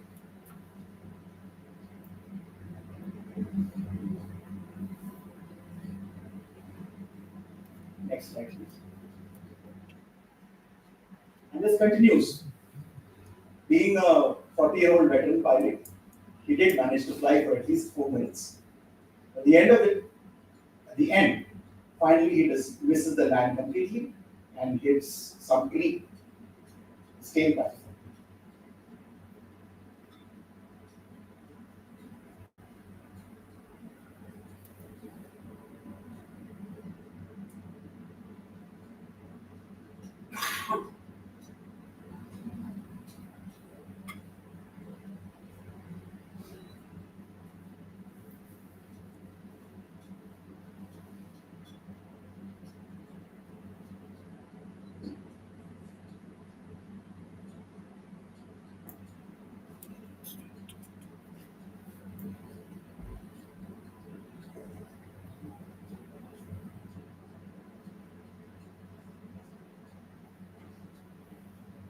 So how do simulators help? They allow us to safely recreate real-life scenarios. Provide you bad weather, create stress in the cockpit, create an environment where the pilot has no way, no alternative but to continue flying. Next slide, please. We can train pilots in the simulator to recognize and respond to the situation. And that is what no aircraft or no ground training can do. Scenario-based simulation lets us to enhance our decision-making skills at the point of entry, teach them CRM principles, how to communicate with the cockpit, with the crew members, and in a sense, we can actually do the unthinkable in the simulator. We can actually plan a pinch approach and carry out a landing at a place before you actually do it in real life. Next slide, please. So the objectives of a simulator-based training program would be to train the flight crew with the ability to recognize the contributing factors, as I said, maintain proper horizontal and vertical separation, communicate and coordinate with crew members, recognize the CFIT situation prior. We can actually simulate real-time CFIT situations which have happened to other people. We have accident reports, incident reports available with us. These can be programmed into the simulator and given as real-time accidents or real-time incidents for the person, for the pilot to train. Thereby, he gains confidence on board systems. Probably one weak link that over my tenure as a SFI I've noted is that predominantly the pilots, the military pilots especially who come from both Army, Navy, Air Force, they have a hesitancy to believe their instruments or their systems on board. And this hesitancy can be removed while doing simulation flying by showing them how that system helps them to get situation awareness all the time, keep situation awareness all the time. As I mentioned, real life scenarios, we can make them do wind shear, we can make them do bad weather, we can actually simulate a real life accident, as I mentioned earlier, also on the simulator. Next slide, please. Environment scenarios, different density altitudes, flying between hills or over rivers, unknown terrain, unrecognized features. box canyons or able to fly but out of it before impacting terrain. Flying over rising terrain that exceeds the aircraft's ability. That also can be trained on a simulator. Next slide, please. At the end of it, basically, we can help them understand where their attention gets diverted. The point of diversion of attention, the point of loss of essay can be taught to each pilot based on allowing him to make a better judgment in real life. And that is what is the aim of a simulator. This morning I was talking with Marshal Butola, and he did mention that we create a profile for a training, simulation training specifically related to VLC to IMC. We work on that as you mentioned. Next slide, please. With regard to the decision makers, as I mentioned earlier, there's an administrative part as well. It's there. Accidents don't happen just because of the pilot alone. There are many more men involved, or many more women also involved in this case. And it is these people who have to understand that training on a simulator is a mandatory requirement, not because the DGC has said that. It's mandatory because the pilot saves lives. If he has to stay alive, that is money for the company. If there is no pilot remaining, he's lost that money. He's lost that investment. He's lost that training. That loss, understanding that loss is important for an administrator, for an authority in controlling the company.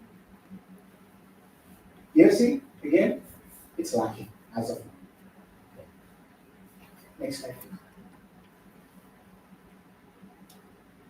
With regard to regulatory aspects, awareness. The website information, as was mentioned in the morning by DGA, information is strength. And that information, it will not be confidential, it is just an information requirement for the simulator designer to build on his systems so that he can actually give real life scenarios for pilots who come for it. And that every operator can specify which sector this pilot is expected to operate. That area specifically can be cleared, trained, the pilot can be trained on that area. Next slide, please. Lunch doesn't get very further.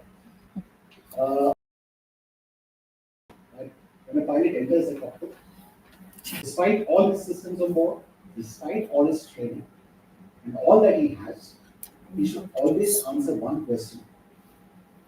I'm allowed to do this, whatever I want to do. It's like road driving in Bengaluru. I'm allowed to do this. What should I do? A simulator answers that question for him.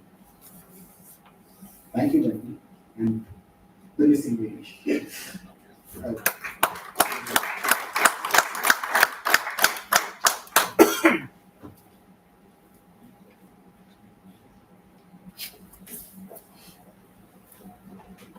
Ladies and gentlemen, a round of applause for the simulators and it is very interesting to note, some subtle parallels with you with traffic in Bangalore. Should I or should I not? It brings into focus that there is a lot to be explored, and I'm sure the decision makers sitting over there will take a note of this. How simulators are going to virtual reality. Surprising to note that US Army has shifted or sold its initial helicopter training to virtual reality simulators sitting on chairs and with VR glasses interacting with the systems. I mean, that's how it has started. So, in that pursuit of the culture which Baffert spoke about and everybody else mentioned, there is a need to go to the basics and stand from that. This brings us to my next topic and my next speaker, who is a chair test pilot here in the Rotary faculty here. He is going to talk to us about the HAL's perspective on human error accidents. Rajiv Dubey is a dear friend and colleague. We've been working together for a long time. He's been so very exposed to systems that we've been handling over here. So the series of the helicopters that are coming through HAL, you would find his insight will draw you into many such focused areas where we will all help and build this concept of chess culture and emergence of CFIT and session impact vaccines. Over to Rajiv.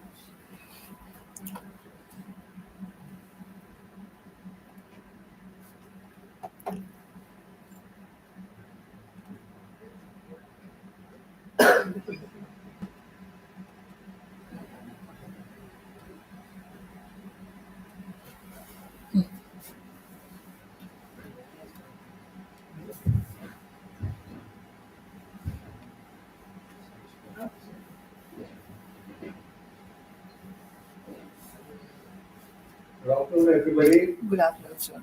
And it's a lunch break. I know it's 2 o'clock, so I'll try to keep it short. But it's more of a technical thing.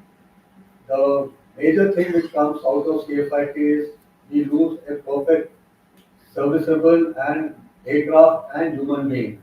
That's the major thing which we lose, and that's very sad. That a serviceable aircraft and a pilot or a crew is lost in SCFIT, which is unpardonable, which we just as an HCL, as an OEM, we just don't want this to happen. So HCL, in its own initiative, has taken a lot of initiatives to come to certain aids which will help the aircrew get the situational awareness as to form a virtual situational awareness inside the aircraft so that the pilot can believe he is safe. So and that's what my topic today is, HCL's initiative to mitigate CFIT in helicopters. So before I start my presentation, I would like to know what is you to see a video of a CFIT, because that will give you a reality check as to what is CFIT. So we'll be just talking in terms of words and PowerPoint. But this is what happened. It's a Panama air crash in US. I'm not running. It's not running, so I think the previous one, yeah, 1 minute.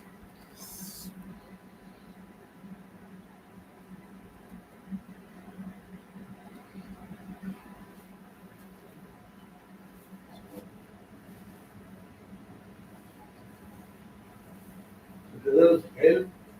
He's under hazy weather. A typical northeast weather. I think everybody of us has served in northeast, and this is the weather which looks like.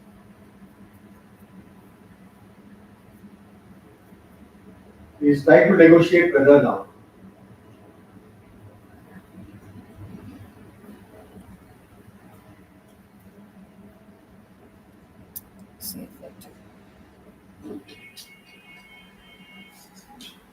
And that's what this is a typical case.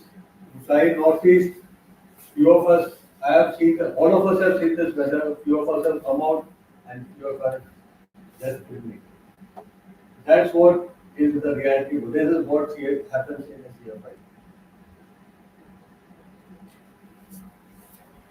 So having seen the video, CFIT can be mitigated by various ways. Like you can have a training like keep the Ragu covered, you can have a simulator flying, you can do a cloud flying, you can do an IF. So there are various ways you can do a training, get expert in training in bad weather, and then accordingly you can fly the mission or the operational mission, whatever it is you have to do. Procedurally, you have rules, regulations, you have departure procedures, you have arrival procedures. So there are various procedures which has been laid down by DGCA and Air Force, Army rules, and that is one of the ways you can mitigate CFIT, and that has been covered by various people.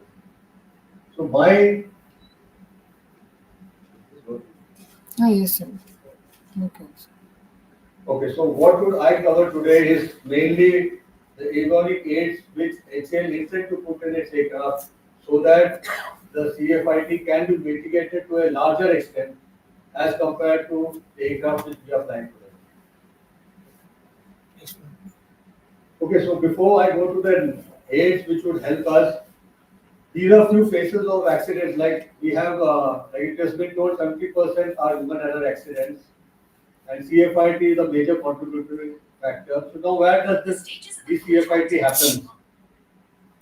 Which are the stages, which are the phases of flight? Hover is a typical case in a helicopter because you carry out, you have to hover for a takeoff and landing. You do a pitch, you require to do a hover, underslung, sonar deployment. So hover is a major point where you could enter into a CFIT or use the situational awareness by entering a dust port. Next is takeoff and landing. Takeoff and landing phases are critical phases where it is told that the crew has to be on control. And as it's a progressive phase of flight, the CFIT could happen in this phase. Next is the night and NVG flight. In NVG, your visual restriction, your visibility is restricted to 40 degrees. Or night, you have no visibility, you have to bank more on instruments. Valley flying, as I showed you the video and you've all experienced, valley is a very tricky flying where any bad weather and valley are actually known and it's quite dangerous. NOE flying, like operational missions, they dictate you have to do an NOE flying, so you can't run away from this. You have to accept that operationally we required to do this. So how do we mitigate and CFIT and still carry out this mission in my presentation? Okay, so HCL has an experience of more than 60 years in manufacturing helicopters. Right from Chetak Cheetah, we had few of the Chetak Cheetah, not in Air Force, but in Navy, we had radio altimeter and autopilot, which helped us to a certain extent in getting our situational awareness. Then HCL built the ALH Mark 1. So Mark 1, we had 4-axis AFCS, radio altimeter, cockpit. Design was better. In the civil version of ALH Mark 1, we gave them at that stage an auto ILS and cruise height, hold, and cruise descent also we could carry out. Then we progressed to Mark 3, Mark 4, where we had more powerful engine which could help you in coming out of bad weather or carrying out a missed approach anywhere. We went for a digital map, 3D nav, GPWS, and obstruction avoidance system. Presently, the purchase order is on for the Army, and I would briefly cover how an OS is used for a normal flying. Then in the Navy CG, in the Mark 3, we had TOS. We went for HTOS in Navy CG helicopter with an additional upper modes in the AFCS.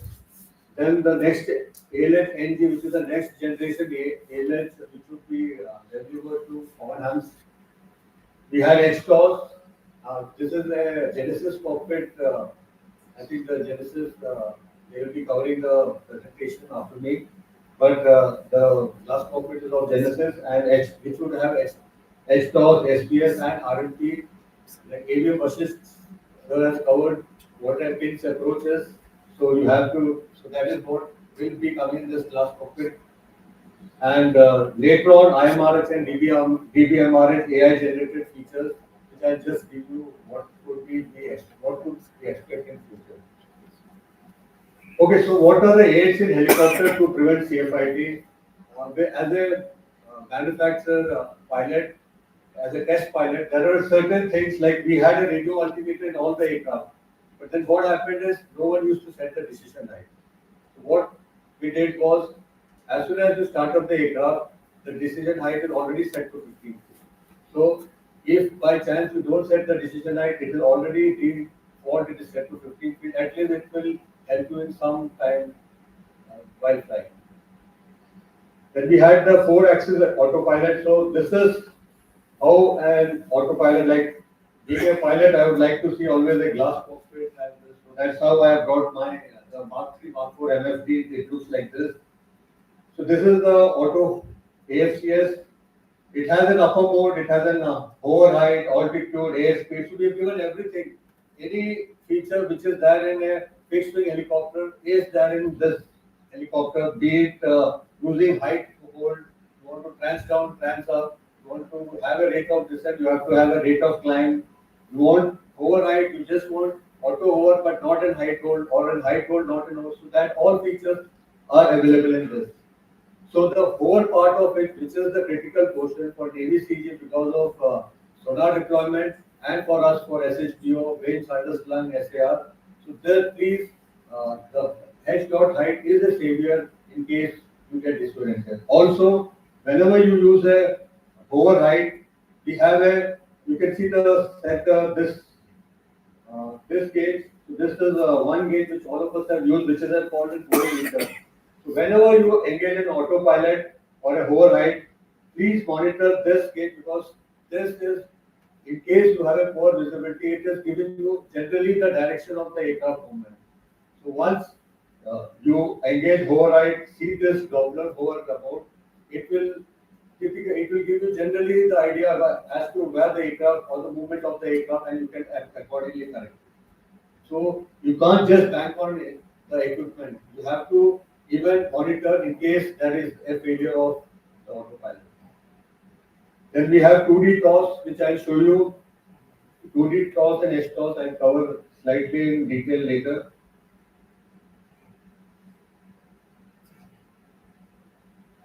Okay. Then we plan to integrate obstruction avoidance system. This also I will cover you slightly detail. I'll show you a video of OS. Weather radar, like all aircraft has weather radar. We know how to use it, but at times we keep it in standby mode, and by the time we have to make it operational, it's too late. So the usage of weather radar at correct time is also important. For beat trim, it's done in all the helicopters, but how different is a beat trim from a normal trim? Major advantage of a beat trim is it trims only in one axis. So in case I enter cloud, and what I do is if I have to increase the speed, my speed only increases. Or if I use a normal trimmer, my roll and pitch both are adjusted, both are changing, and that it gives me a feeling of disorientation. Or a beat trim only trims in one axis, so it could be a savior, and it gives small changes. It doesn't give a change like an FTR button. Okay, besides, then we have the RLAV and RNP. Even Vasisth, it is a major pie out of it, though I will just cover in short as to what he was trying to depict. Pictorially, I have that, I'll just show that. And there is miscellaneous, there were another two things in which, in one of the sorties I was going night flying, NGG, and with me there was a training. So as we were flying, after some time I saw suddenly I was just seeing the mission computer, and I was seeing the weapons page and trying to track through EOPod. And then I realized we were just rushing towards the ground. And then I realized we had put an AFCS, but a failure of AFCS did not have an audio warning. So as we were flying, and I assumed we were in autopilot, and I was engaging the EOPod to a target. At that time, the trainee had pushed the collective button off. He had pressed the collective button, which disengaged the AFCS, and we have a very interesting. So what we did is we put a gong for AFCS. So anytime the AFCS, like in the air fixed wing, whenever an AFCS upper mode or any mode is disengaged, you get a gong. Then most of the features which require, especially in poor visibility, is we have given it in collective and cycling. That is the HOCAS.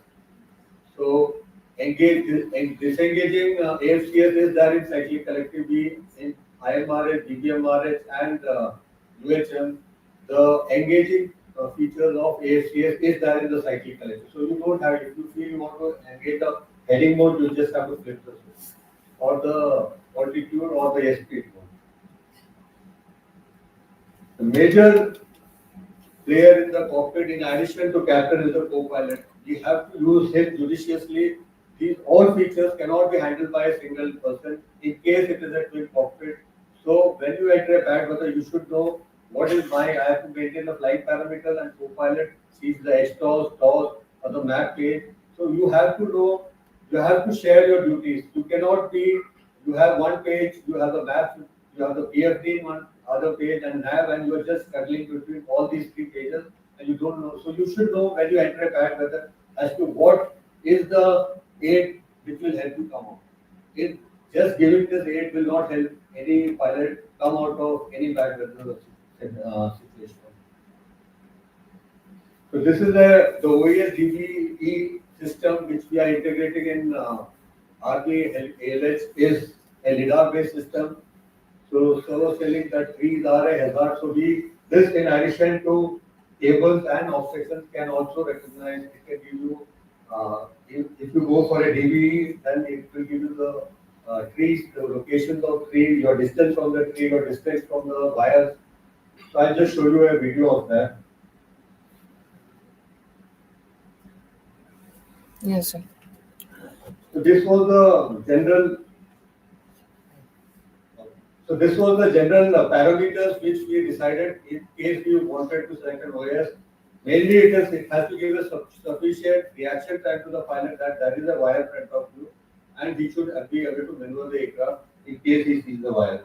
So the reaction time was 14 seconds and probability of detection should be 99%. Okay, it's not a very heavy equipment and Hensoldt is the company from Germany which we plan to integrate, and that is, and I'm sure Air Force will also further integrate in ALH.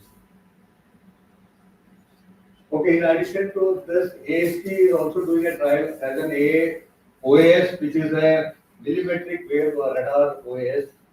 Okay, so this is also this is much better system in which it uses a K-band 2D array in which he generally plots the obstruction in front of you and helps the pilot maneuver through those obstructions.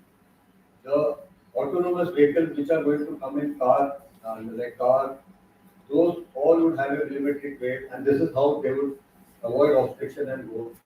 So that's the same feature. It can penetrate through fog, dust, smoke cloud, and it can help a big way in avoiding CFI. Next. If, this video, I'll just take it to the other thing. Oh, sorry, put laptop.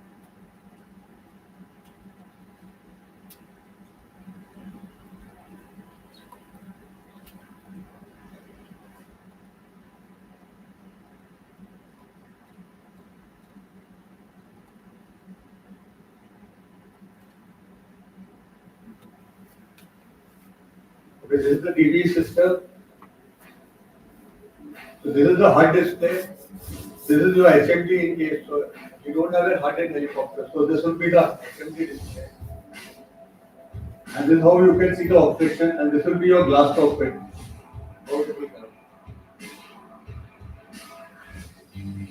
So that's how the wire is tracked. You can see these are the two features which are expected to come in the helicopter. So it gives you a inside of the cable, the pole, the tree, and then you can have your own reaction time to avoid those features.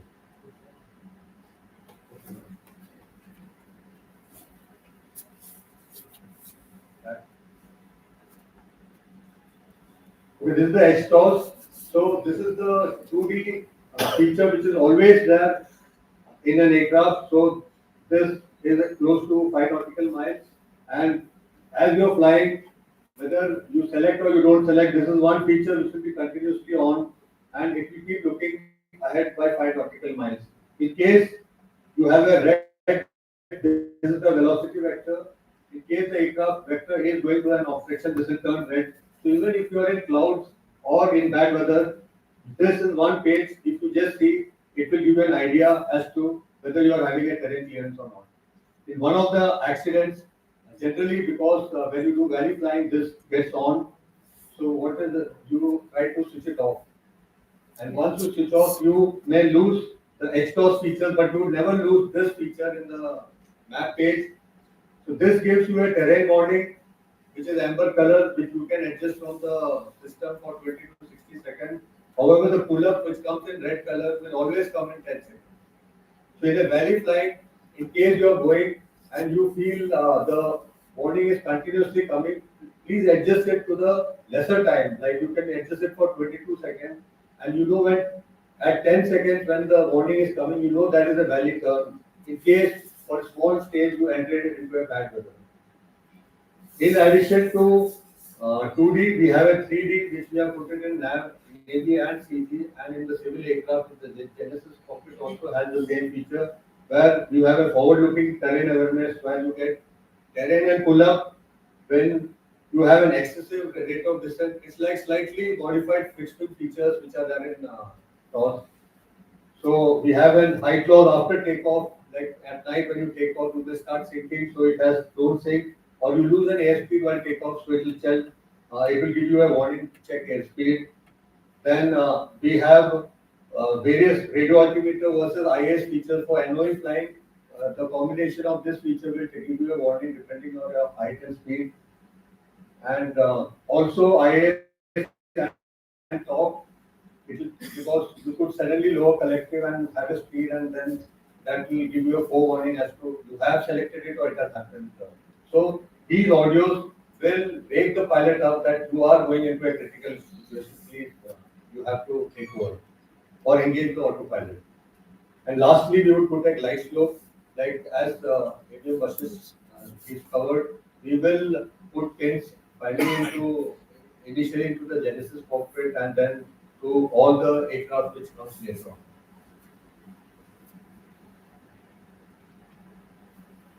Okay, so additionally, this is a 3D LOS where what I do is I go from here to Vijayawada, so I can plan my height between Bangalore and Vijayawada, check all the obstructions and then check what is the safe height for this feature. And then I choose that altitude to fly in case in between I enter a bad weather, I know how to, I know I am above the safe altitude. So this is the Genesis guide. Please pardon me, one of your slides I've used here. So this is the glass cockpit of a Genesis cockpit, which shows, so it shows an amber color. As soon as the toss kicks in, it takes a 3D map out of it, and then it shows a 3D map and shows you an amber or a red color depending on the obstruction ahead of you. So this is the, additionally, in addition to toss, they have a synthetic vision which gives you a 3D dimension of the terrain ahead of you. So he uses the map data and the toss data, and he projects you in a 3D form. So this is a normal flying. When you're doing a normal flying, this is how the PFT or your artificial horizon and this would look like. In case your toss kicks in, then it becomes into this color and it gives you generally a visual environment of the terrain which is ahead of you, and you can accordingly maneuver the aircraft. Okay. In addition, there is one more feature which is also there in Genesis and in we are putting in ALN. It's called the HITS. It's called the highway in the sky. The highway in the sky is a feature which uses GPS and the Gagan, that is the S-Pass. So with the S-Pass, what I get is I get a triangle where I have the my errors in terms of horizontal and vertical. So if I keep this box, if I keep my artificial horizon aircraft within the box, so I am sure I will be clearing by other objections by this many meters or by height in terms of this many meters. So generally, highway in the sky clears in an S-Pass system clears by plus minus 200 feet laterally and plus minus 160 feet. So this is a very accurate thing which we need to practice. We have to believe. So there are 5 boxes which will come. So you just have to fly through those boxes, and dotted boxes will show you if there is any turn. It will show you where is the next leg or where is the next turn. Just keep your aircraft in the boxes and it will take you. So as we discussed, the pins, when the pins comes in, you use this highway in the sky to keep the pins to ensure that you are not diverting from the IFR route by keeping the highway in the sky in the center. Okay, so this is pins which avian Vasist was telling. You have an initial approach fix, you have initial fix, you have a final approach fix, and then you go to a pins. This is the segment which he was telling is an IFR segment. You reach here, if you don't sight the aircraft, do a missed approach and go to a missed approach, right? Or if you can sight the aircraft helipad, you do a normal approach into the helipad. So what comes out of this is Pins approach is possible. It will keep you more operationally, the capability operationally increases. However, you should know in case your SPAS degrades or you don't have a GPS signal, you should know what is the other errors which are possible and how I do a missed approach. Missed approach procedure to avoid CFIT in a Pins approach has to be very clear, or else Pins approach has to be avoided. So this is, and similarly from the helipad, I take off, I go to initial departure height, like minimum circuit altitude, and I see, in case I'm uncomfortable, I do circuit and come back. So, or when I reach the IDF, I see I see that the from this part of the departure is a visual segment. After that, I can go into an instrument IFR segment and then proceed to another. Okay, so this is how I have finished my presentation. What I would like to say is all aids there are a lot of aids which can be put in the aircraft. However, first thing is how to use the aid. The aircrew should be aware as how to use the aid. He has to use CRM to distribute the aid within the aircrew which are available in the cockpit, and in which critical point which aid should be in your glass cockpit, you should be very clear about it. Because you have weapons page, EO page, so you should know as to which page has to be there in a bad weather, which page has to be there during you are in a dust bowl, or you are in a hover, or you are taking off, which pages I should see, and how I would do a missed approach, or how do I take off, or if I see an obstruction, how do I come out. So you should be very clear about the pages which has to be there. And finally, what I would like to say is one of the major different reasons why we helicopters have more CFIT is because fixed wing goes from an airfield to airfield.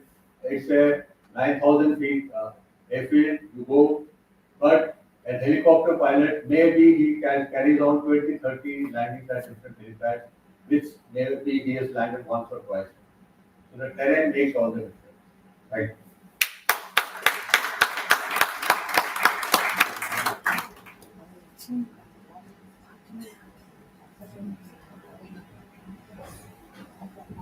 Rajiv, thank you very much for your detailed insight into the technological innovation that our industry is doing right now for similar airplanes. We will get to hear more from Genesis about the glass cockpit, HLG. There is a point which happened for the presentation before. Kush, the CEO of Hatsoft, was here, and he was trying to make a point in my mind that he would move on to the presentation. I missed his point. He sent it to me. I just want to share it with the house. He says very categorically that they are also carrying out training for the pilots once they get into inadequate IMC. What should be the correct CRM to get out of the situation? That also has been trained by them. He quotes an example that sometime back, BSF had an accident in which two pilots decided to turn back due to bad weather and were setting their GPS while looking inside. Unfortunately, could not handle the situation and collided to the ground. Very sad accident. The BSF approached Hatsoft to conduct CRM training for such incidents, which was done successfully by them. And he has a testimony from the BSF, which has come down back to Hatsoft to state that yes, following that CRM, several pilots have benefited and they have come back to live and tell another tale. So that's the power that we were talking about. And this was the power of the technology which Rajiv shared with us. I just want to share with the house that in the ongoing Dubai Air Show, HAL Korwa Division MD has signed the contract with Hansol, which is the German company, which is behind this LIDAR, which is coming in to this OS, the LIDAR, light integrated detection and imaging. That has been just signed in this Dubai Air Show with HAL. So this particular program is going to be way. You will find the movement. Probably you will come down to ALH as well. You are aware that don't take out any more time on that. ALH NG is now coming to power homes, and that is where it will advert into the civil flying. And there are many questions, there are many processes which will go through, but these are some of the aspects that I will take into account for CFIT now. Without much ado, sir, I request all the august speakers for the session to please come on the stage for the presentation. May I please request all the speakers for the session, please come on the stage. And may I request the Commander Mathur, sir, to please come and give the honors. Can we have the lights on? Opa.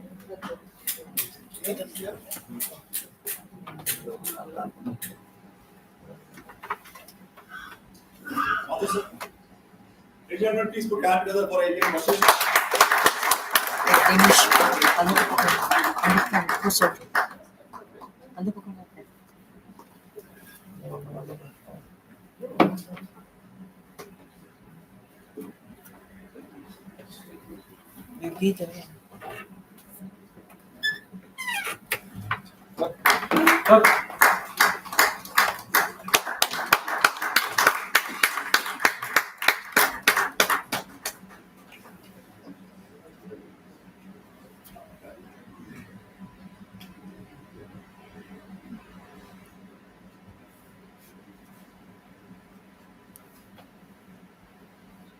Come forward.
Camera.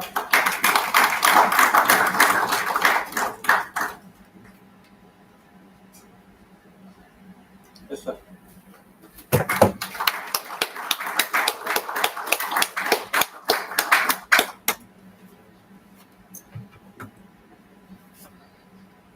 Thank you, sir.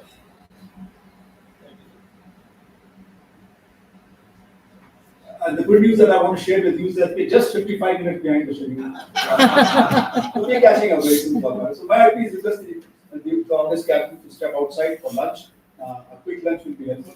And we'll be back here. I don't want to say a time because most of you are my seniors. So then shall we make it about 2:50 or so? 2:45. Thank you. Good job. 2:30, only 15 minutes for lunch. You are supposed to be back within 15 minutes.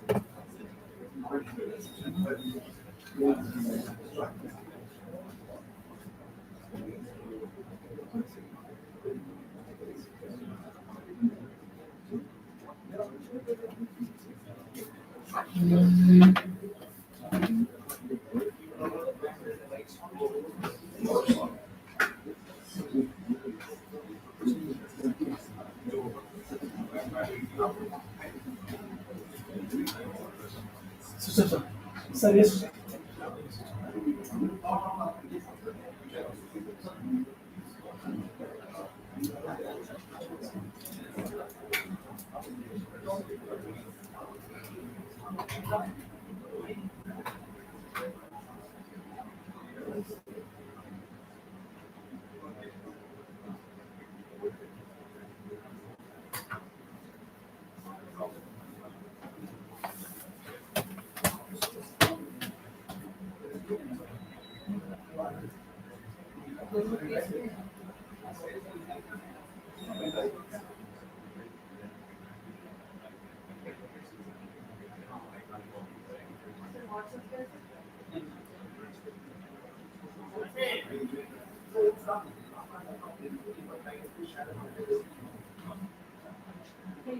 laptop.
Yes, sure.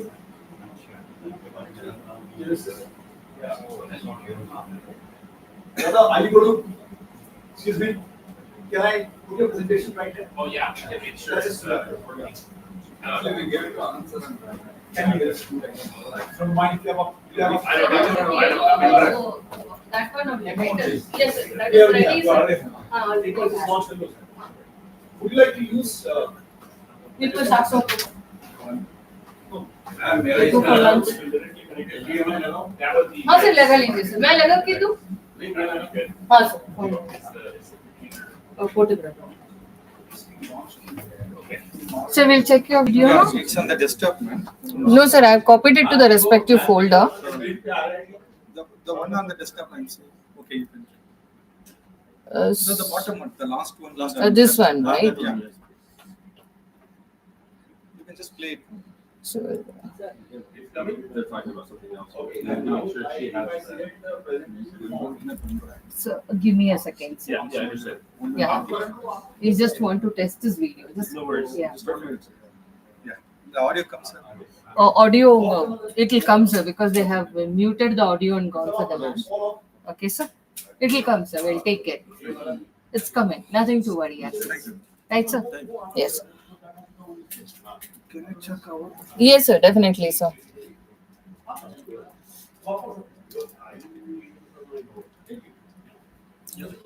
Yes. This one, right sir? Yes. So Yeah. go ahead.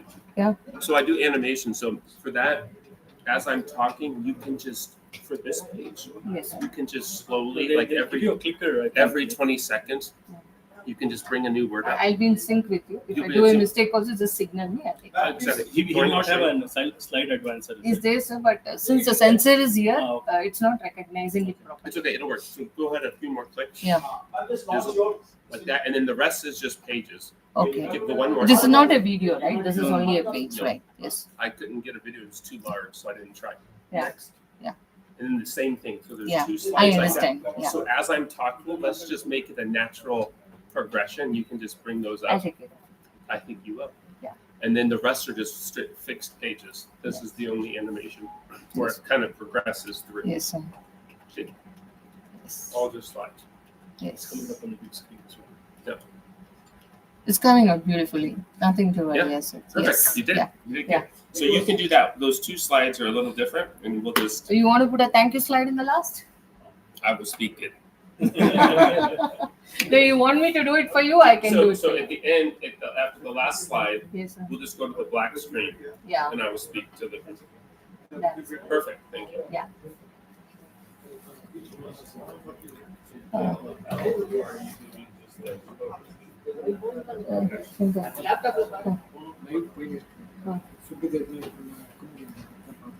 Okay. நீங்க சாப்பிடுவாங்களா இருக்கேன் camera இருக்கட்டும் no problem அது போயினே இருக்கட்டும் I'll put him what is his name? Dinesh, you both of you go for lunch and come back. After you come back, I'll I will speak. You can say 25 engineer degree. Great. Perfect. So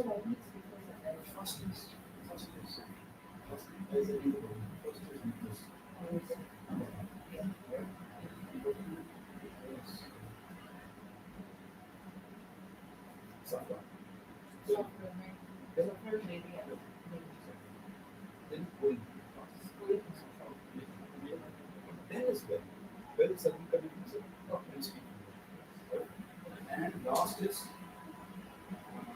IT sir.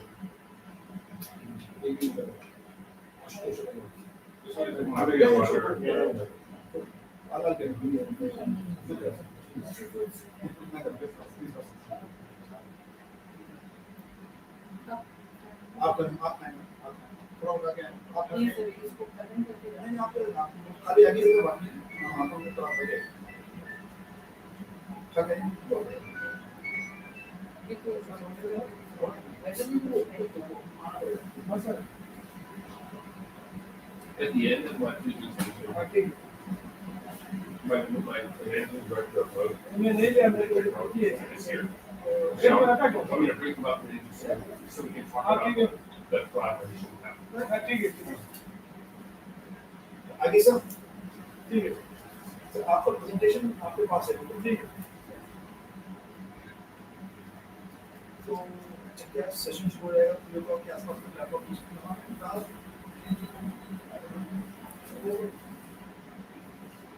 ठीक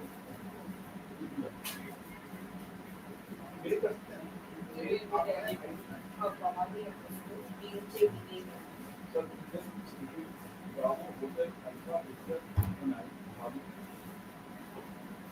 RB. Sir, Bhavani _ RB. BBB, sir. _RB @hotmail.com. Are you sending it right now, sir? Yes. Thank you, sir. Thank you, sir. Thank you, sir.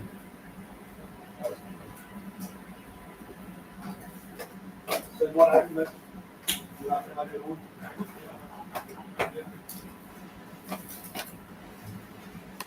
आइए ma'am जब आपका हो जाएगा तो ये हाँ sir तुम्हारा सिर्फ खाली एक ही स्लाइड है ना I am calling speakers one by one yes sir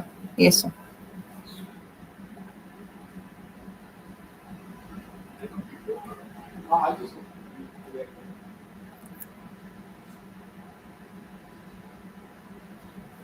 अनुपम अग्रवाल नाम है सर हाँ अभी नहीं आया है सर शायद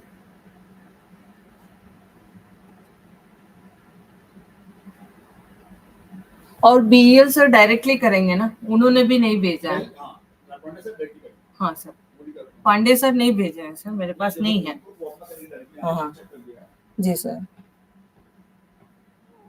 अग्रवाल सर का मेल अभी नहीं आया शायद को बताएंगे जंक मेल में तो नहीं चला है मूल पीपीटी हाँ नहीं सर आप भी खाना खा लो मैम तब तक आ जाएगा टाइम हाँ सर पहले आप खाना खा लो मैम हाँ सर आइए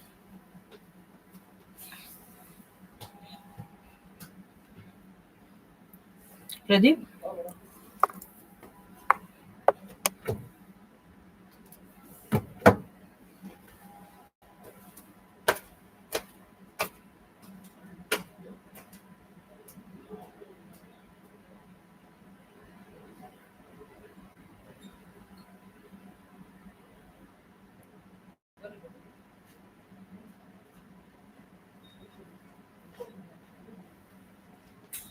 ಸರ್ ನಾರ್ಮಲ್ ನಮ್ದು ಸೌಂಡ್ ಏನಿದೆ ಅದು ಇರುತ್ತೆ, ಈ ಎಕ್ಸ್ಟ್ರಾ ಸ್ಪೀಕರ್ ಇರಲ್ಲ, ಇದರ ಮಿಕ್ಸರ್ ಇರಲ್ಲ. ನಮ್ದಿದೆ ಮಿಕ್ಸರ್, ಅಲ್ಲದೆ ಅದನ್ನೇ ಯೂಸ್ ಮಾಡ್ತೀವಿ. ಅವ್ರು ನೆನ್ನೆ ಏನು ಹೇಳಿದ್ರು ನಮಗೆ ಕೊಡಬೇಕಾಗಿರೋದು ಒಂದು ಪೋಡಿಯಂ ಮೈಕ್ ಕೊಟ್ಟಿದ್ದಾರೆ, 4 ಹ್ಯಾಂಡ್ ಮೈಕ್ ಕೊಟ್ಟಿದ್ದಾರೆ, ಒಂದು ಕಾಲರ್ ಮೈಕ್ ಕೊಟ್ಟಿದ್ದಾರೆ. ಅದು ನಾವೇ ನಾಲ್ಕು ಇರುತ್ತೆ sir. Podium mic collar mic hand mic ಅಷ್ಟೇ. ವಿಡಿಯೋ ಎಲ್ಲ ಇಲ್ಲಿ ಲೋಡ್ ಮಾಡ್ತೀವಿ. ಅದು ಸಿಸ್ಟಮ್ಗೆ ನೀವು ಪೆನ್ ಡ್ರೈವ್ ಹಾಕೊಂಡ್ರೆ ಅದನ್ನ ಹಾಕೊಂಡ್ಮೇಲೆ ಲೋಡ್ ಮಾಡ್ಕೊಂಡ್ರೆ ಅದನ್ನ ಪ್ಲೇ ಮಾಡ್ತೀವಿ. ನಾವೇ ಇವರು ಇರ್ತಾರೆ, ಯಾರು ಬರ್ತಾರೆ ಯಾರು ಅಲ್ಲ ಇವರು ಆಪರೇಟ್ ಮಾಡಿದ್ರು ಆಯ್ತು. ಇದೆ ನ್ಯಾಷನಲ್ ಅಂತಮ್ ಇದೆ, ಆಮೇಲೆ ಡೌನ್ಲೋಡ್ ಅಂಡ್ ಬೇಡ ಇದರಲ್ಲಿ ಇದೆ.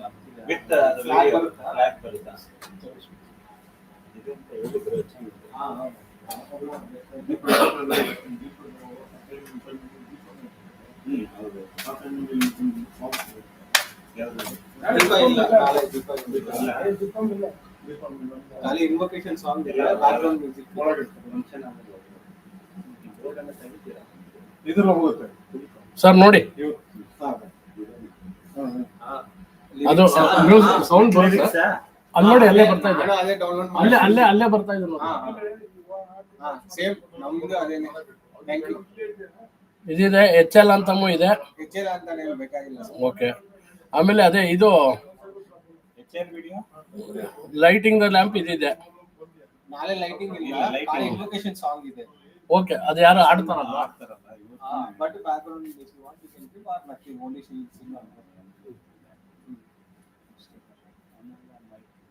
ಬೇರೆ ಎಲ್ಲ ಆಡಿಯೋ ಸಿಸ್ಟಮ್ ಎಲ್ಲ ಇದು ರಿಮೂವ್ ಮಾಡ್ತಾರಲ್ಲ ಸರ್, ಪೋಡಿಯೋದಲ್ಲಿ ಬೋರ್ಡ್ ರಿಮೂವ್ ಮಾಡ್ತಾರೆ. ಬೋರ್ಡ್ ರಿಮೂವ್ ಮಾಡ್ತೀವಿ. ಆದ್ರೆ ನಿಮ್ಗೆ ಇದು ಬೇಕು ಅಂದ್ರೆ ಮೇಲ್ಗಡೆದು ನೀವು ಹೋಗ್ಬೇಕು ಅಂದ್ರೆ ಅದು ಬೇಕು, ಅದಿರ್ಲಿ ಬಿಡಿ. ಹೂವ ಇದಿಲ್ಲ ಅಲ್ಲ, ಇದೆಲ್ಲ ಹಂಗೆ ಇರುತ್ತೆ.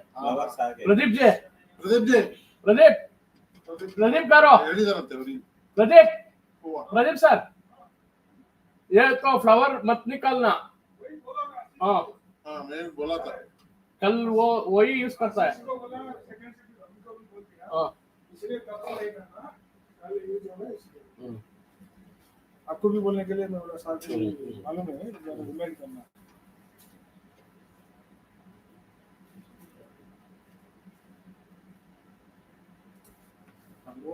पोडियम का अभी पावर बोर्ड निकालेगा, बोर्ड निकालेगा, बोर्ड निकालता है, फ्लावर ऐसा करना।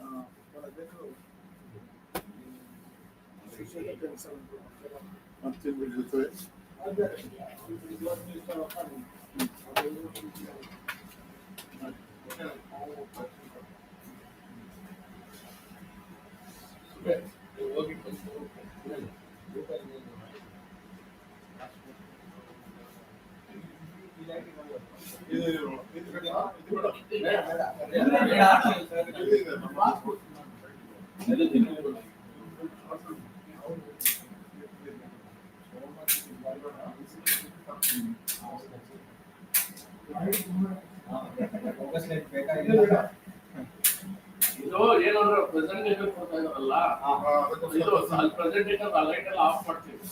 ಓನ್ಲಿ ಸ್ಪೀಕರ್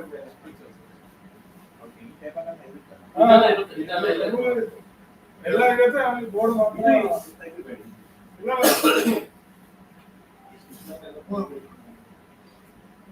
ಅದೇ ನಿಮಗೆ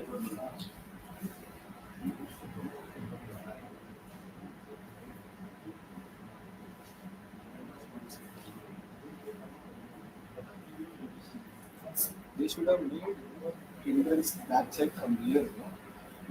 That should not see that. I'm not a car. I have to invite, go inside.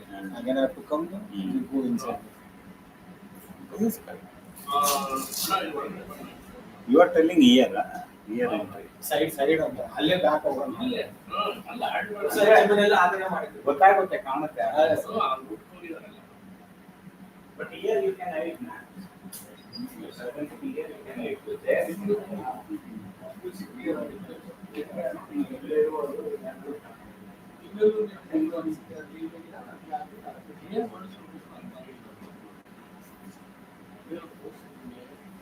Hello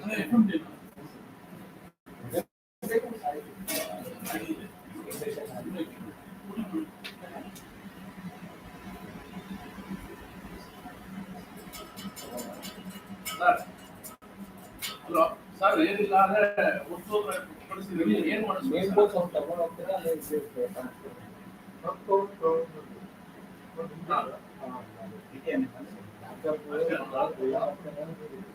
ಯಾವಾಗ ಓಕೆ ಸರ್, ಖಾಲಿ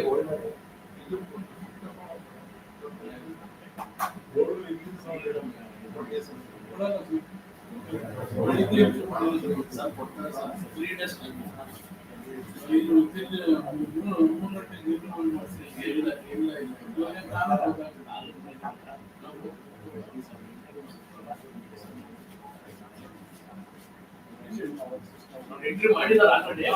ಅಲ್ಲಿ ಸೀದಾ ಸ್ಟೋರ್ ಹೋಗಿ ನಾವು ಸೀದಾ ಅಲ್ಲಿ ಮೆಡಿಕಲ್ ಸ್ಟೋರ್ ಹೋಗೋಣ. ಅದಕ್ಕೆ ನಮ್ಮ ಪ್ಲೇಟೇ ಬೇಕು.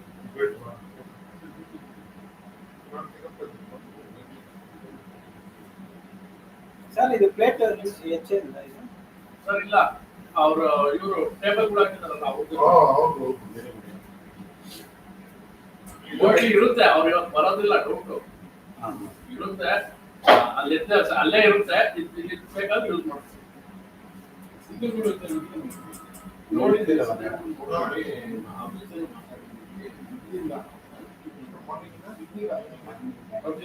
ಓಡಾಡ್ತಾ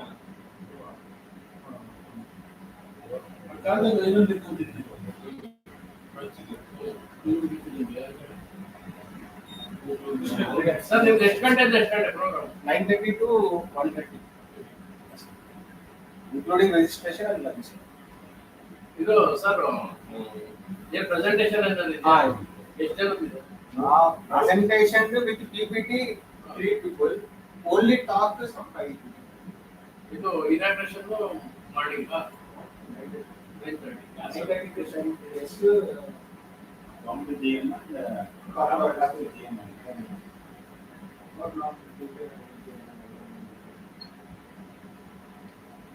ಅಲ್ಲ, ಮೇನ್ ಮತ್ತು ಕಾರ್ಪೊರೇಟ್ ಆಫೀಸು IMM GM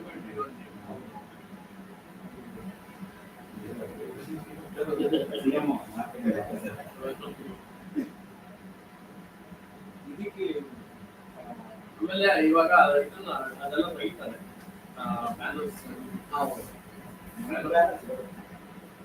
ಏನು ಹೇಳಿಲ್ಲ, ಕಮಲ್ ಬಂದಿದ್ರು HR ಕಮಲ್ ಅವರು. ಅವ್ರು ಏನು ಹೇಳಿದ್ರು, ಇಲ್ಲ ಸರ್ ಇಲ್ಲಿ ಏನಿಲ್ಲ, ಅದೇ ಈ ಹೂವ ಮಾತ್ರ ಅಂಗಡಿಯಲ್ಲಿ ಅದೇ ಅವ್ರು ಹೇಳಿದ್ದಾರೆ. ಪೋಡಿಯಂ ಮೈಕು, ಒಂದು ಹ್ಯಾಂಡ್ ಮೈಕು, ಒಂದು ಕಾರ್ ಮೈಕು. HR ಹ್ಯಾಂಡಿಕ್ಯಾಪ್ ಎಲ್ಲರಲ್ಲಿ ಮೈಕ್ ಸೆಷನ್ ಅಲ್ಲಿ ಯಾರು ಇರ್ತಾರ ಮೈಕ್ ಕೊಡಕ್ಕೆ? ಇಲ್ಲ ಅಲ್ಲ ಸರ್, ಒಂದು ಕೆಲಸ ಮಾಡಿ, ಅವರು ಇಲ್ಲಿ ಇರ್ತಾರೆ, ನಿಮ್ಗೆ ಯಾರು ಇಲ್ಲಿ ಮೈಕ್ ಕೊಟ್ಟರೆ ಸಾಕು.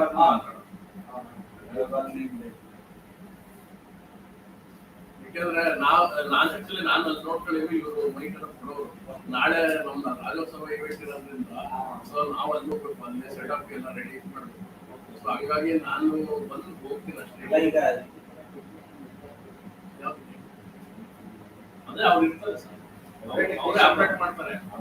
ಆಪರೇಟ್ ಎಲ್ಲ ಮಾಡಲ್ಲ, ಇಲ್ಲ ಅದೆಲ್ಲ ಗೊತ್ತು. ಇದು ನೀವು ಬೇಕಾದ್ರೆ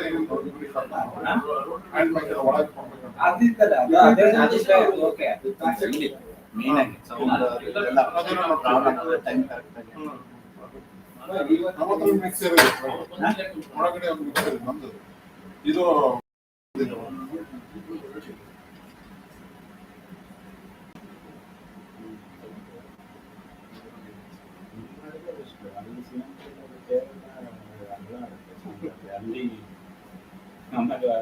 people also will come.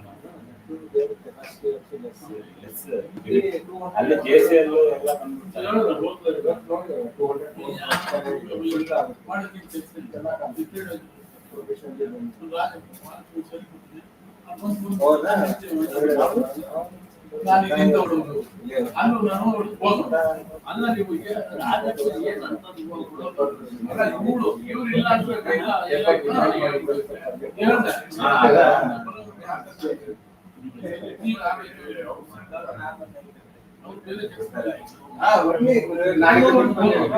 ಇವಾಗ ಹೇಳಿ ಇಲ್ಲಂದ್ರೆ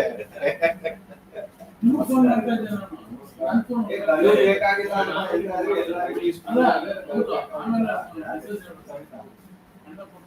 ನಮಸ್ಕಾರ ಎಲ್ಲರಿಗೂ ನಮಸ್ಕಾರ. ಎಲ್ಲರಿಗೂ ನಮಸ್ಕಾರ. ಎಲ್ಲರಿಗೂ ಬಂದು ಯು ಆರ್ ಓನ್ಲಿ ನಮಸ್ಕಾರಗಳು ನಮಸ್ಕಾರ ಎಲ್ಲರಿಗೂ ನಮಸ್ಕಾರ.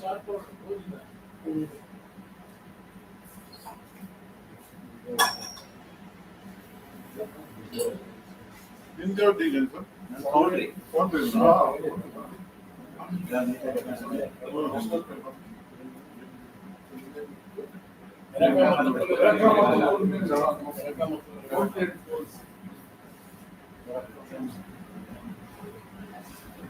ಇದು ಮಾರ್ನಿಂಗ್ ಎಷ್ಟು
Morning chairs, it's inside.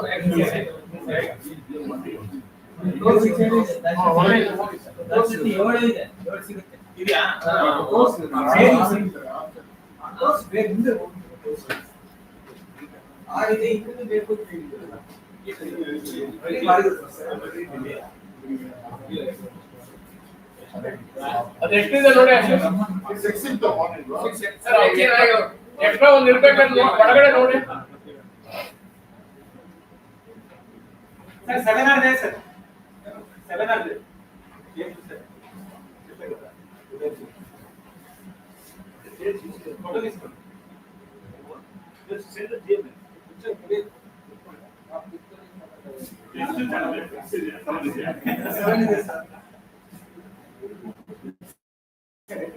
Sir lecture आएगा सर लेक्चर आएगा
ಒಂದೂವರೆ 2 ಗಂಟೆ ಊಟ ಆದ್ಮೇಲೆ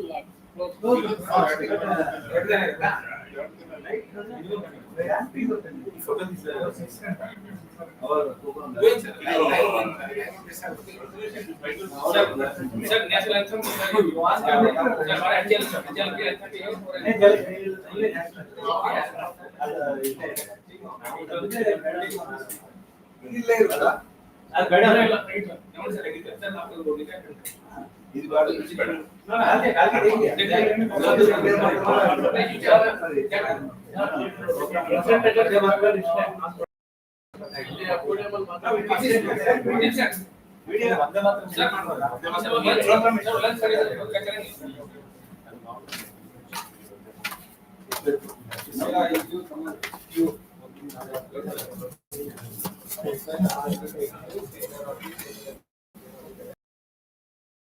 ಆಡಿದ ಜಾಕ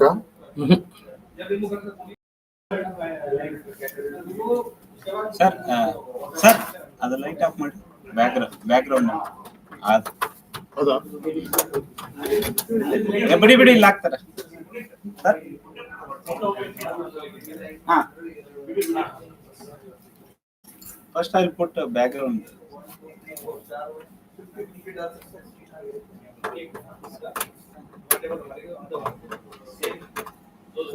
ಉಲ್ಟಾ ಮಾಡಿ ಸರ್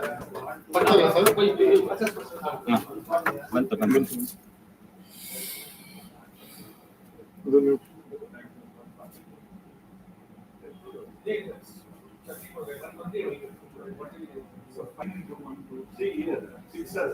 ಇದಲ್ವಾ ಸರ್? ಅದೇ ಅಲ್ಲೇ ವೆಂಡರ್ ಮೀಟ್ ಅಂತ ವೆಂಡರ್ ಮೀಟ್ ಕ್ಲಿಕ್ ಮಾಡಿ ಪುನೀತ್ ಅಂತ ಕ್ಲಿಕ್ ಮಾಡಿ ಅದರಲ್ಲಿ ಬ್ಯಾಕ್ಗ್ರೌಂಡ್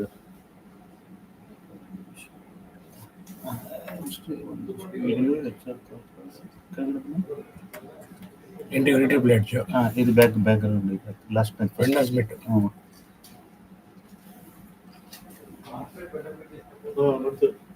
ಸರ್ ಫುಲ್ ಸ್ಕ್ರೀನ್ ಮಾಡ್ತೀನಿ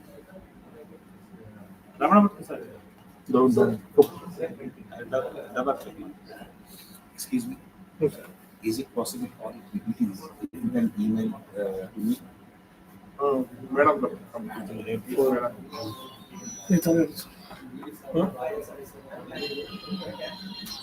Sai, you see.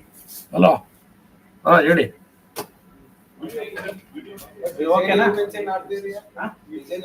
ಎಲ್ಲಿ ಕಾಟಿಕೆಯಲ್ಲಿ ನಾಳೆ ಲಾಸ್ಟ್ ಅಲ್ವಾ ಸರ್? ಇವತ್ತು ಲಾಸ್ಟ್ ಅಲ್ವಾ?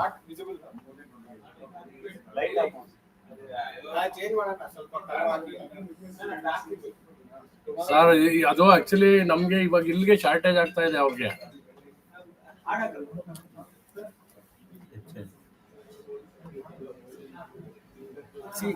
ನೋಡ್ತೀರಿ ಸರ್ ಸ್ವಲ್ಪ ಮಾತಾಡಿ ಫೋನ್ ಮಾಡ್ತೀರಿ ಸರ್. ಇಲ್ಲೂ ಇಲ್ಲ ಎಲ್ಲೂ ತೋರಿಸ್ತಾ ಇಲ್ಲ. ಒಂದು ಫೋನ್ ಮಾಡ್ತೀರಿ ಸರ್. ಅದೇ ಫೋನ್ ಮಾಡ್ತೀರಿ.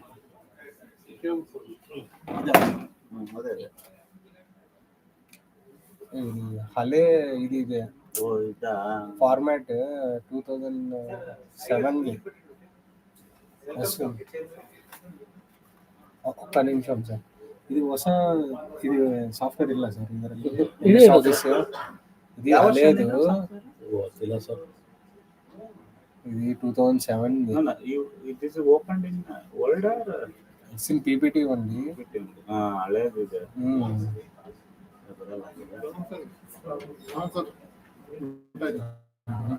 ಹೋಗಿ ಮಾಡಿ ನೋಡೋಣ ನಾಳೆ. Okay, I video share. Music का Music. instrument ಅದು ಇದು ಮಾಡಿ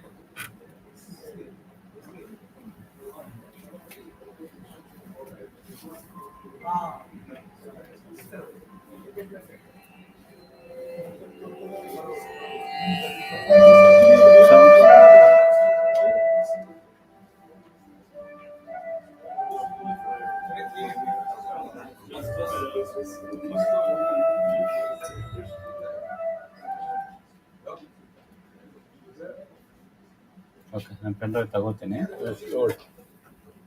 ಹೇಳಿ safety There was a presentation made by Robert. Sir? This one, final presentation. And I think this is it. Can you just open it? Final. Yeah. No, not this. This is the moment. This is the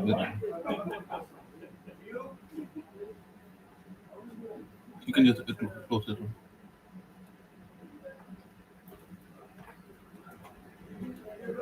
This one, the Army Aviation presentation. In this only, no? 1 minute.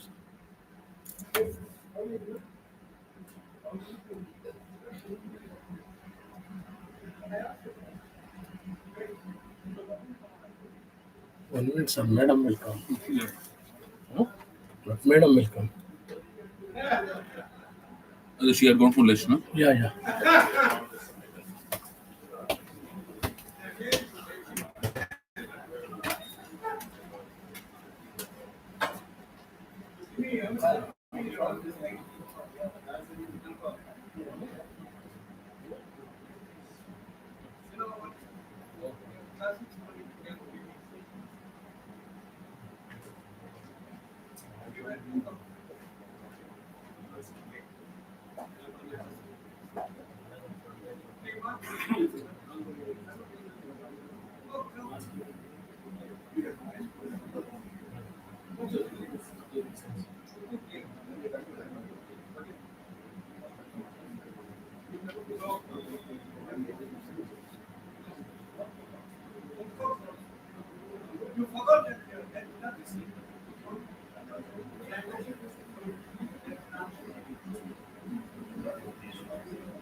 Mic on today.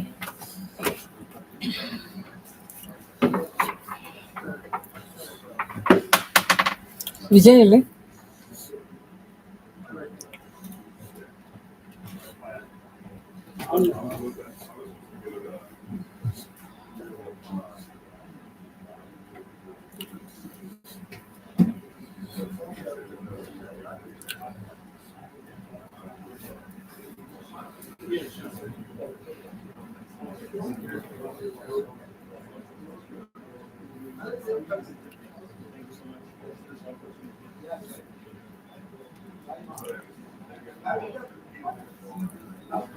Agarwal ji का मिल गया sir, download कर दिया sir.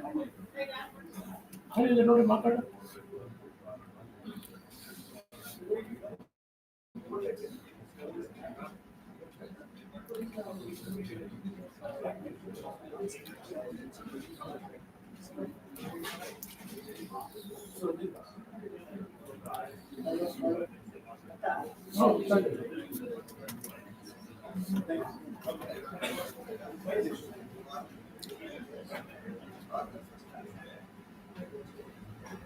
on, check. Thank you.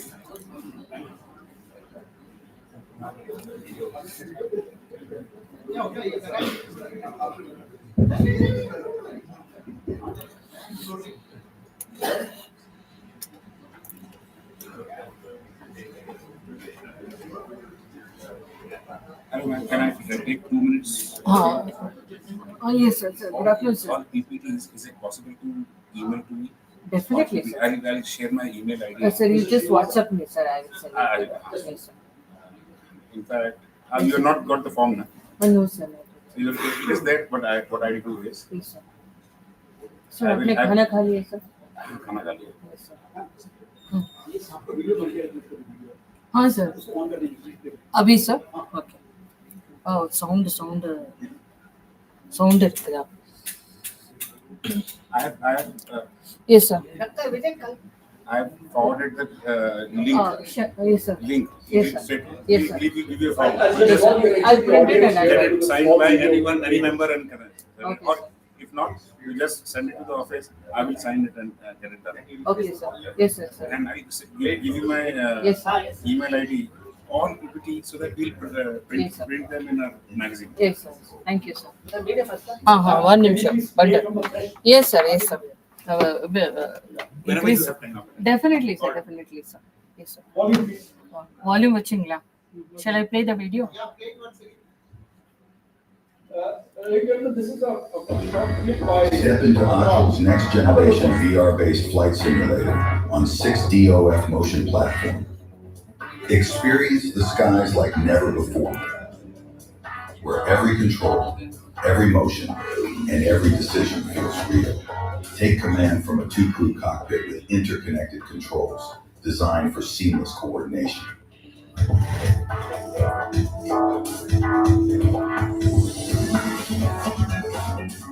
Virtual reality. Feel the precision This is virtual reality. signal and pedal operations.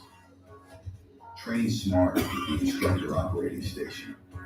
Powered by 6 high-performance linear actuators, every pitch, roll, and vibration immerses you in true-to-life motion. Enhanced with head and hand tracking, your every movement communicate effortlessly with intercrew communication systems and fly across high-fidelity, realistic terrains crafted to perfection. Review your aircraft path with precision using a dynamic ray trace line mapped across the full airfield. Analyze takeoff, landing, turns, altitude changes, and approach accuracy inside a fully immersive VR replay environment. Atral's VR-based flight simulator. This isn't just simulation. It's Atral, redefining the way you learn to fly. This is a IDEX project winner company here. Srinivasan is right here. Come, what do you do? Good afternoon, ladies and gentlemen. Thanks for the opportunity. It's a great privilege for me to stand here and explain. So, this is supposed to be introduced by Captain Ramesh, who is a member of RWSI, and from the Ramesh experience comes to that we put the video. So, the video is just an extension of what Colonel Bombers talked about in ARWSI. So, this system is now implemented in Combat Army Aviation Training School. It's an IDEX initiative where we showed a 2 degree of freedom prototype in 2023 RWSI. Now it is mature, it is at the technology readiness level 7, and it's milestone 4 cleared. That would mean that shortly in a month it will be going for Paris, and we hope to see that it's getting inducted in Army very quickly. And drawing upon this, this is completely a VR-based flight simulator with an open cockpit, and it's a very small, compacted simulator, but you can just put it next to your briefing room. It can be placed in a 10 by 10 and 11 feet height dwelling room, and carrying content and everything is simulated in virtual reality. So we hope to see that how it can be of use to maybe Mashista's piece in terms of simulating the entire scenario before putting it to all the stakeholders. Thank you so much. Any questions? I will be available here to take the questions. Thank you very much, Srinath. So this is just how the industry is now catching up with us actually at the MADEX project. It's a live example as to how we're going forward. All right, gentlemen, we are now settling down for our final session, which is, I think, perhaps the most interesting. Punches we have packed for the end, so that post lunch, our speakers will keep you enthralled and absolutely delighted. To call upon first is Nick. Nick Walter is coming to us from Moose, and he will talk about ALH new generation glass cockpit. So he's an engineer, electrical engineer for 25 years, and a pilot in the industry for 25 years, especially avionics, and he's going to talk to us about the cockpit of ALH new generation. Nick, over to you.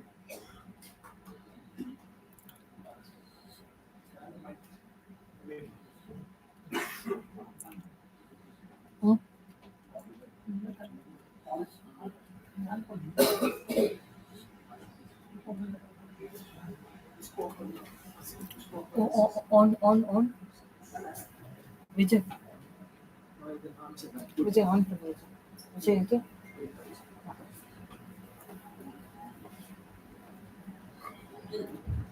Yes.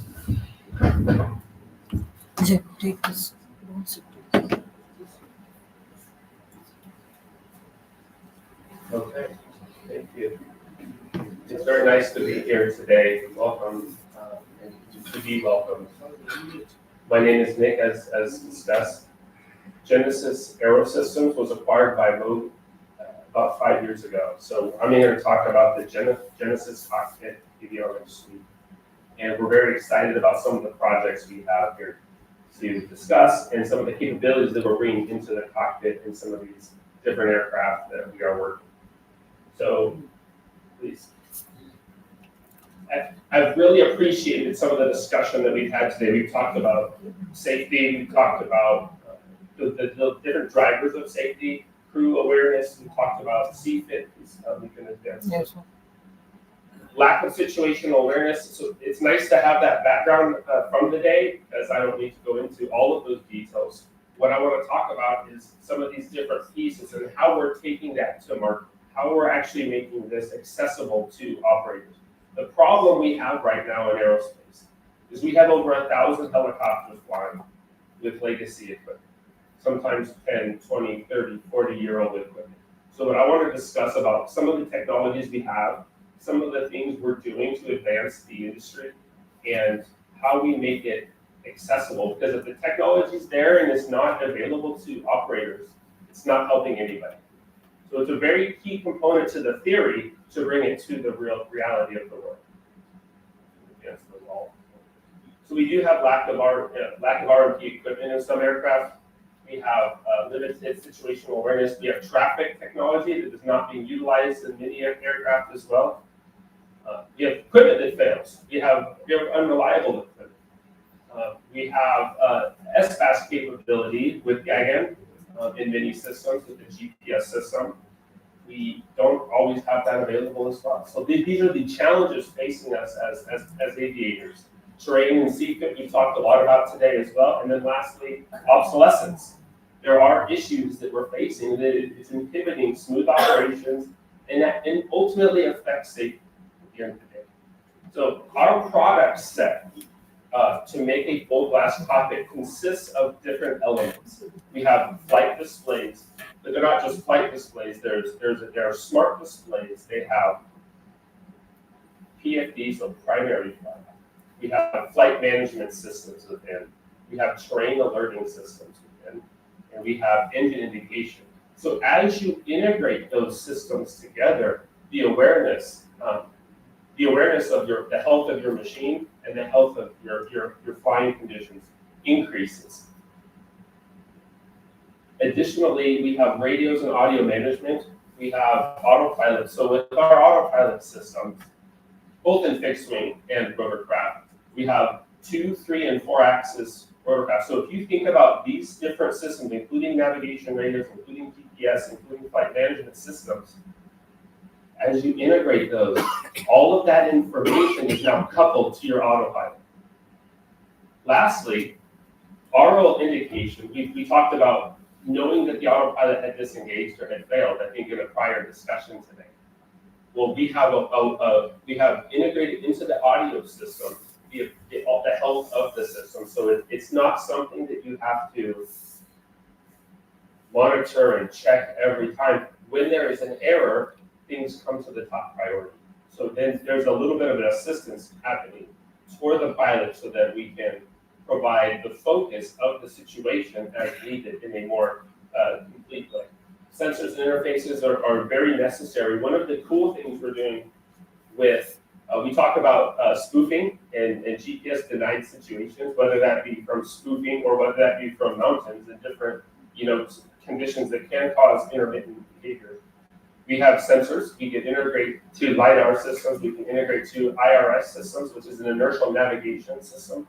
So there's all these different pieces. We'll look at an architecture in a minute around how we take all these different technologies and we aggregate them into the pilot's awareness. So we take all these pieces and then we build a full cockpit. So you see the displays, but you don't often see all of the systems coming in underneath that'll enable all that capability through the integration.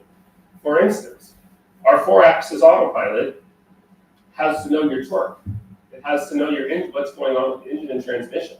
So when we have all that information and it's all digitized into the system, we're able to manage that in a healthy way for the overall system performance. So what we've done is we've taken this and we've added synthetic vision. We've added R&P down to 0.3. All of these systems integrating together. So we addressed all of these issues over the years. We have traffic alerting systems. There's many different times we talked about LiDAR. We have been also looking at, we take our architecture, we have TAS and TCAS1 and TCAS2, but there's also new systems coming out. Perception sensing is what we like to call it. You have things that are bringing in new abilities, so non-cooperative drones, non-cooperative aircraft, and then in general, just all of the different traffic situations. I love the example mentioned earlier, when you're flying in formation, which often happens in the military, that is a level of situational awareness. Because it's giving you another piece of information, you're working together and collaborating, but in the civil world, that's rarely the case. Those are all these different things that create. So what we're trying to do is put all of these systems together in a way that makes it reducing of a pilot's workload and only presenting some of the warnings that we talked about earlier, just from the previous spokesman, that allows it to convey only the necessary issues that are creating threats in that moment. Okay. We have no standard qualified equipment. That's actually important because when you're flying and you're in harsh environments, that affects the ruggedness and robustness of it. So what we do is we design systems that are redundant, which we'll talk about, and systems that are rugged so that they hold the test of time. So again, all of these things working together is what's going to create an actual safe vehicle. Okay, GPS, we talked about that. And then our alerting system, and then lastly, robustness. So in redundancy. So our redundancy philosophy is, you'll see two displays next to each other. We have larger displays time for the different situations where that is good. But if you have a failure of one unit, whether it takes a bullet, ammunition, or if it fails in some form, no function is lost in that system. Not one function is lost. So the redundancy story is that if any single box fails with our architecture, there shall not be a loss of any function. And that's how we architect the system. Okay. So let's talk a little bit about HTOS. We have that. There's different. I like that. I don't have to go into all of the pieces of that because we've been talking about it all morning, which is fantastic. But as you know, there's different elements of that. And what we have in our system is the aural alerts, the visual alert with the synthetic vision through the front of the screen, the PFD view.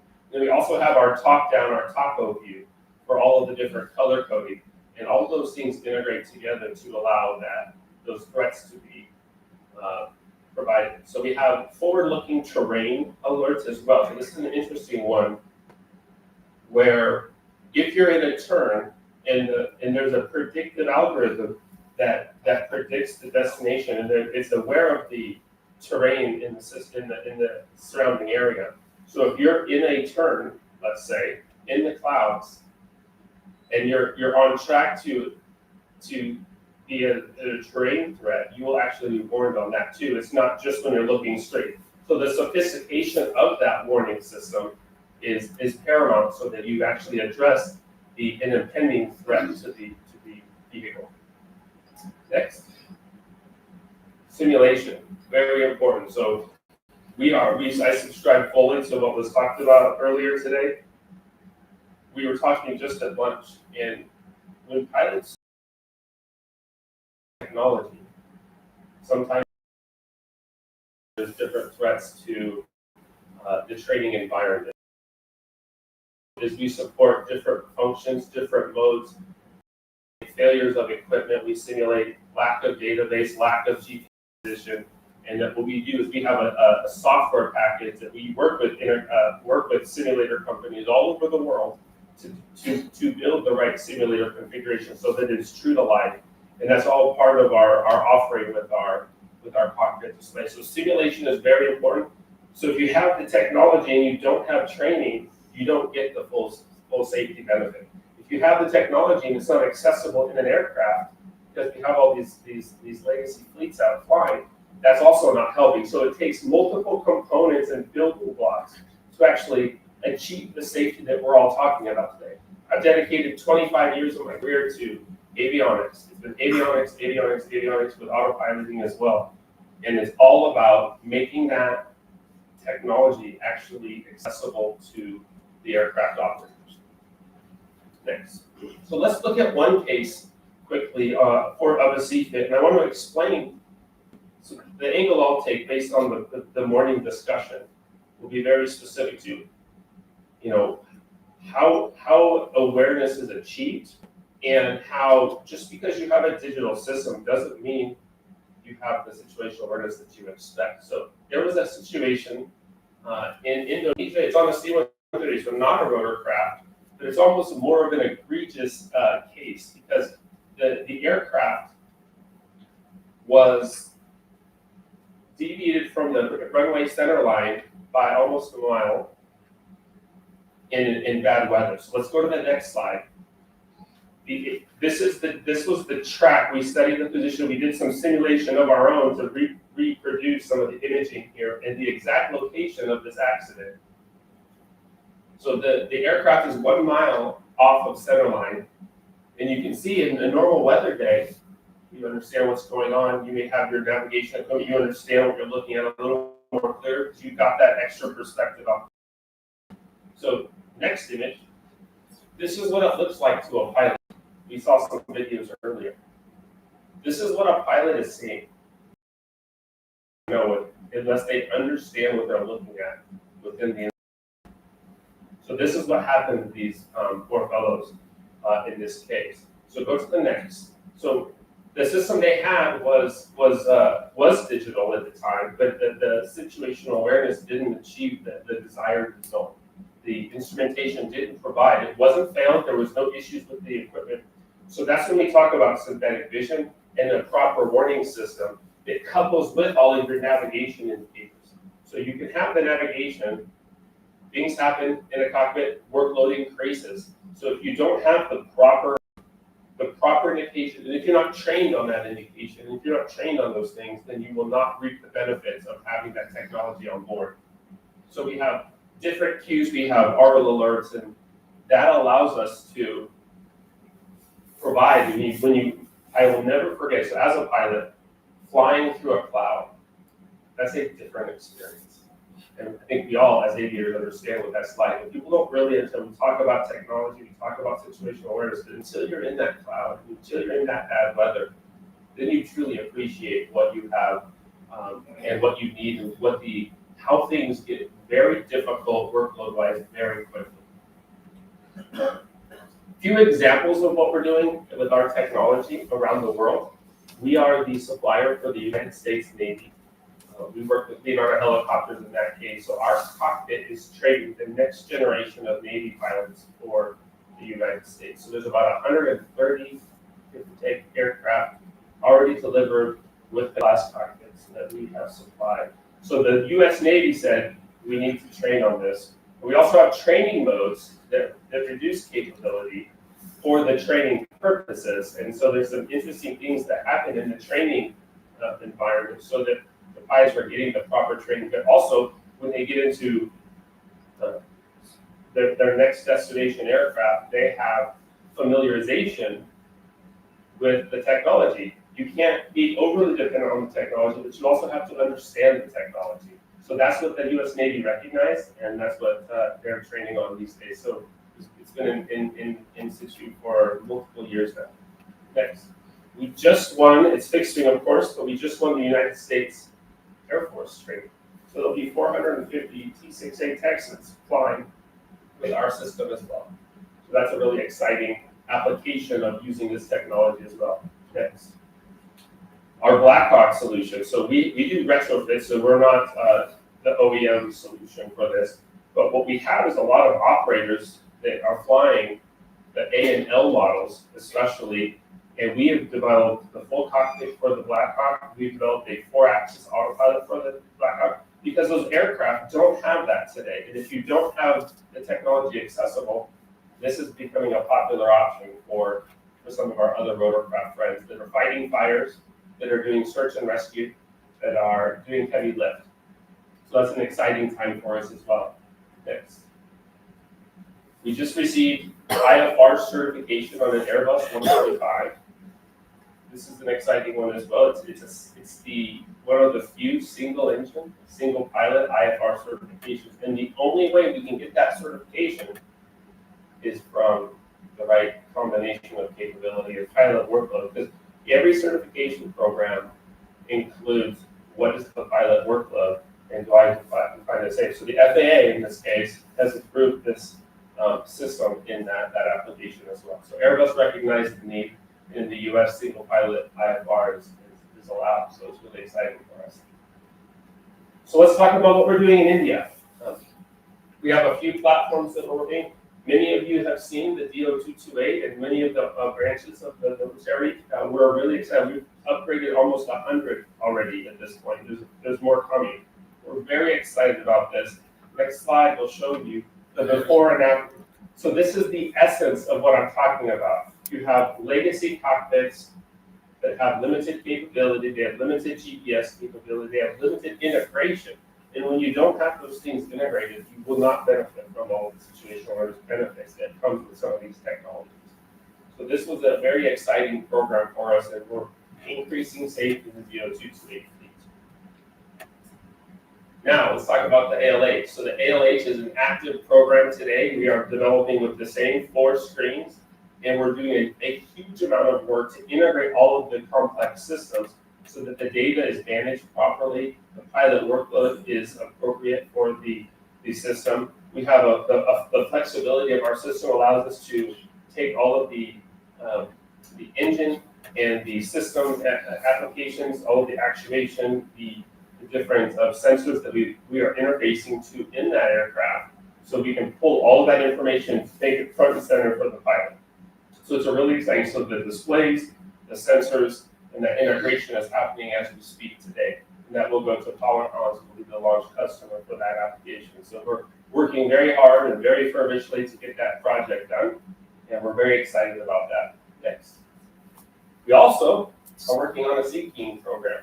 So we are upgrading one of the Navy Sea King aircraft as we speak as well. That's in development. We're about to start flight tests as well, and we're interfacing to all of the systems of that legacy. So when I talk about digitizing signals, there's a lot of work that goes into making sure all those signals get pulled in and are reflected in some of the human factors that we're evaluating now in that program, right, as we prepare for flying.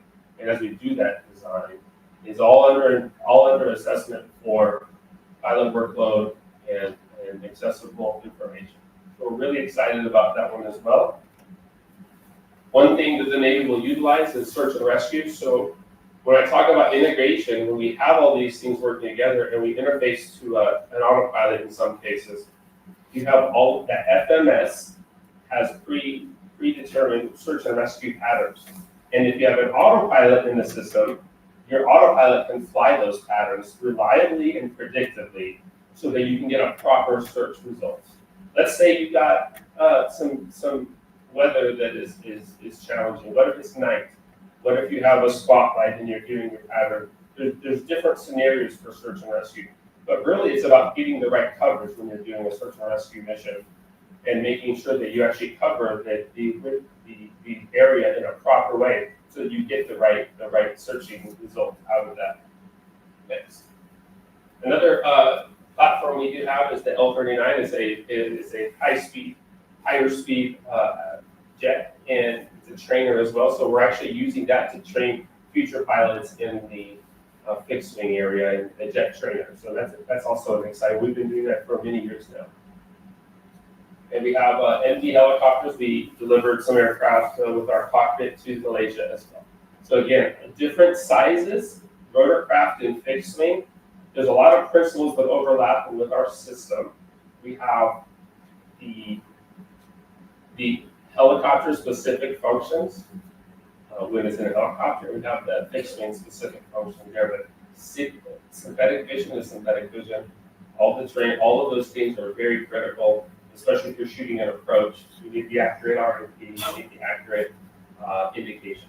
So next. Leonardo helicopter is also another one. Let's go next. So we can make sure we have time. So we have a few different platforms with Leonardo as well. That's the AW109 Trekker. Okay. And then we've also done an anti-submarine warfare, Sea Sprite with the Peru military uses that. So we do have the ability to retrofit and interface to some more sophisticated military type requirements. So our system has different data converters and different things that it utilizes to merge the two generations, if you will, of technology. And C-130 is also a platform. We're currently upgrading the C-130 fleet on the civil side, which will also be doing some H model upgrades in the future for the C-130 fleets around the world. So we're excited about that. So all of these principles can apply to these different platforms.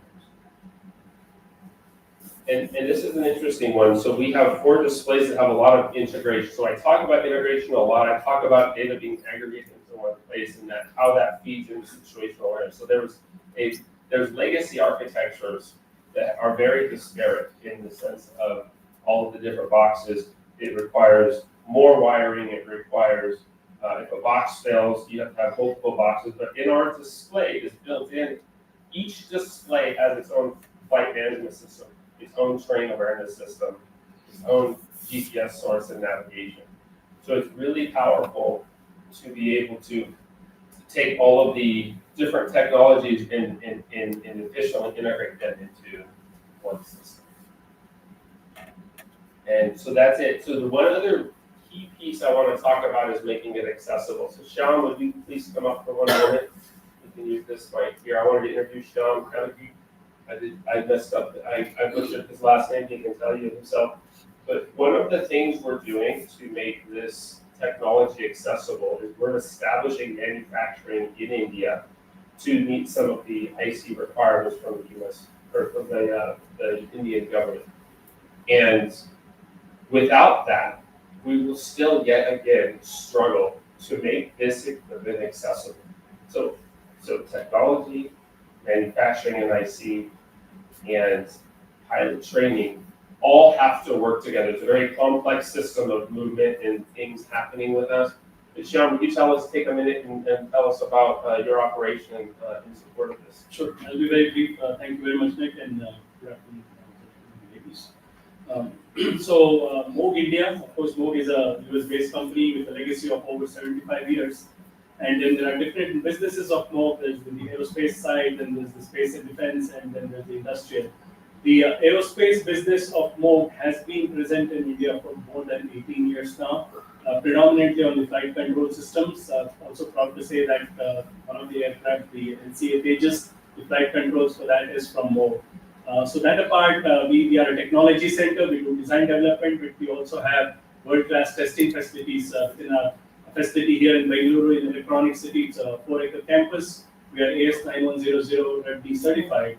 But more excitingly, now that Genesis or Moog Avionics is a part of the Moog family, we are very happy to announce to you that we are setting up a assembly and test or a manufacturing facility here at our Bengaluru campus, predominantly to address some of the indigenous content requirements from the Indian government. So very excited about that. We should be fully functional with our new facility in the next 5 to 6 months. Thank you. That's what we had for you, just a little insights of what we're doing, how we put all those pieces together, so that at the end of the day, we can bring pilots a safe system. Thank you.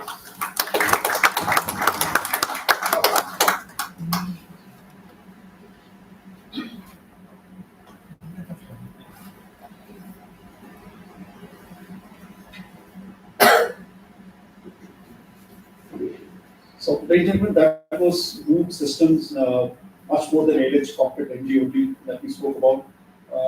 How the technology integration, in fact, the interesting point I take from him is that legacy systems offer us information, all right, but unless you integrate them and present them in a comprehensive manner, it doesn't seem possible to derive the same compound essay, situational awareness out of all those inputs and be able to act upon it.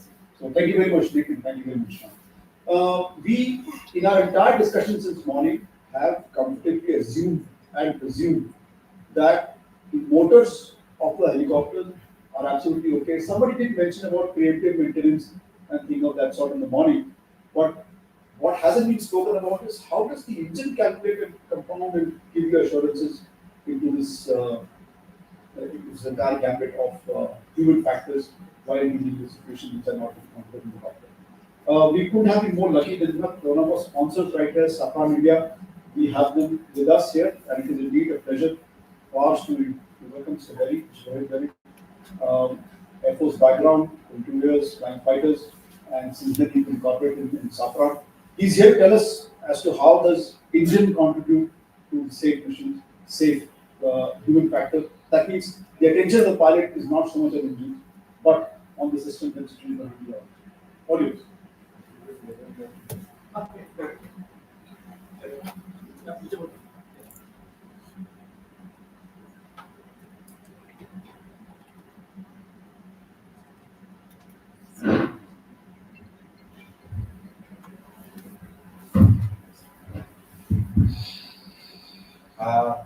Thanks a lot, everyone. I'd like to thank all of you for giving Safran Helicopter Engines and me an opportunity to be a part of this area. As brought out, I was a pilot in my previous life. It's been flying with 21s, MiG-27s, H-32 Kirans. Some say not a very good one. I don't believe that. But what I can tell you is that I have immense respect for all the helicopter pilots, for the helicopter operators, and for the helicopter designers. The helicopter pilots actually go where no fixed-wing pilot has ever gone before. Fly in all kinds of terrains, fly in all kinds of conditions, in all kinds of weather. Not like a fixed-wing pilot who waits in the room for a signal that everything is ready and then he moves out to take off on a 4 kilometer run. And of course, the helicopter designers inherently an unstable platform which would have rotated like a top had the tail rotor not been doing its job. And therefore, what Safran helicopter engines is doing, we understand the challenges which the pilots face, which the operators face, and which the designers face. And therefore, our team motto is that don't worry about it. And that is, we'll watch your back, whether it is reliability, whether it is safety, whether it is maintenance, we'll watch your back. That actually is my key message, which speaking before me that we don't want you to worry about the helicopter engines. I can actually, having delivered my key message, actually I can stop here, but I will go on because I have some time and have some slides. So Safran helicopter engines is of course in the propulsion part, but if you look at the Safran group as such, we are present in everywhere committed to the rotorcraft technology, wherein the various parts of the helicopter, whether it is the flight data management, the flight control system, electrical systems, auxiliary power units, so on and so forth.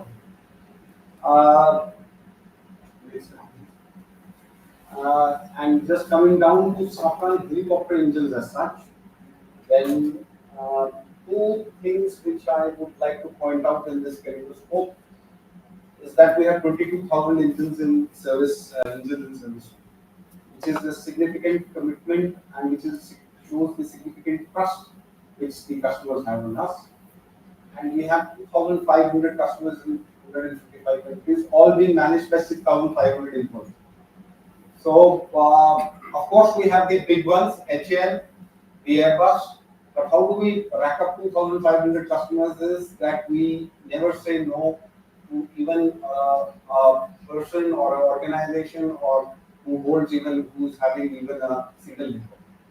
So this is our commitment to the customer, that if your helicopter is powered by Safran helicopter engines, you can reach out to us directly for your requirements, for your whether they are spare part requirements, whether they are reliability issues or the design changes, so on.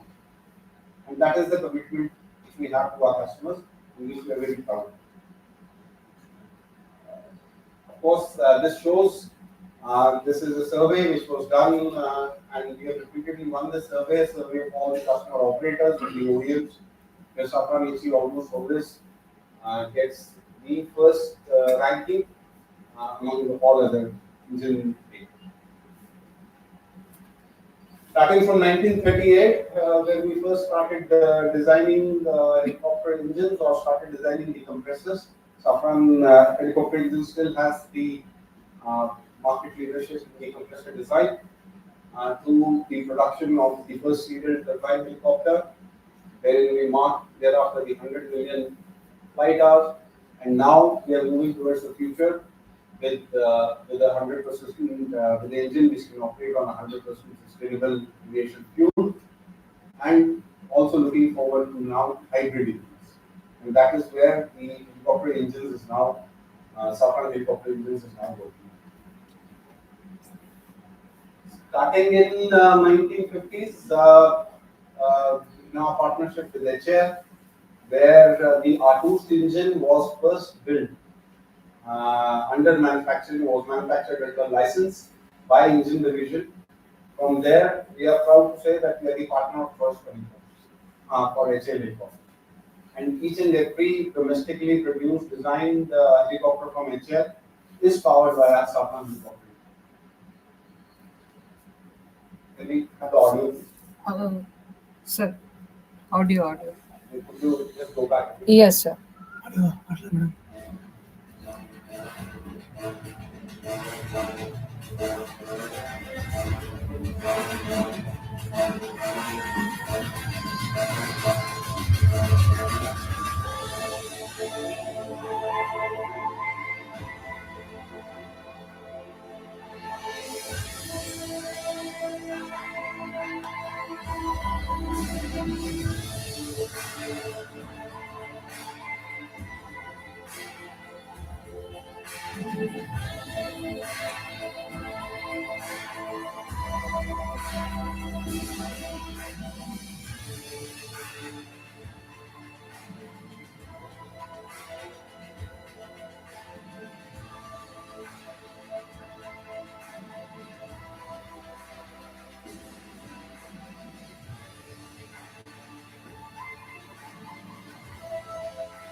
We are very proud and very excited about the upcoming project with HL, which is the RWSI engine, which has been selected to power the IMRH and the DBMRH helicopters.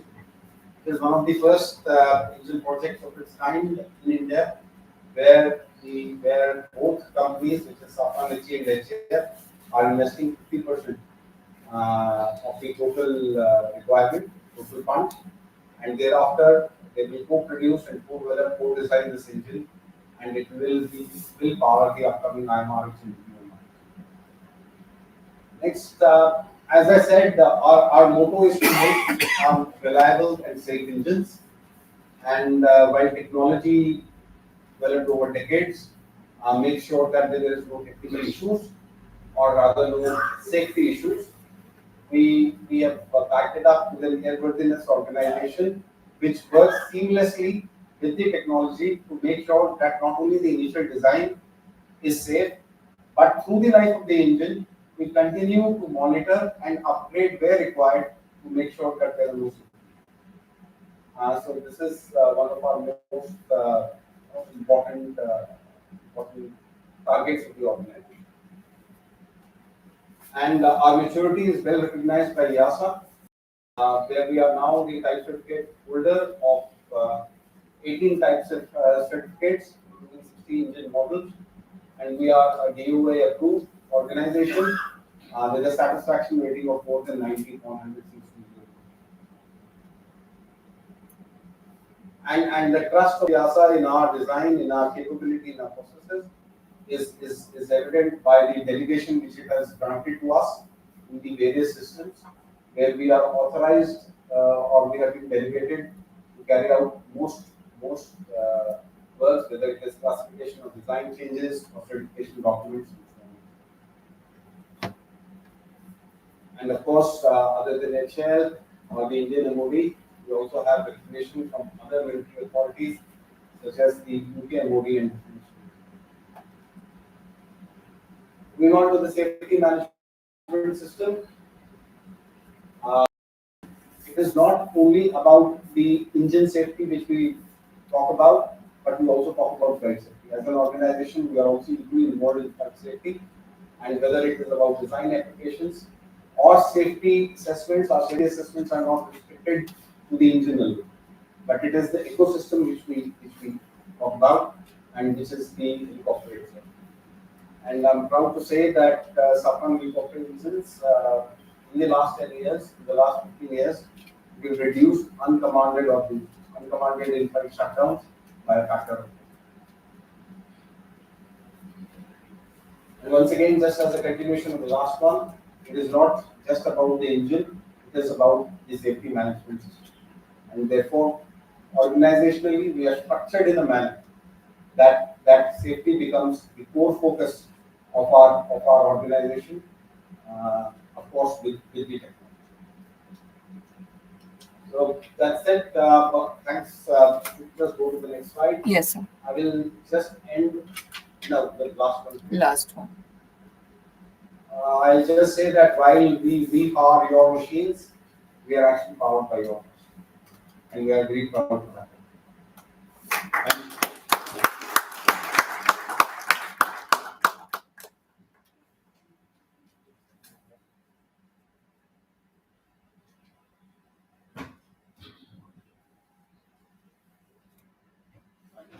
Please put your hand together for the only engine line this afternoon, powered by your trust. Of course, there is for us as well. And most of us have known Artist 3D for a long time. Some of us have known Shakti around here, and now perhaps there are in due course of time as it comes to IMRH and DBMRH. We introduced you in this session right from the beginning from startup IDEX, after all 1 minute video, homegrown indigenous effort to move and Genesis combination, which is now out to produce here. That means we are scaling it up. And then we scaled up to Safran, 23,000 engines all over the world, and so on and so forth. Now we call upon the giant of the giants, who's come all the way, actually not only his size, Mark is here with us. He is the worldwide business development in charge of Apache for Boeing back in US. He was already to Dubai air show. We managed to pull him out, Samuel sir, and get him over here to talk to us about is contributing to platform safety, which are involved over here. He tells me interestingly that both the Boeing platforms in India, that is Apache and Chinook, are flying to the top of the lines, and they are flying a massive, very good amount of hours. Mark, over to you all. Yes.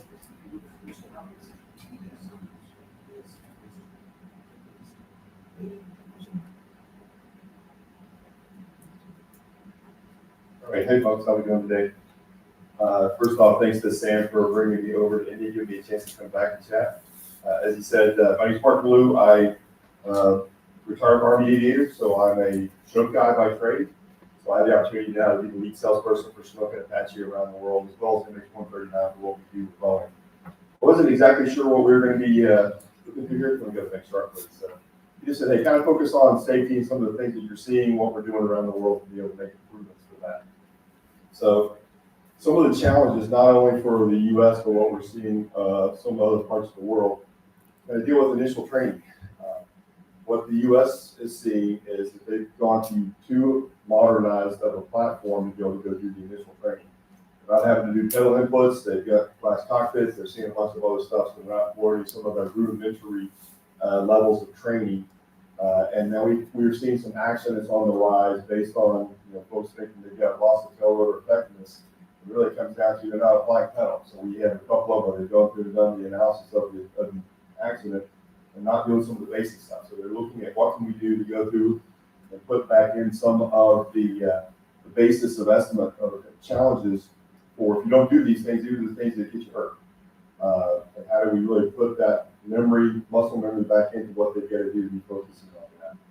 Some of the other things that we're seeing is we've had a bit of an uptick in the number of accidents is, for the last 20 years, we've had our units have been deployed, so you're having your standardization instructor pilots, your senior folks have, 7,000 to 8,000 hours of flight time, and they're leading the organization and putting those things in place. Here are the processes, all the things that we're talking about earlier today. You have good processes where you're enforcing those, or you're going through and doing SOPs, everything with that. Today's organizations might have a standardization instructor pilot that's got 600 flight hours. So he or she's leading the organization with such a few times. Me coming to this site, I saw folks in here that had 14,000 flight hours. I think, sir, you had 7,000 flight hours, if I recall this morning. I'm a low time guy, I only have a few thousand hours.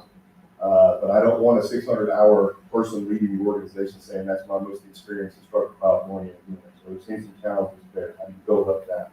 Part of what's driving that is limited dollars, limit the number of flying hours you have. But then how do you go through and make that up? How do you make up the training things you're not getting to do?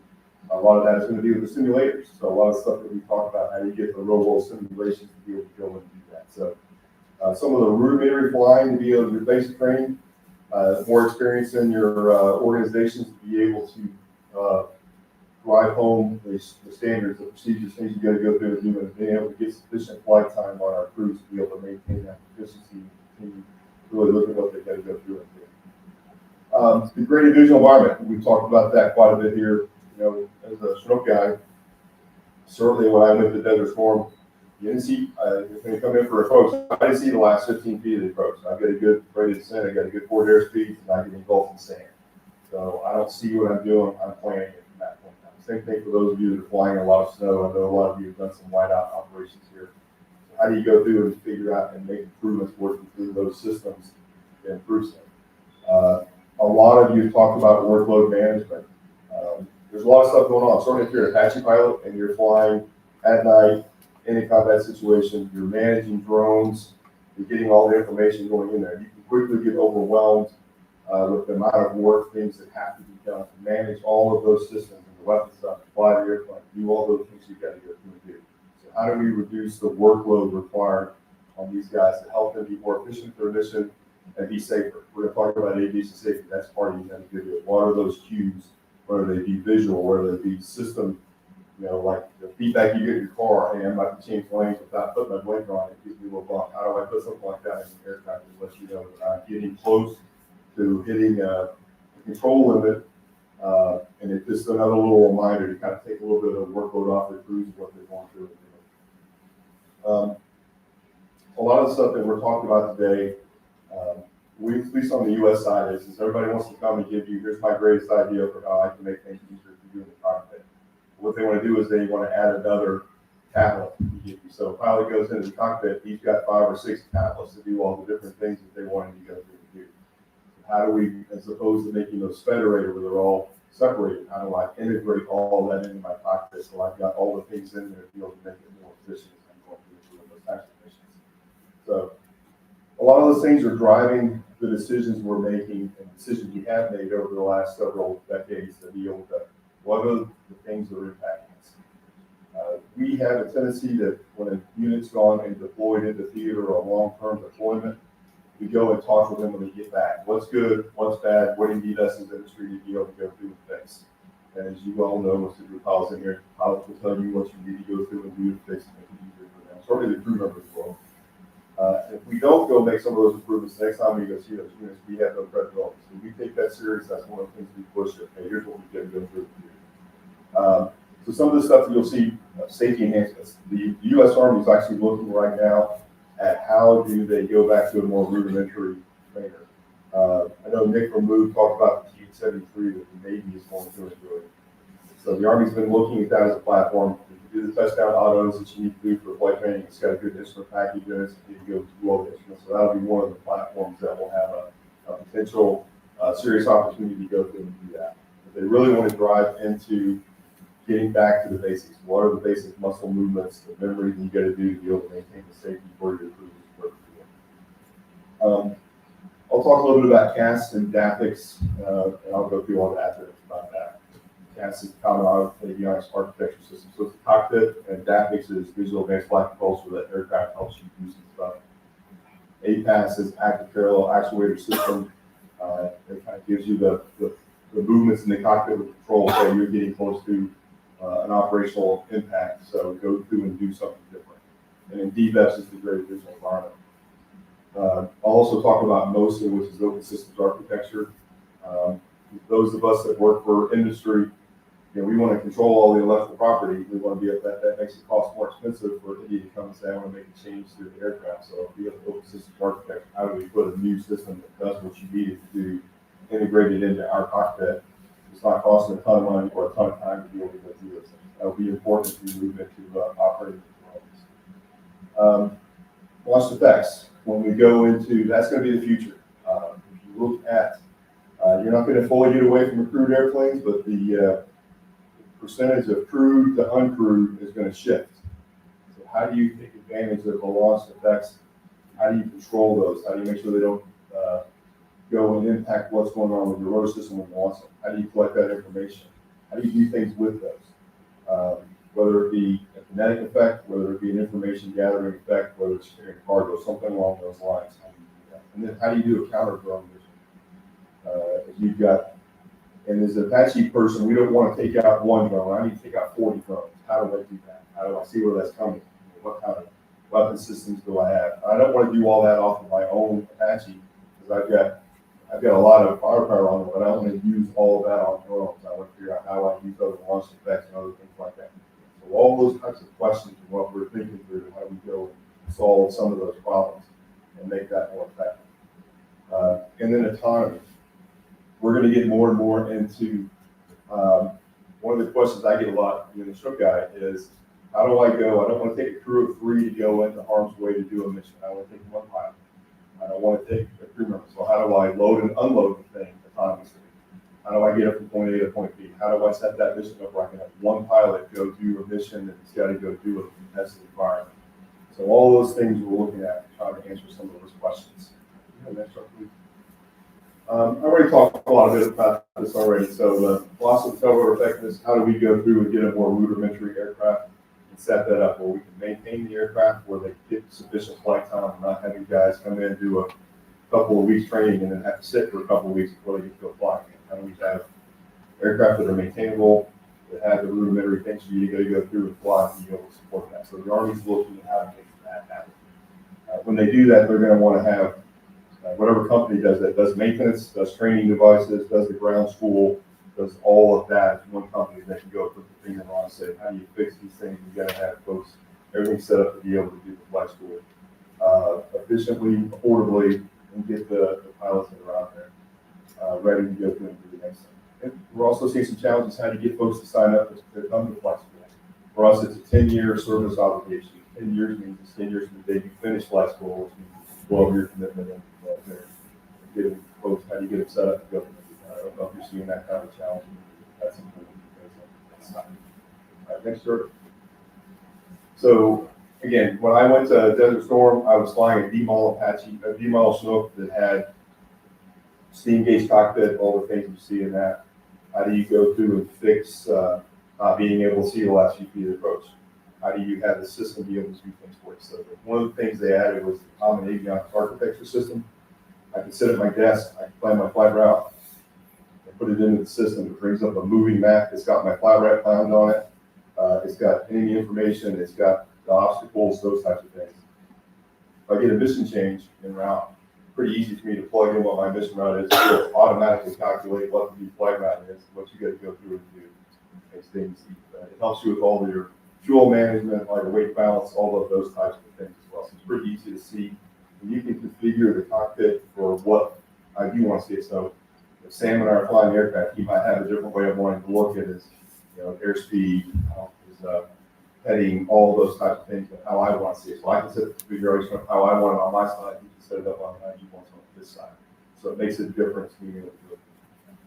The other thing is DAPS, so Digital Advanced Flight Control System. And that's really designed for, we talked a lot about spatial orientation here. So a lot of flights into dust, snow, into mountain areas, which you guys are very familiar with. So if I get in where I've got a lot of dust in there, I might lose spatial orientation. So instead of panicking, I can hit the hover hold button. It'll bring me to a stationary hover, and I can move in 1 foot increments either laterally or vertically just by hitting the button. That makes a difference. Certainly as I'm doing swing load operations, those of you that have done swing loads are doing high altitude, you're putting something on the edge of a mountain. I can use this system to help me do that. Now, I could, as a pilot, could do it, but it would be a higher risk mission. Using DAPS, it lowers the risk. It allows commanders to be able to go through and make those decisions. Hey, I'm allowing these guys to go do this because I've got confidence the system's going to help them do that. So one of the after-action reviews that we did, we're talking to a crew. He said, "Hey, I got in the spatial disorientation in a canyon area high up in the mountains. Couldn't see, so it's the panic to hit the button, brought me to the stationary hover. His opinion, it saved the life of everybody on board because you might have had 66 guys in the back of the airplane who went through that. So the guys that are flying it are believers in DAPS capabilities.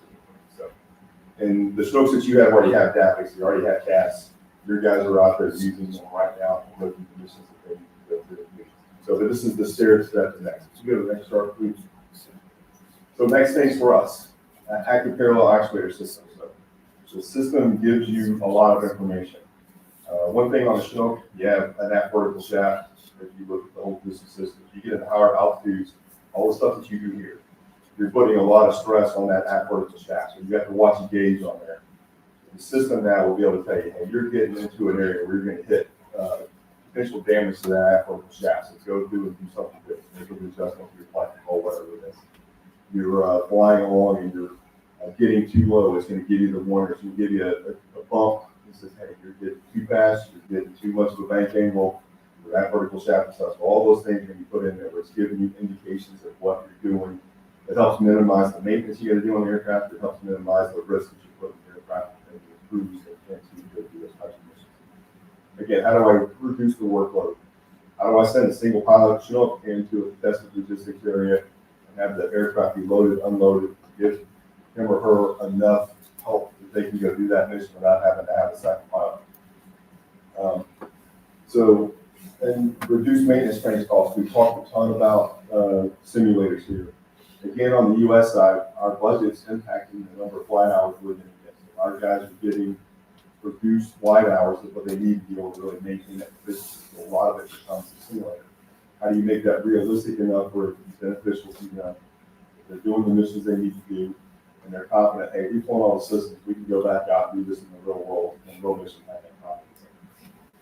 And then we'll get to a time where we will make it where if you get fully autonomous aircraft, the ability to fly point A to point B today is doable. How do I fly to point B and there be obscurance or there be enemy on the landing zone to have to make those changes? how to do the smart things it takes to do it, how to use artificial intelligence to be able to do that.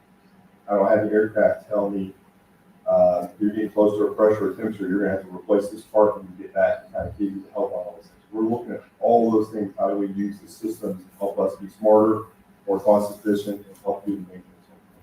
To the next one, please. If you look on the Apache, again, a lot of stuff's going on in the Apache. We've spent the last several years, how do you increase the power on the Apache without changing the size of the body? So put face gear transmission in, you know, to build that up to more power. We've got some challenges, like you said, that have gone on with the tail rotor authority on that. So we're designing new tail rotor gearbox, we're designing new tail rotor blades to be able to. Right now, it's capable of meeting all the power that comes out of the 701 engine. But sometimes you're on that margin, you get have guys that are good at flying and be able to do that. So how do we make it easier on that safety? If we change the engine, we add more power, I'm going to add more torque. How do I do better prevention for that? So you'll see us going through and looking at doing that. The cockpit, the targeting systems. So we made significant advances to color screens, longer range, more high resolution for the targeting systems. Looking at the symbology, when we first came out with some of the symbology, you might be out over the water seeing a ship and it comes up as a tank. How do we go through and make those improvements to the targeting system so you're getting the actual targets of what you're looking at, and it's giving you better that. And then when it comes to the color, longer range, higher resolution, that makes it easier on the guys and gals that are flying at the time. How do we set our things up to add more electrical power? Because as you're seeing, as software systems, computing systems, everything that goes into the aircraft becomes more of a drain on power and cooling. How do you do all those things to make it happen? And again, how do you do an open systems architecture? So if I'm going to be controlling drones or other things like that, how do I have a company in India that's making drones? The Indian Army comes and says, I want to be able to use these systems, quickly integrate that into the cockpit without having to spend millions of dollars to do that or have it be a federal system. How do we look at all of those things? Again, for launch effects, that's going to be the future. How do I either launch them off of the rail at Apache? How do I have ground launch or launch out of the back of the Chinook and then take control of them or be able to collect information? So all those things are going to be looked at.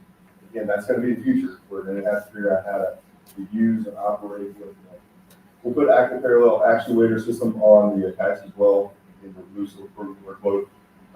How you lay out the configuration of the cockpit. I was talking to somebody earlier today about I think it was you, sir, about how do you put the cockpit up where the flight controls are easier to get to, how do you get to the targeting system? How do you make that easier for the crews to be able to go through and do? It's much more intuitive, much more repetitive to be able to do that kind of work. So that goes into the crew station. And again, we talked about the full tail rotor thrust, so that's improvements to the tail rotor gearbox and the thrust. So again, when we do these after-action reviews, we talk to the guys, what's good, what's bad, what do we need to go focus our time and resources on. One of the things my team does is I have all the money that goes and says, here's what we're going to pay off for the future. So I get good ideas from all the folks, and that my team goes and says, we're going to do this, and that money comes through what my team does. So we have influence on what happens. And most of the guys that work for me have been us. They've had to go out and fly, so they've kind of been that guy out around the world flying aircraft. It's important. Go to the next chart, please. Again, improved railroad drive system, full generators. We've had a challenge with electrical generators when they overheat. So as we add more computing power, you get smoke in the cockpit. Those of you that have flown in the past year or in Mark 35 don't want smoke in the cockpit, I assume. So that makes it tough. So we're looking at how do we make an improvement on that the generator, so we're reducing that challenge. How do you get a bigger field of view? All those types of things. Go to the next chart, please. And the loose to the V-22. So we're still working the V-22. It's going out of production, but it will still be flown well in the 2055, the 2060 time frame. So how do you get parts components and keep it safe flying? What are the challenges that you can get? It's a very complex, a lot of moving parts, a lot of moving things. How do you keep it maintained and fly? So how do we continue to work on that? So there's going to be a flight system upgrade. There's going to be a cockpit upgrade, and then look some improvements. So we'll continue to look at further. Next chart, I won't go into all the details of this, but how do you become an autonomous platform? What does it take? How many companies out there? I was talking to somebody earlier today about wanting to be an eVTOL. So how are you going to do an electrical VTOL system? You go from point A to point B. What's the power going to be required for that? How much do you carry? What do you have to do on the landing zone when you get there? How do you work all of those things? How do you do solar power? How do you get longer range, bigger payload? Those are problems we've got to go solve. And that's why Boeing, one of the things Boeing's good at, it will continue to work at it hard times. And any companies that are here, we are open to talking. We want to hear what they got to say. We want to hear what their experiences are, what their ideas are. There's a way for us to work together. You'll see a change from Boeing from being, hey, we're big Boeing, to how do we work with folks? We're a little slow and expensive to go do some of the new technology things that need to be done if we think that way. We have to figure out who do we team with, who's got venture capital dollars, more likely to take smart risk to be able to do things. All right, next chart, please. I hit that. So I know that was real quick, but I wanted to make sure we look at what the challenges are for safety and training. How do we? And sometimes it's an easier fix. You go back to something more old-fashioned. Sometimes it's a new capability fix. So how do you work on that and make it smarter, easier to operate for the crews, easier to maintain? You still have to maintain them in austere environments. You guys know that better than anybody. How do you go through and do those things and make this going forward for the future? We want to be part of that solution. And we know it can't just be going on its own. How do we figure out the companies and make smart decisions and help dollars to do it? Any questions?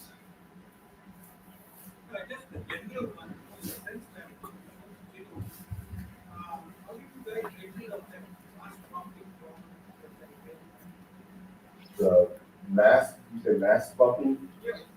Okay. There's a number of things that they've gone through and done. If you look at the combining transmission, there's no design on a slide rule and fits.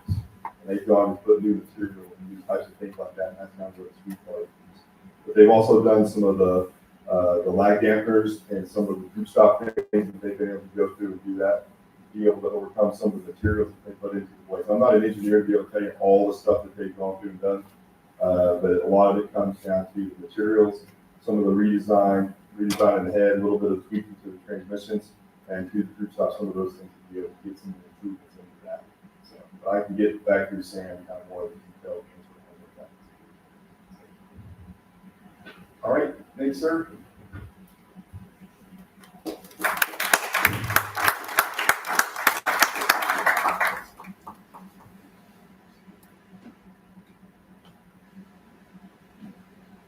Thank you very much, Mark, for really filling up the colors of that wide landscape on technology as to how things are moving forward. Management of direct workload in the ever-increasing environment. Of course, he was speaking mostly about the military, but I'm sure there are uptake and uptakes for that for civil applications as well, and that could start to happen. So from Ridley Park, Pennsylvania, where Boeing Vertical Lift is headquartered, we now shift to another part of the US and call upon our own Gardpande sir. Commander Gardpande is in charge of Bell here in India with us. We requested him to speak to us on the products that are right now flying in India, because as we know that we have been standing at some bit of a junction wherein some of the Bell helicopters have been involved in those accidents which have been spoken about. So specifically we approached him, and we will continue to sponsor us as well. And he's here to tell you all about 47 RWSI and what other exciting things Bell is up to. So from one giant to the other in Texas, US, Bell Textron. Please.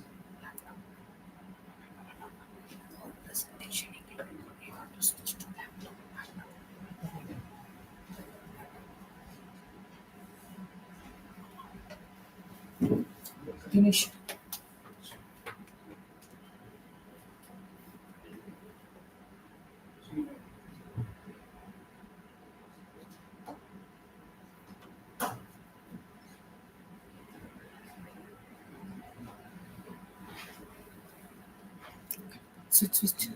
Switch it on.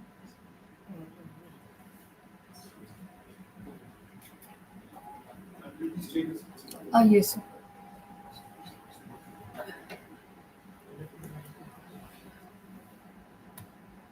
Good evening, ladies and gentlemen. Thank you, Master Abdullah and the RWSI team us an opportunity to talk something about this product, which is the most popular single engine helicopter has been flying in India for more than 25 years. 407, almost about 27 407s are flying in India, but most of them, more than 25 of them, are the older generation models. So basically, what I thought as the last lecture is to quickly give brief about what are the improvements in this product and how they are going to contribute to the safety of the helicopter operations. The advanced flight safety standards in modern helicopter operation safety is the cornerstone of its mission to deliver innovations and reliable rotorcraft solutions. The Bell 407 GXI represents the latest evolution of its light in helicopter line, incorporating decades of design expertise and cutting-edge technology to address the most pressing safety concerns in modern helicopter operations. With its advanced engine avionics and rotor systems, the 407 GXI is uniquely equipped to mitigate risks such as controlled flight into CFIT, a key focus of the Rotary Society of India's National Seminar on Safety in Helicopter Operations. This presentation highlights the safety advancements of the Bell 407 GXI, including its design features, single pilot, IFR kit, and the Bell Training Academy's IINC course, demonstrating how Bell is committed to improving operational safety and mission readiness for operators worldwide and for India.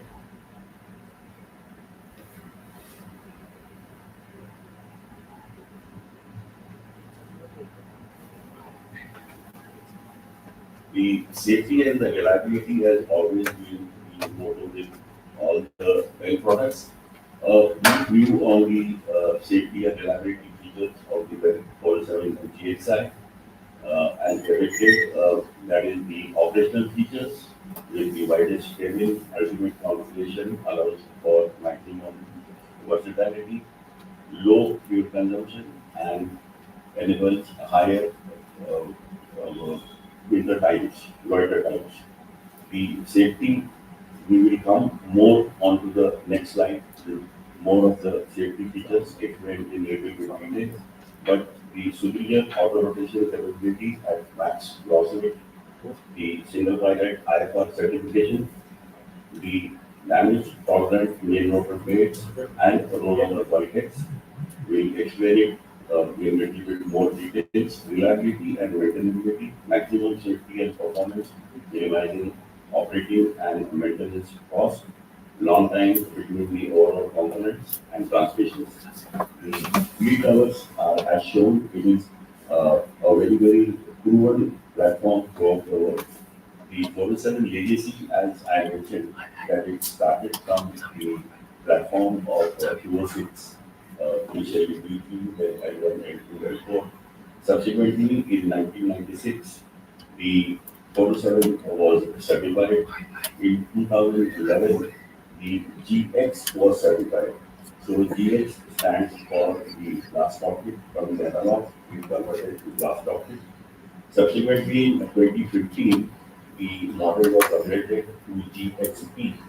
The P stands for the upgraded engine. The Rolls-Royce engine was upgraded, where the power was upgraded.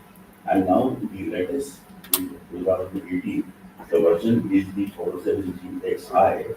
I stands for the improved software in the Garmin 1000 NXI.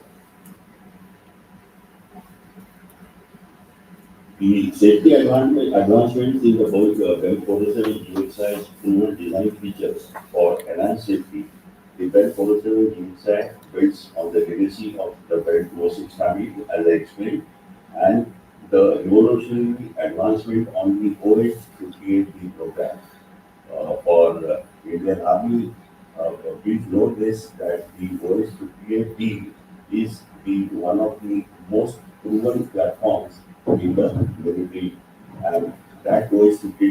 is the same platform as the airframe of the 407. Full four-blade composite rotor system borrowed from POH 58B, known as the PO Warrior. The 407 GXI rotor system provides superior stability, reduced vibrations, and enhanced maneuverability. Its soft in-place design improves ride quality and reduces pilot fatigue during extended missions.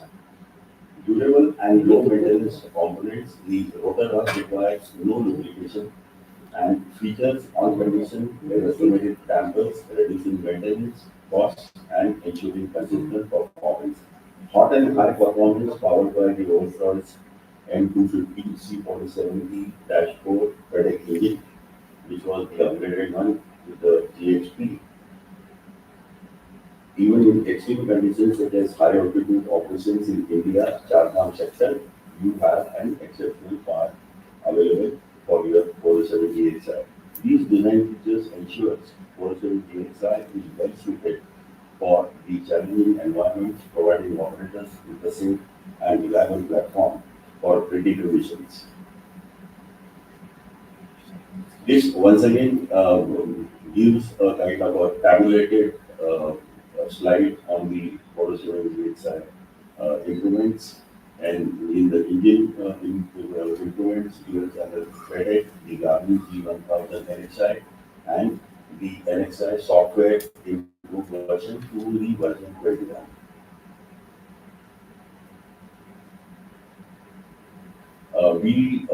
Bell always prides itself in saying that safety is paramount, safety for our platforms and safety for our operators and the. Now, this is what we were talking earlier. The 407 GXI is designed for safe operations. The top left one is the rollover bulkheads. The rollover bulkheads which you see here in the frame, these are the solid iron rollover bulkheads around which the cabin is fitted. Now, in case of any impact during the incident of the accident, the idea of these rollover bulkheads is this, that the cabin will not change the shape. If the cabin is not changing the shape, that automatically increases the safety of the occupants if they are properly strapped up. Then it is the your corrective mounted throttle, which I don't have to explain much to the pilots. Yes, rupture resistant fuel tanks. Rupture resistant fuel tanks is one of the very important safety features which the Bell models have been having for a long time. It is not that only when FAA or ESR is saying.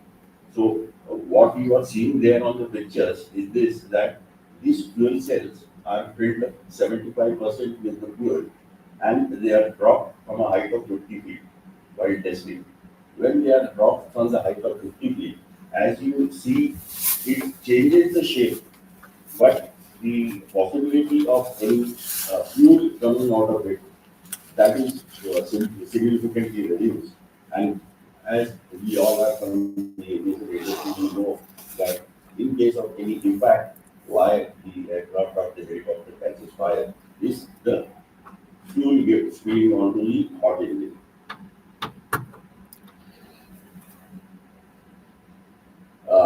Now, once again, whatever we discussed is shown on the slide on a tabulated manner. The GXI integrated avionics feature, I will not go into the details thanks to the Genesis gentleman. He already explained what it is all about when you talk about the integrated cockpit. When you talk about the integrated cockpit features and the glass cockpit, that is all the systems are under the glass. And when all the systems are under the glass, they are talking to each other. The pilot is getting all the indications. So Bell has been having this since 2018, when 2012 glass cockpit was introduced, and subsequently up to GXI, whatever the improvements have been there. The engine indicated through alerting systems, extended speeder, mode transponder, the wide area accommodation system, is an air navigation and deployed by FAA to augment the GPS with the goal of improving the accuracy, integrity, and availability. Now, in the WAS allows aircraft to rely on the GPS for all the phases of flight, even hands-off IFR approaches. Well, 407 GX, GXP, GXP cannot do IFR, but the GXI is certified for the single engine IFR, as we will come into the next slide. So, just now, once again, Genesis mentioned that they got the H125 Airbus certified for the single engine IFR lately. When did it in 2019 itself? To be precise, I can't forget the date because it is our Independence Day, 15th August 2019. The GXI was certified for single pilot IFR operations. The single pilot IFR kit, the Bell 407 GXI single pilot IFR kit certified by the FAA and ANC represent a significant leap forward operational safety, particularly at pushing the CFIT. The Army G1000 NSI avionics suite integrated flight deck includes synthetic vision technology, SVT, and helicopter terrain awareness and warning system extras, which we saw some of the speakers talking about, providing pilots with the real-time terrain alerts and 3D visualization of the obstacles even in low visibility. US channel FedEx engine control, the Rolls-Royce M250 C47B engine FedEx control system ensures precise power management and redundancy, allowing pilot to focus on flying the aircraft during the high-stress scenarios. Now, the instrument flight tool, the IFR kit, enables safe operations in instrument meteorological conditions, reducing reliance on visual cues in adverse weather conditions, and expanding the 47 GXI's mission capabilities.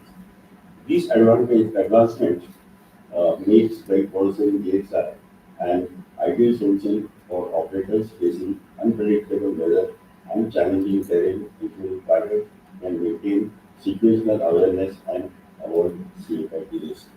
Now, I don't want to go into the details that what the single pilot IFR kit consists of.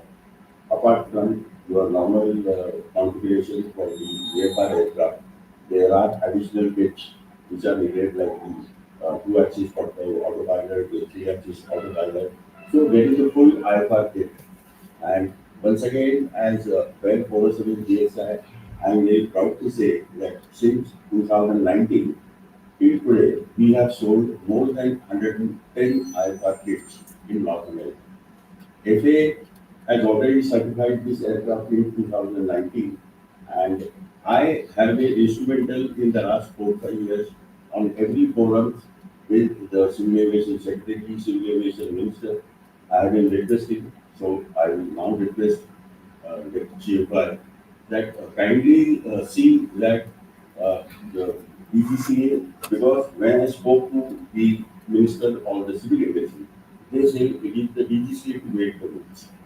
So if the single engine IFR certification is done, that is a tremendous boost to safety as well as to the operators. You are cutting down the cost. And when I say 110 IFR kits are being sold in North America, 70% of them are the ACMS operators, the big operators like Air Method and GMR. Here we are having the requirement in the hands for the twin engine helicopter. So this is the depiction of the cockpit with the IFR capability, and with the IFR capability, how the things appear and how the pilot can get all the indications.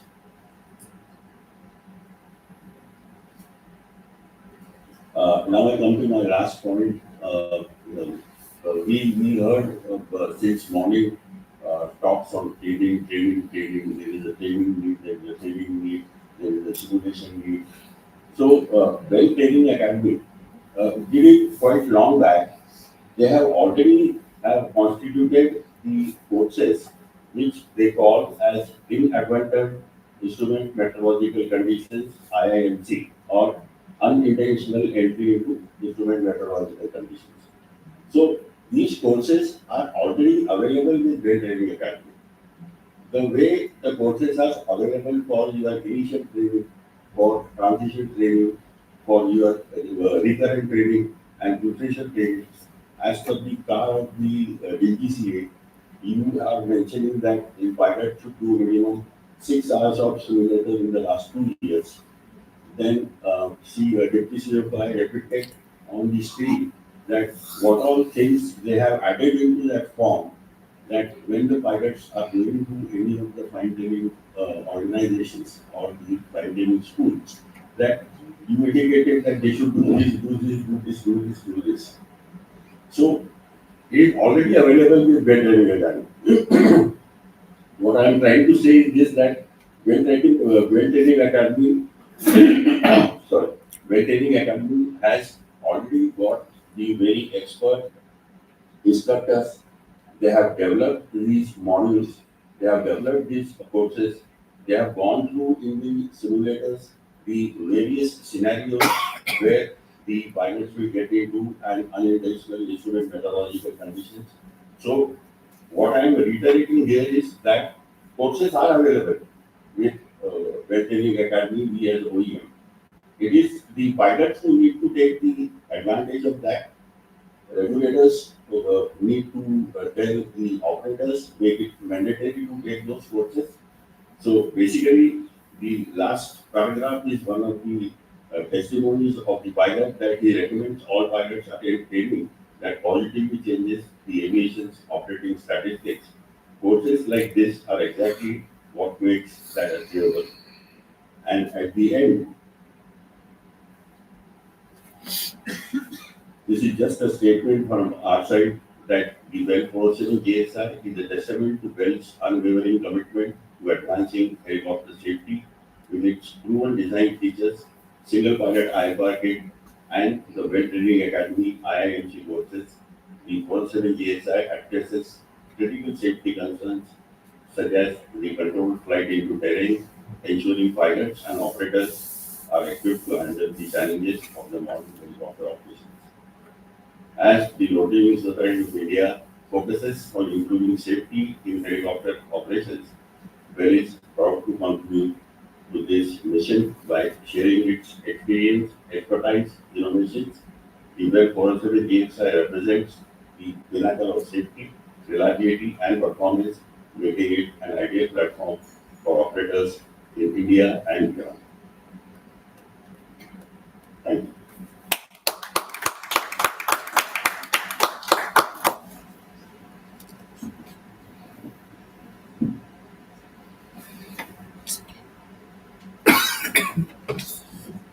Thank you very much, Pandey sir.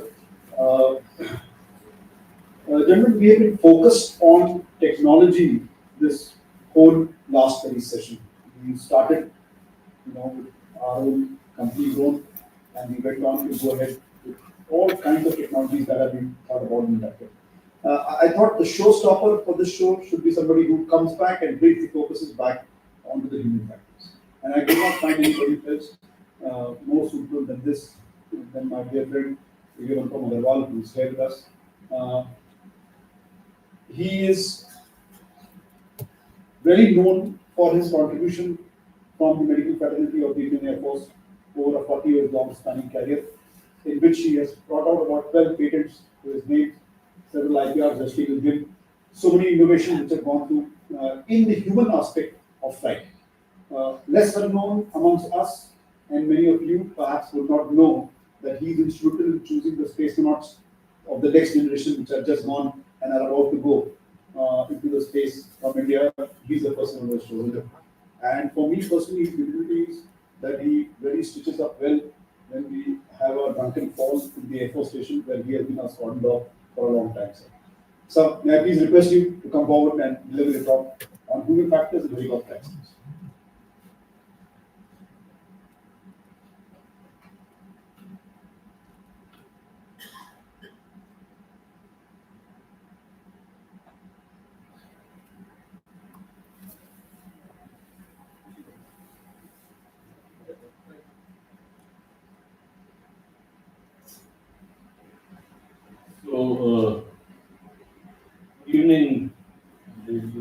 and gentlemen, and thank you, the organizers, for inviting me to speak here. As is easily evident, I'm the only doctor in the entire forum, and Welcome, sir. I'm glad you clapped, because what I was about to say is that I've been a misfit through my entire life, so I'm a misfit here. So I suppose that works for me. Having said that, I'm glad we laughed, because this is going to be the only laugh in the entire presentation that I have, because there is nothing more sad than controlled flying. There is nothing more sad. If there is something which is preventable, completely preventable, it is CFI. And so every time a CFIT accident happens, it is not only the crew or the passengers who perish, it is also those of us who could have influenced something amongst them, part of us perishes. And it is with that sobering thought that I would like to speak to you about CFIT and helicopter accidents. How do I change that? So I will do that, sir, for you. Please. So control flying into terrain has got a few basic suppositions. The first is that because it is controlled and it is flying, there is nothing wrong with the systems, there is nothing wrong with the engine, there is nothing wrong with the controls. Because the pilot is on controls, he is fully conscious at the time that the aircraft impacts. Most commonly, it is because of loss of situational awareness, and I'm so glad, I'm so thankful to Commander Ghatpande, who just covered the various safety features that we're trying to build into the 407. Because the first accident that I'm going to discuss is the Bell 407. And there was nothing wrong with it. The second thing that I thought I must sort of discuss with you, I sat and thought a lot about what I should speak of when I was making this presentation. I had two choices. I could either cover a lot of accidents and tell you what happened in each, or I could cover one or two accidents as a background to tell you what I really did. And that is what I have done. So I'm covering only two accidents next week. I'm covering only two accidents. And in those two accidents, I'll try and cover the points which I want to make. And the points which you will see in most CFIT cases are that a very large number of accidents happen in the equally large number of accidents happen during medevac, and a large number happen during tour operations. So we are worried about the recent happenings in Kedarnath, tour operations. What does this tell us? What it tells us is that the pilot who's flying it really wanted to do a good job. He wanted that tour to go through. He wanted that medevac to go through. He wanted the HADR to go through. And that is what has resulted in the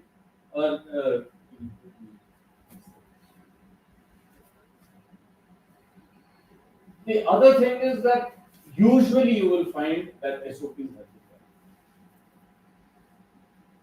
done. And that is something that I would want to come back to later in my talk as to why is it that SOPs get violated. Because you are saying that it's a good pilot who wants to do a good job, then why do SOPs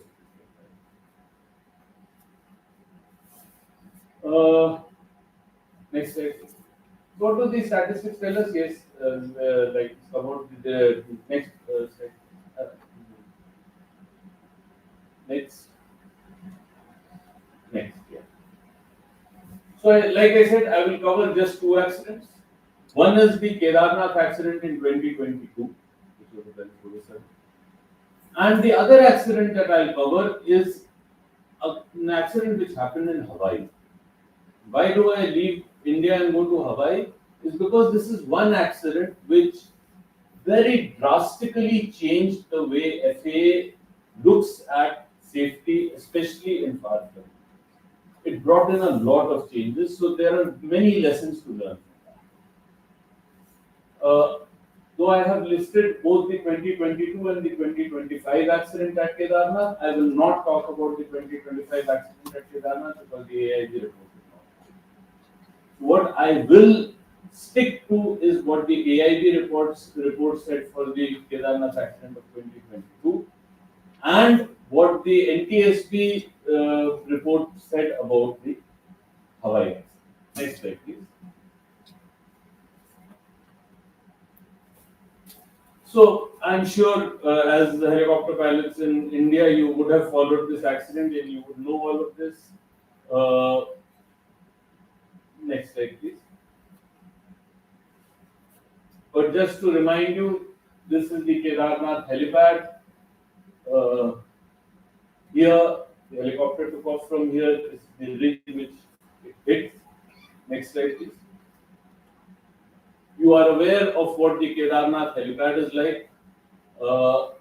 If you have not studied the accidents or if you have not flown in the area, you may or may not know that it is not a DGCA registered helipad. It is not a DGCA registered helipad because the DGCA rules say that if there are routine operations being carried out by a helicopter company, then the helipad is to be maintained by that.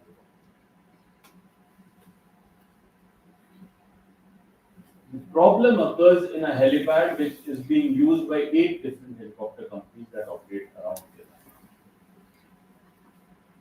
And in this case, the DGCA said that the Uttarakhand Aviation will take over this, UCADA will take over this helipad. But even then, it is not very clear as to who the responsibility is. Next slide. Could you go back? Sorry. Oh, yes. There is no Met facility.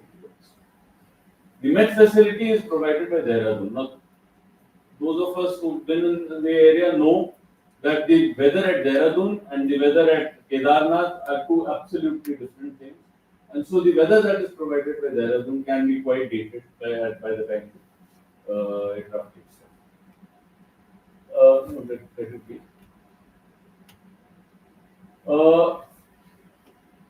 The CCTV cameras were supposed to be there at the helipad, but they were not working. And no FDR and CDR was mandated on the helicopter, so none were. Yeah, now. The crash site, the only thing that I wanted to show you was, one, that the tail boom is relatively intact. Basically means that the tail boom sheared off when the helicopter first hit. The second is that the fuselage is completely burnt. That means there was a very, very bad fire. The pilot and the passengers all perished. 6 passengers perished. Next. Another sad photograph. Next. I wanted to show you the rotor blades because the damage to the rotor blade indicates the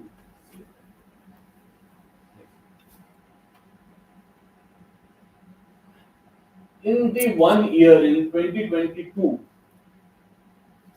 just to Kedarnath, there had been something like 10,000 sorties and 1,10,000 pilgrims had gone on the hill. So there is a huge, huge amount of traffic.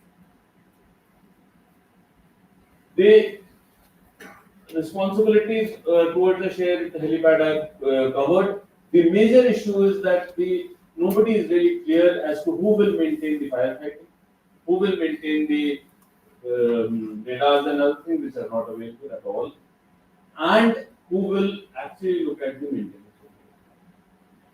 UCADA was given this job, and UCADA said that we will supervise it, but let DGCA supervise us. And so there is actually nobody looking after it. So what happened? This was the 4 shuttles had been completed. This was the 5th shuttle. Before the 5th shuttle, the helicopter waited a little bit. at its parent base, came in, landed. There was another helicopter from a different company which was about to take off. He delayed his takeoff because this aircraft was coming in. After he landed, the other helicopter took off. He gave there is no ATC, so the only way is the communication between aeroplanes. So he gave a call saying that I am taking off and that the weather is all clear in front of me, but some clouds are descending. He cleared the weather and went out. This aircraft took off, and after that, there were no calls.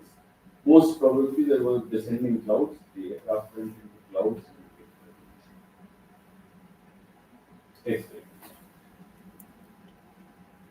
So, slowly. So, what were the recommendations? And I would like you to focus on these recommendations. Remember them, because when we come to the recommendations of the Hawaii accident, the comparison will give us much.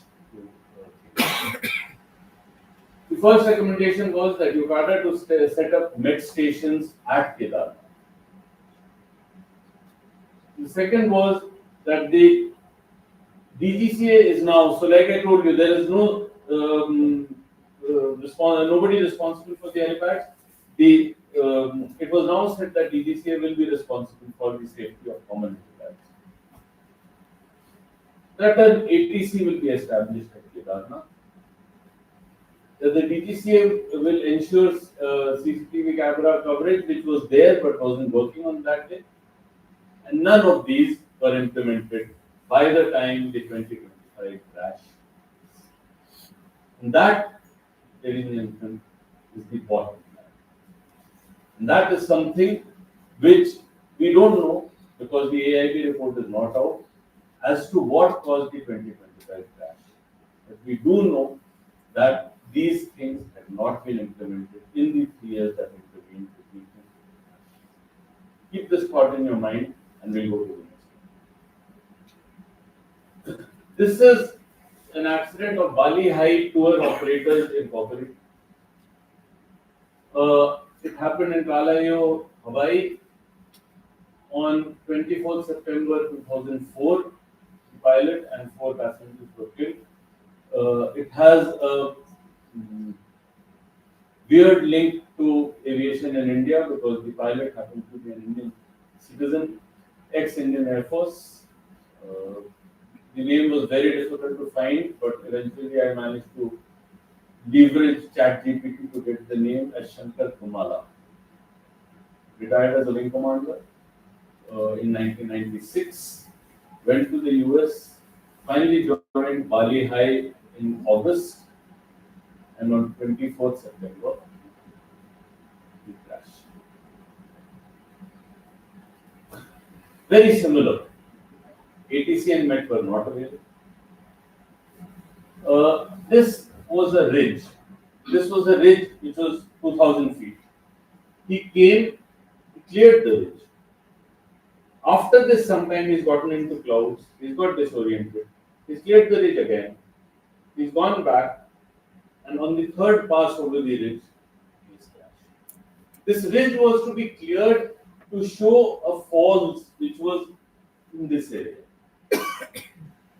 Again, a good pilot trying to do the best for his team. So one of the high points of this tour was that you show these falls to your passengers. So you go, you clear the ridge, as you're turning, you can see witness the falls, turn around, and you come back. Like I said, 17 years in the Air Force, he was A2QSI, more than 4,000 hours in the Air Force. He was hired, sorry, not in August, but in July 2004. He was living alone. His wife was in Michigan. He had spoken to his wife 3 days prior to the accident, and after that, next, please. Before joining Bali High, he had no experience on the Bell 206, which was the accident aircraft. According to the local understanding, in fact, it wasn't even rules, the senior pilot used to decide how much experience is good enough. So he was given 5 hours dual and 1.7 hours supervised solo. But he had flown 120 hours doing tour operations. This was his 8th and last tour of that.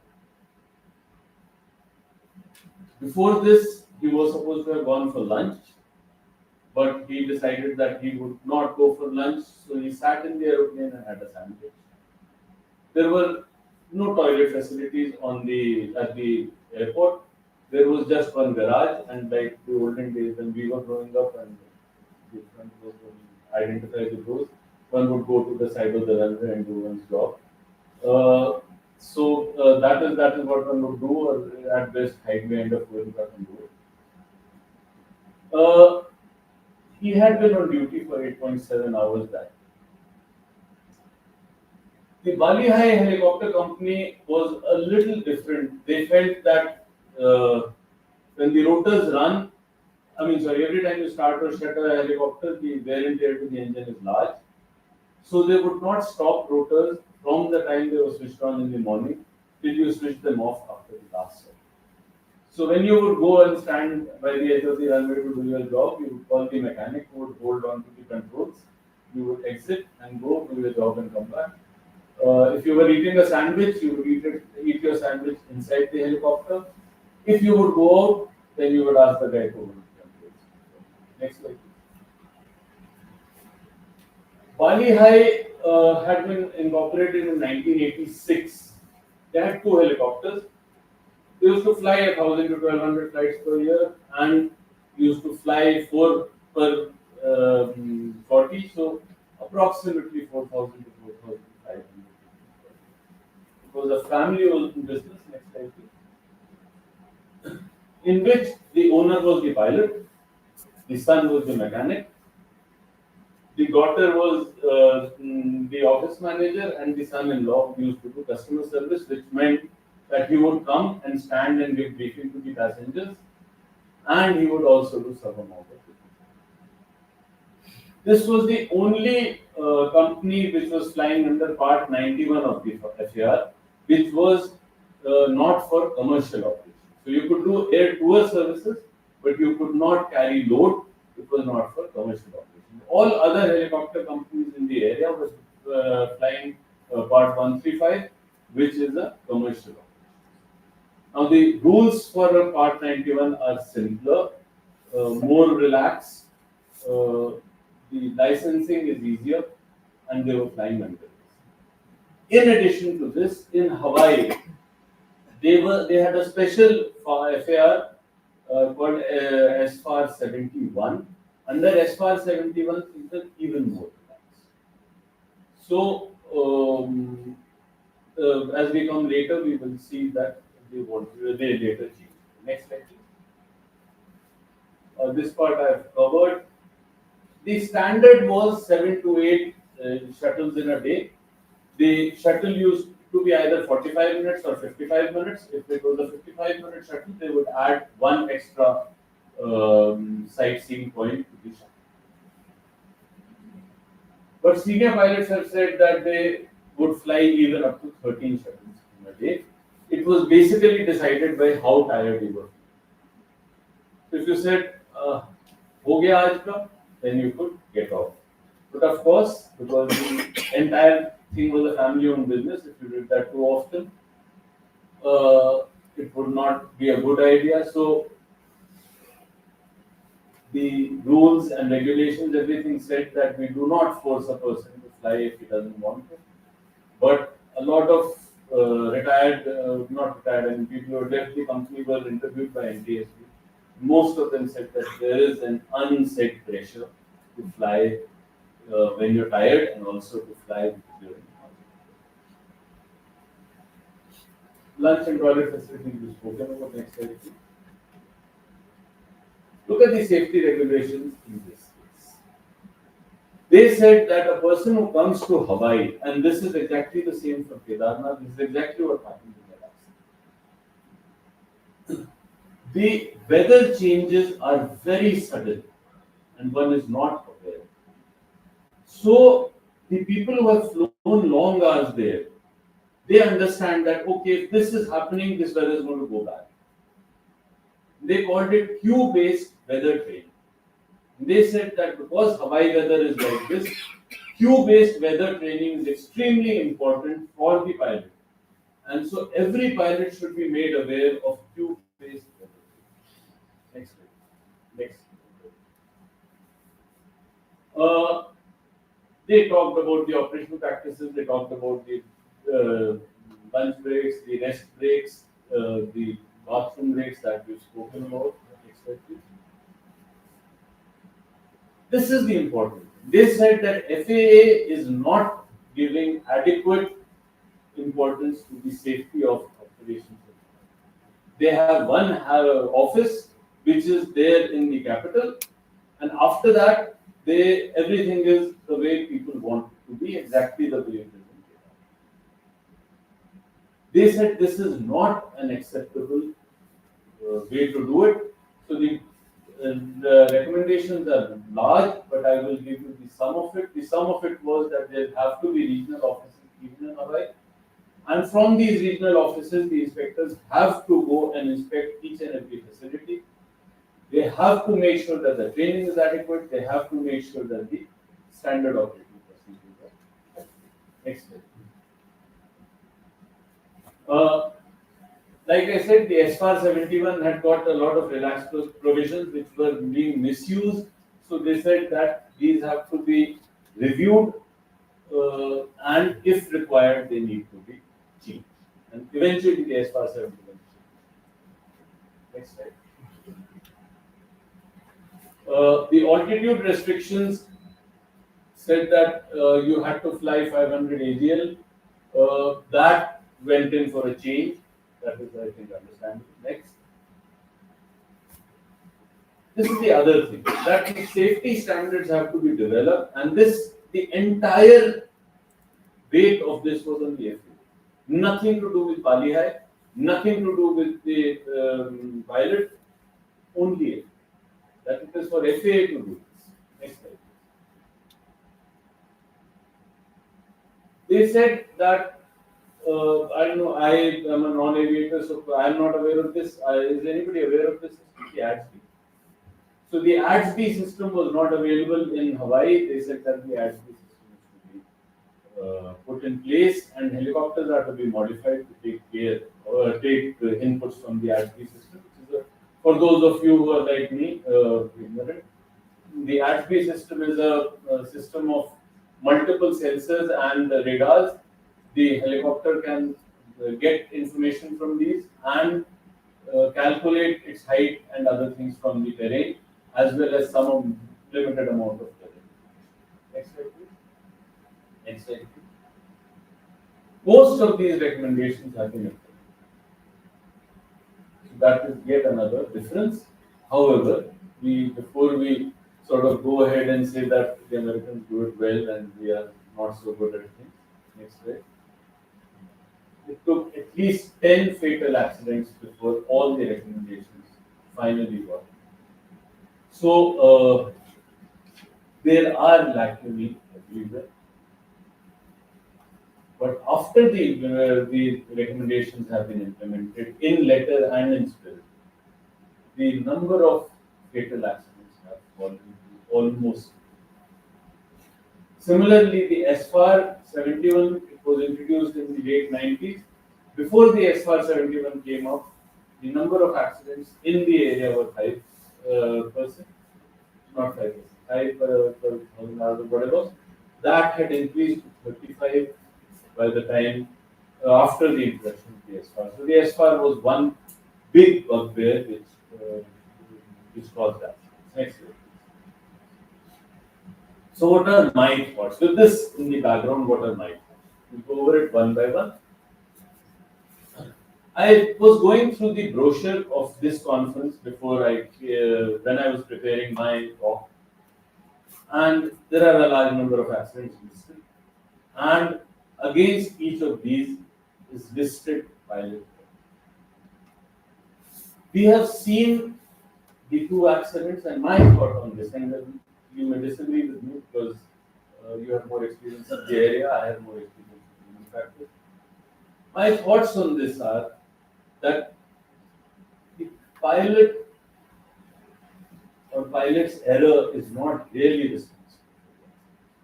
The thing that caused the accident was the fact that there's no MET, there's no ATC, there's nobody to tell him how to go about doing it. He is trying to do a good job, and in the process, something is happening. If something happens, blaming the pilot for it is not right. And whenever, I have analyzed something like 189 accidents in great detail. The lesser detailed ones are different. Over the years, over my 40 years or 35 years that I got interested with accidents. Till we understand, and this is my single one sentence takeaway from this analysis. Till I deeply understand what caused the accident. Until I understand why this pilot committed this error, the Kedarnath pilot had 8,000 hours. Why did he commit this error of going into a ridge? If I don't understand it, I will have a reference, and we did have a reference in this case. So blaming the pilot for it is the wrong thing to do. We need to look deeper as to what helps. And because we are involved with this business, and I can't but notice that SK is sitting in the audience. The one thing that I have used all through my career of investigating accidents is substitution. I asked myself this very simple, very short question. That in that aircraft, on that day in Kedarnath, had there been a different pilot of the same day? I'm not talking of an exceptional pilot. They are there, they are the exceptions to prove this. If I would have put in a different pilot of the same capability, can I say with surety that the accident will not happen? The answer to that is no. If the answer to that is no, then by blaming the pilot, I gain nothing. This is my first. Next step. And this is why, this is the thought in which my thoughts are rooted. No pilot wants to die. He doesn't want his aircraft to be destroyed, doesn't want his passengers to die. So if he commits an error, there are other things which are forcing him to do that. We need to understand those if we want to do it. Next slide, please. And this leaves me with the same question: why do pilots violate? I used to, in my younger days, do this little game, in which I used to go and talk to pilots in the squadrons in which I was serving, and ask them, how many SOPs do you violate? This is, of course, the Air Force, is not serving them, but still. How many SOPs do you violate in a single stop? I will not ask you to say this publicly, but I got answers from 5 to 100.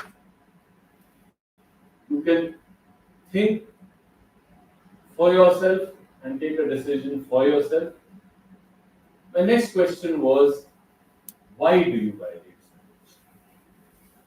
The answer to that was, yeah, that's a bekar wali bhasha.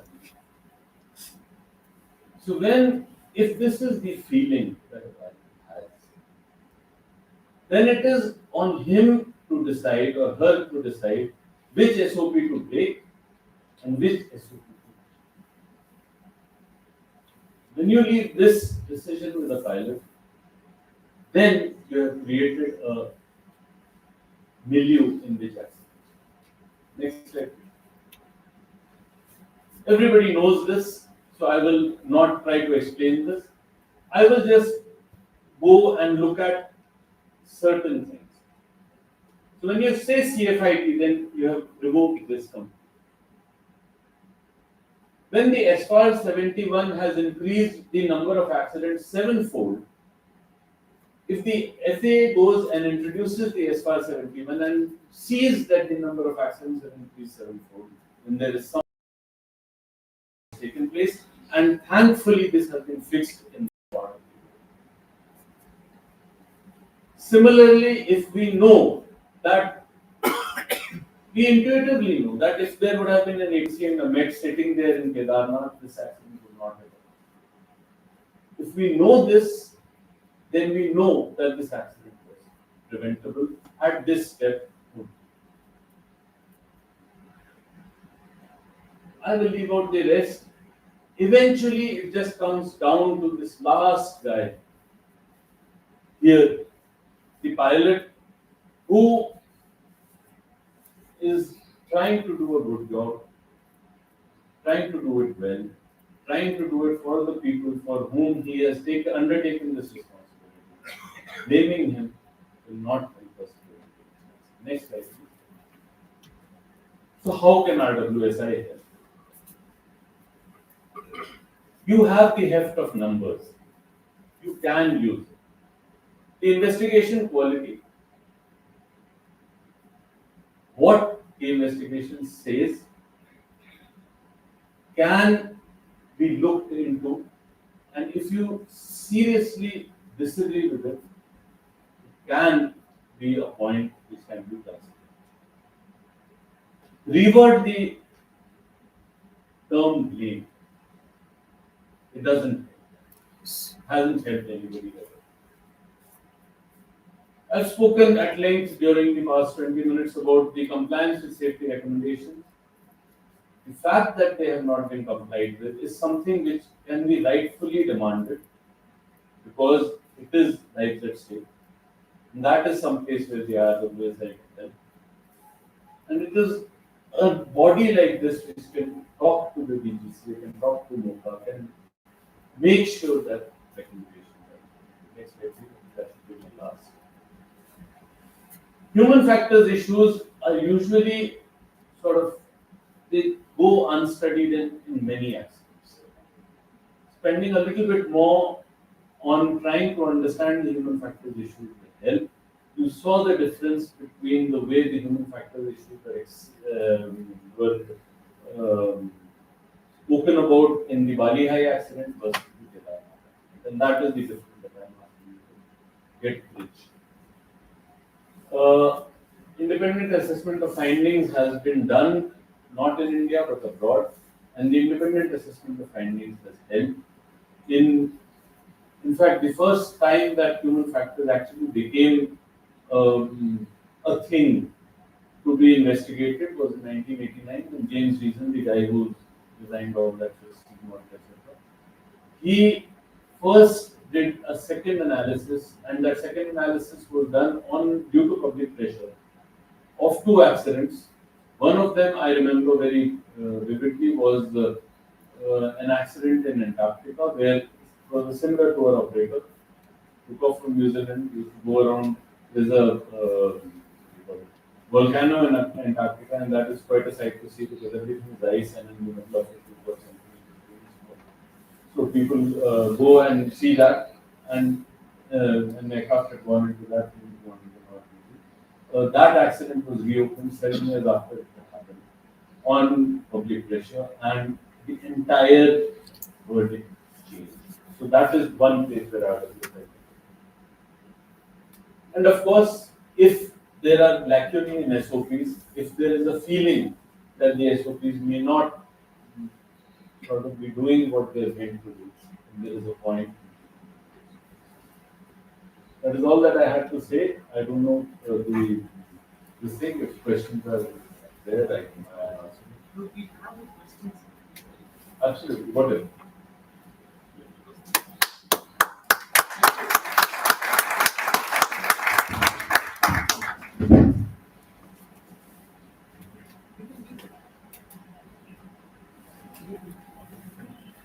So just simple states actually. And sir, we all are coming up. May I request all the speakers of this session to please join us on this stage, sir. Mark, I know you have a flight to catch. Let's meet you. That one is, sir. Go ahead.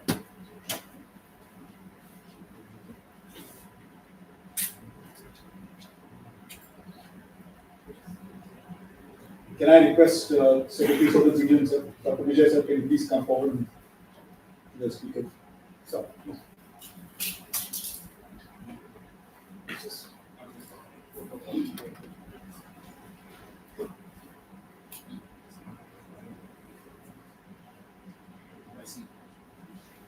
Please come. Just.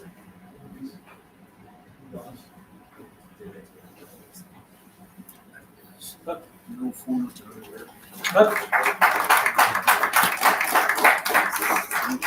See.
So yes, sir, can I please request to deliver your vote of thanks?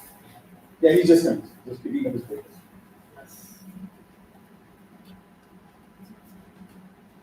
It's our pleasure to invite Secretary Southern Region, Dr. Vijay, to please deliver his vote of thanks. Hello.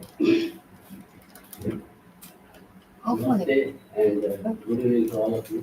We are very close to the evening now. And we're very happy to give a vote of thanks on this occasion. And as we saw, the whole seminar came out much better than we expected.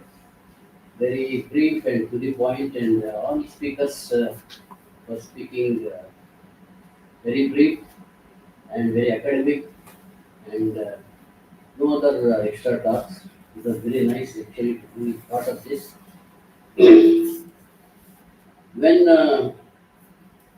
Mr. Batola said, why don't you do it in Bengaluru this time, and we kept an honor and myself were, we said yes, but then we knew that a lot of work was to be done. And both of us were past our offices. Last year he has come out of the office, retired. I came out of the office much earlier. But then we realized when we went and talked to the people concerned, still we had invested some goodwill. And people, especially in HAL, responded very well to us. And especially the chairman and CEO of HC, Mr. Rangarao, they have responded quite well. And you can see now the whole facility is doing quite well. So to start with, let me thank Dr. D.K. Sunil, CMHA, for being very kind to us and all cooperation. And he has spoken to the concerned people, Director Ops and the CEO HC, and then they have given us all the cooperation. Also, Madam Nirmala, Executive Director in ERD, she is in the design, having come all the way and represented Dr. Sunil, who could not make it because yesterday night, only late night, he said he is ready. He spoke to Dr. Anand. I'm ready with all the lecture and everything is ready, but unfortunately, with the call from PMU, yes, also, we realized that this particular division where we are standing, this is old HMA. This comes under Director of Operations in Corporate. So, using his morning walk friendship and other friendship, to come and talk to Mr. Ravi, Director of Operations, and we agreed, and we are very thankful to him. And Dr. Gupta, who is GM FMD, this division is called the Facility Management Division. This particular whole area comes under him.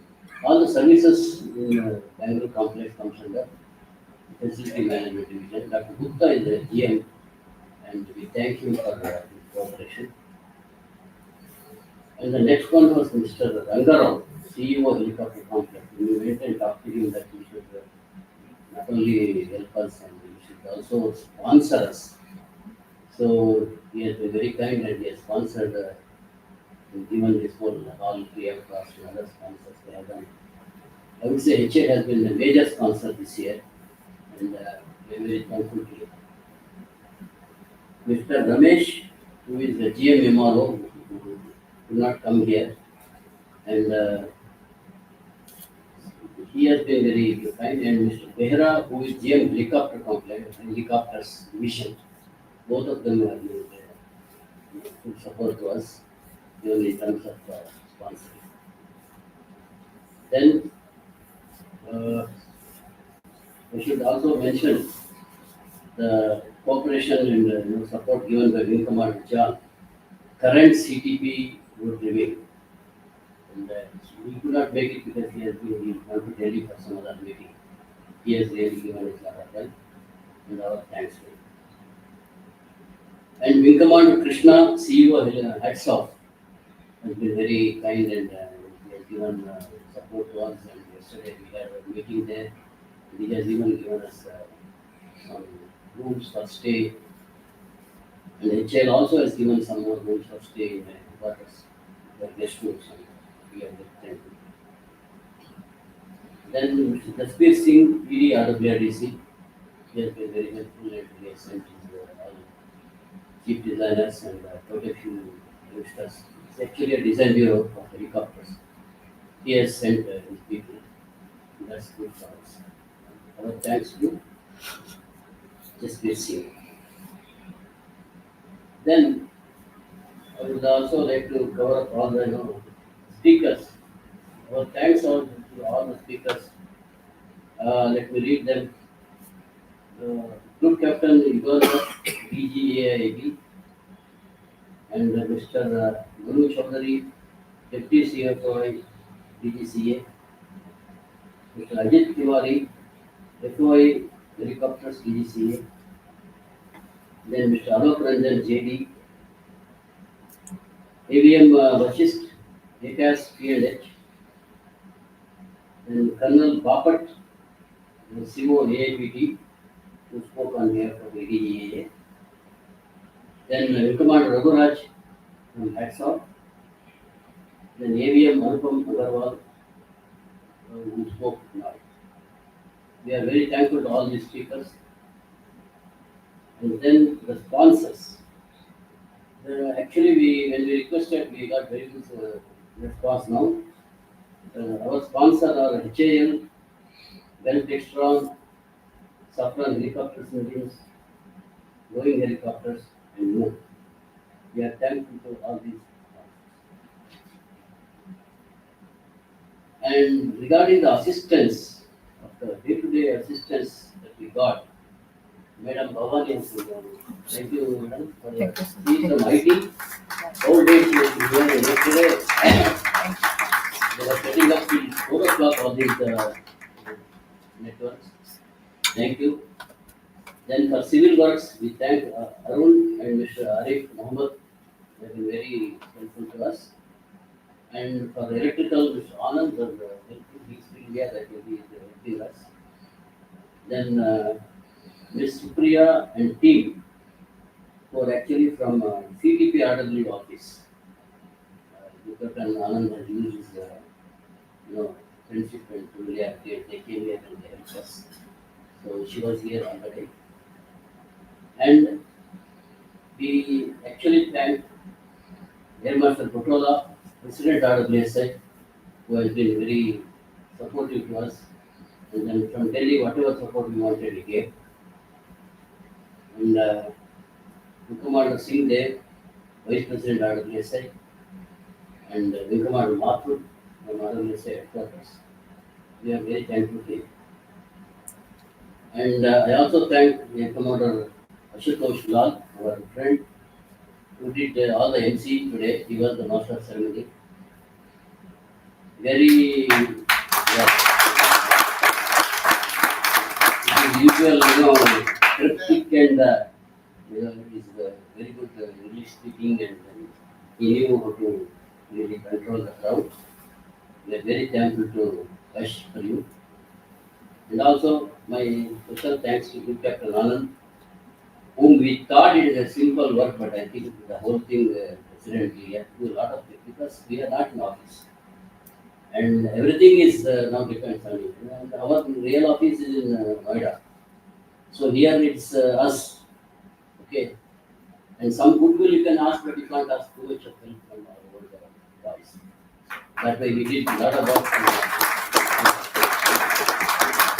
And last but not the least, I thank all of you for being here patiently whole day and participating actively at this seminar. There were about 30 people on the internet online who were following the whole day. We thank them also and all those who are physically present here. Thank you.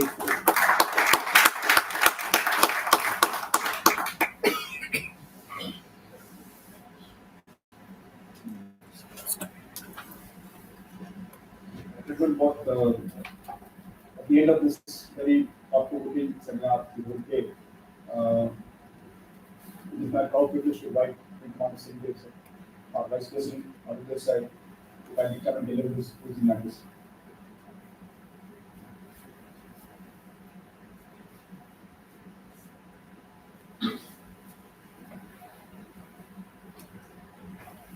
Good evening, everyone. Yes. So what an enriching experience it has been, witnessing all the presentations that were made since the morning. I'm sure all of you will agree with it.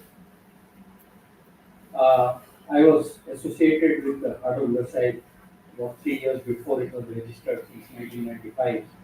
And I have seen so many seminars and all being organized.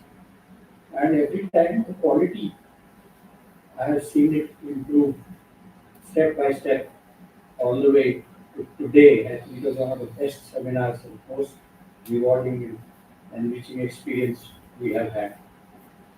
And I remember in the beginning, when we asked people to become our members, quite often they used to ask, what will RWSI do for me?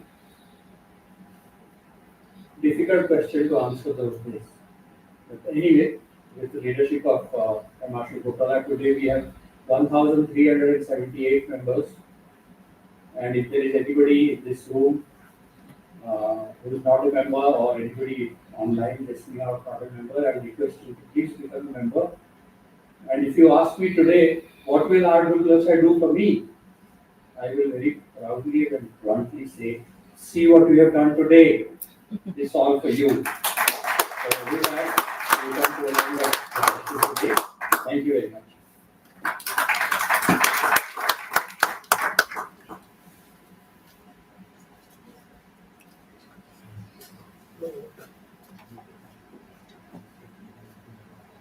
May I request the audience gathering to please step out in the foyer for a cup of tea. Thank you.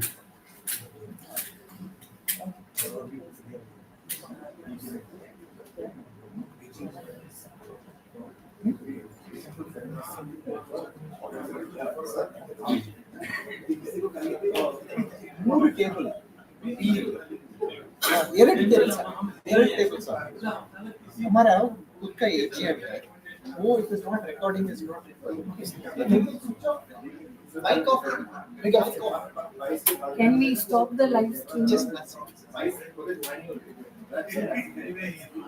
sir, we are going offline. Okay, the internet we are stopping. Okay. Yes.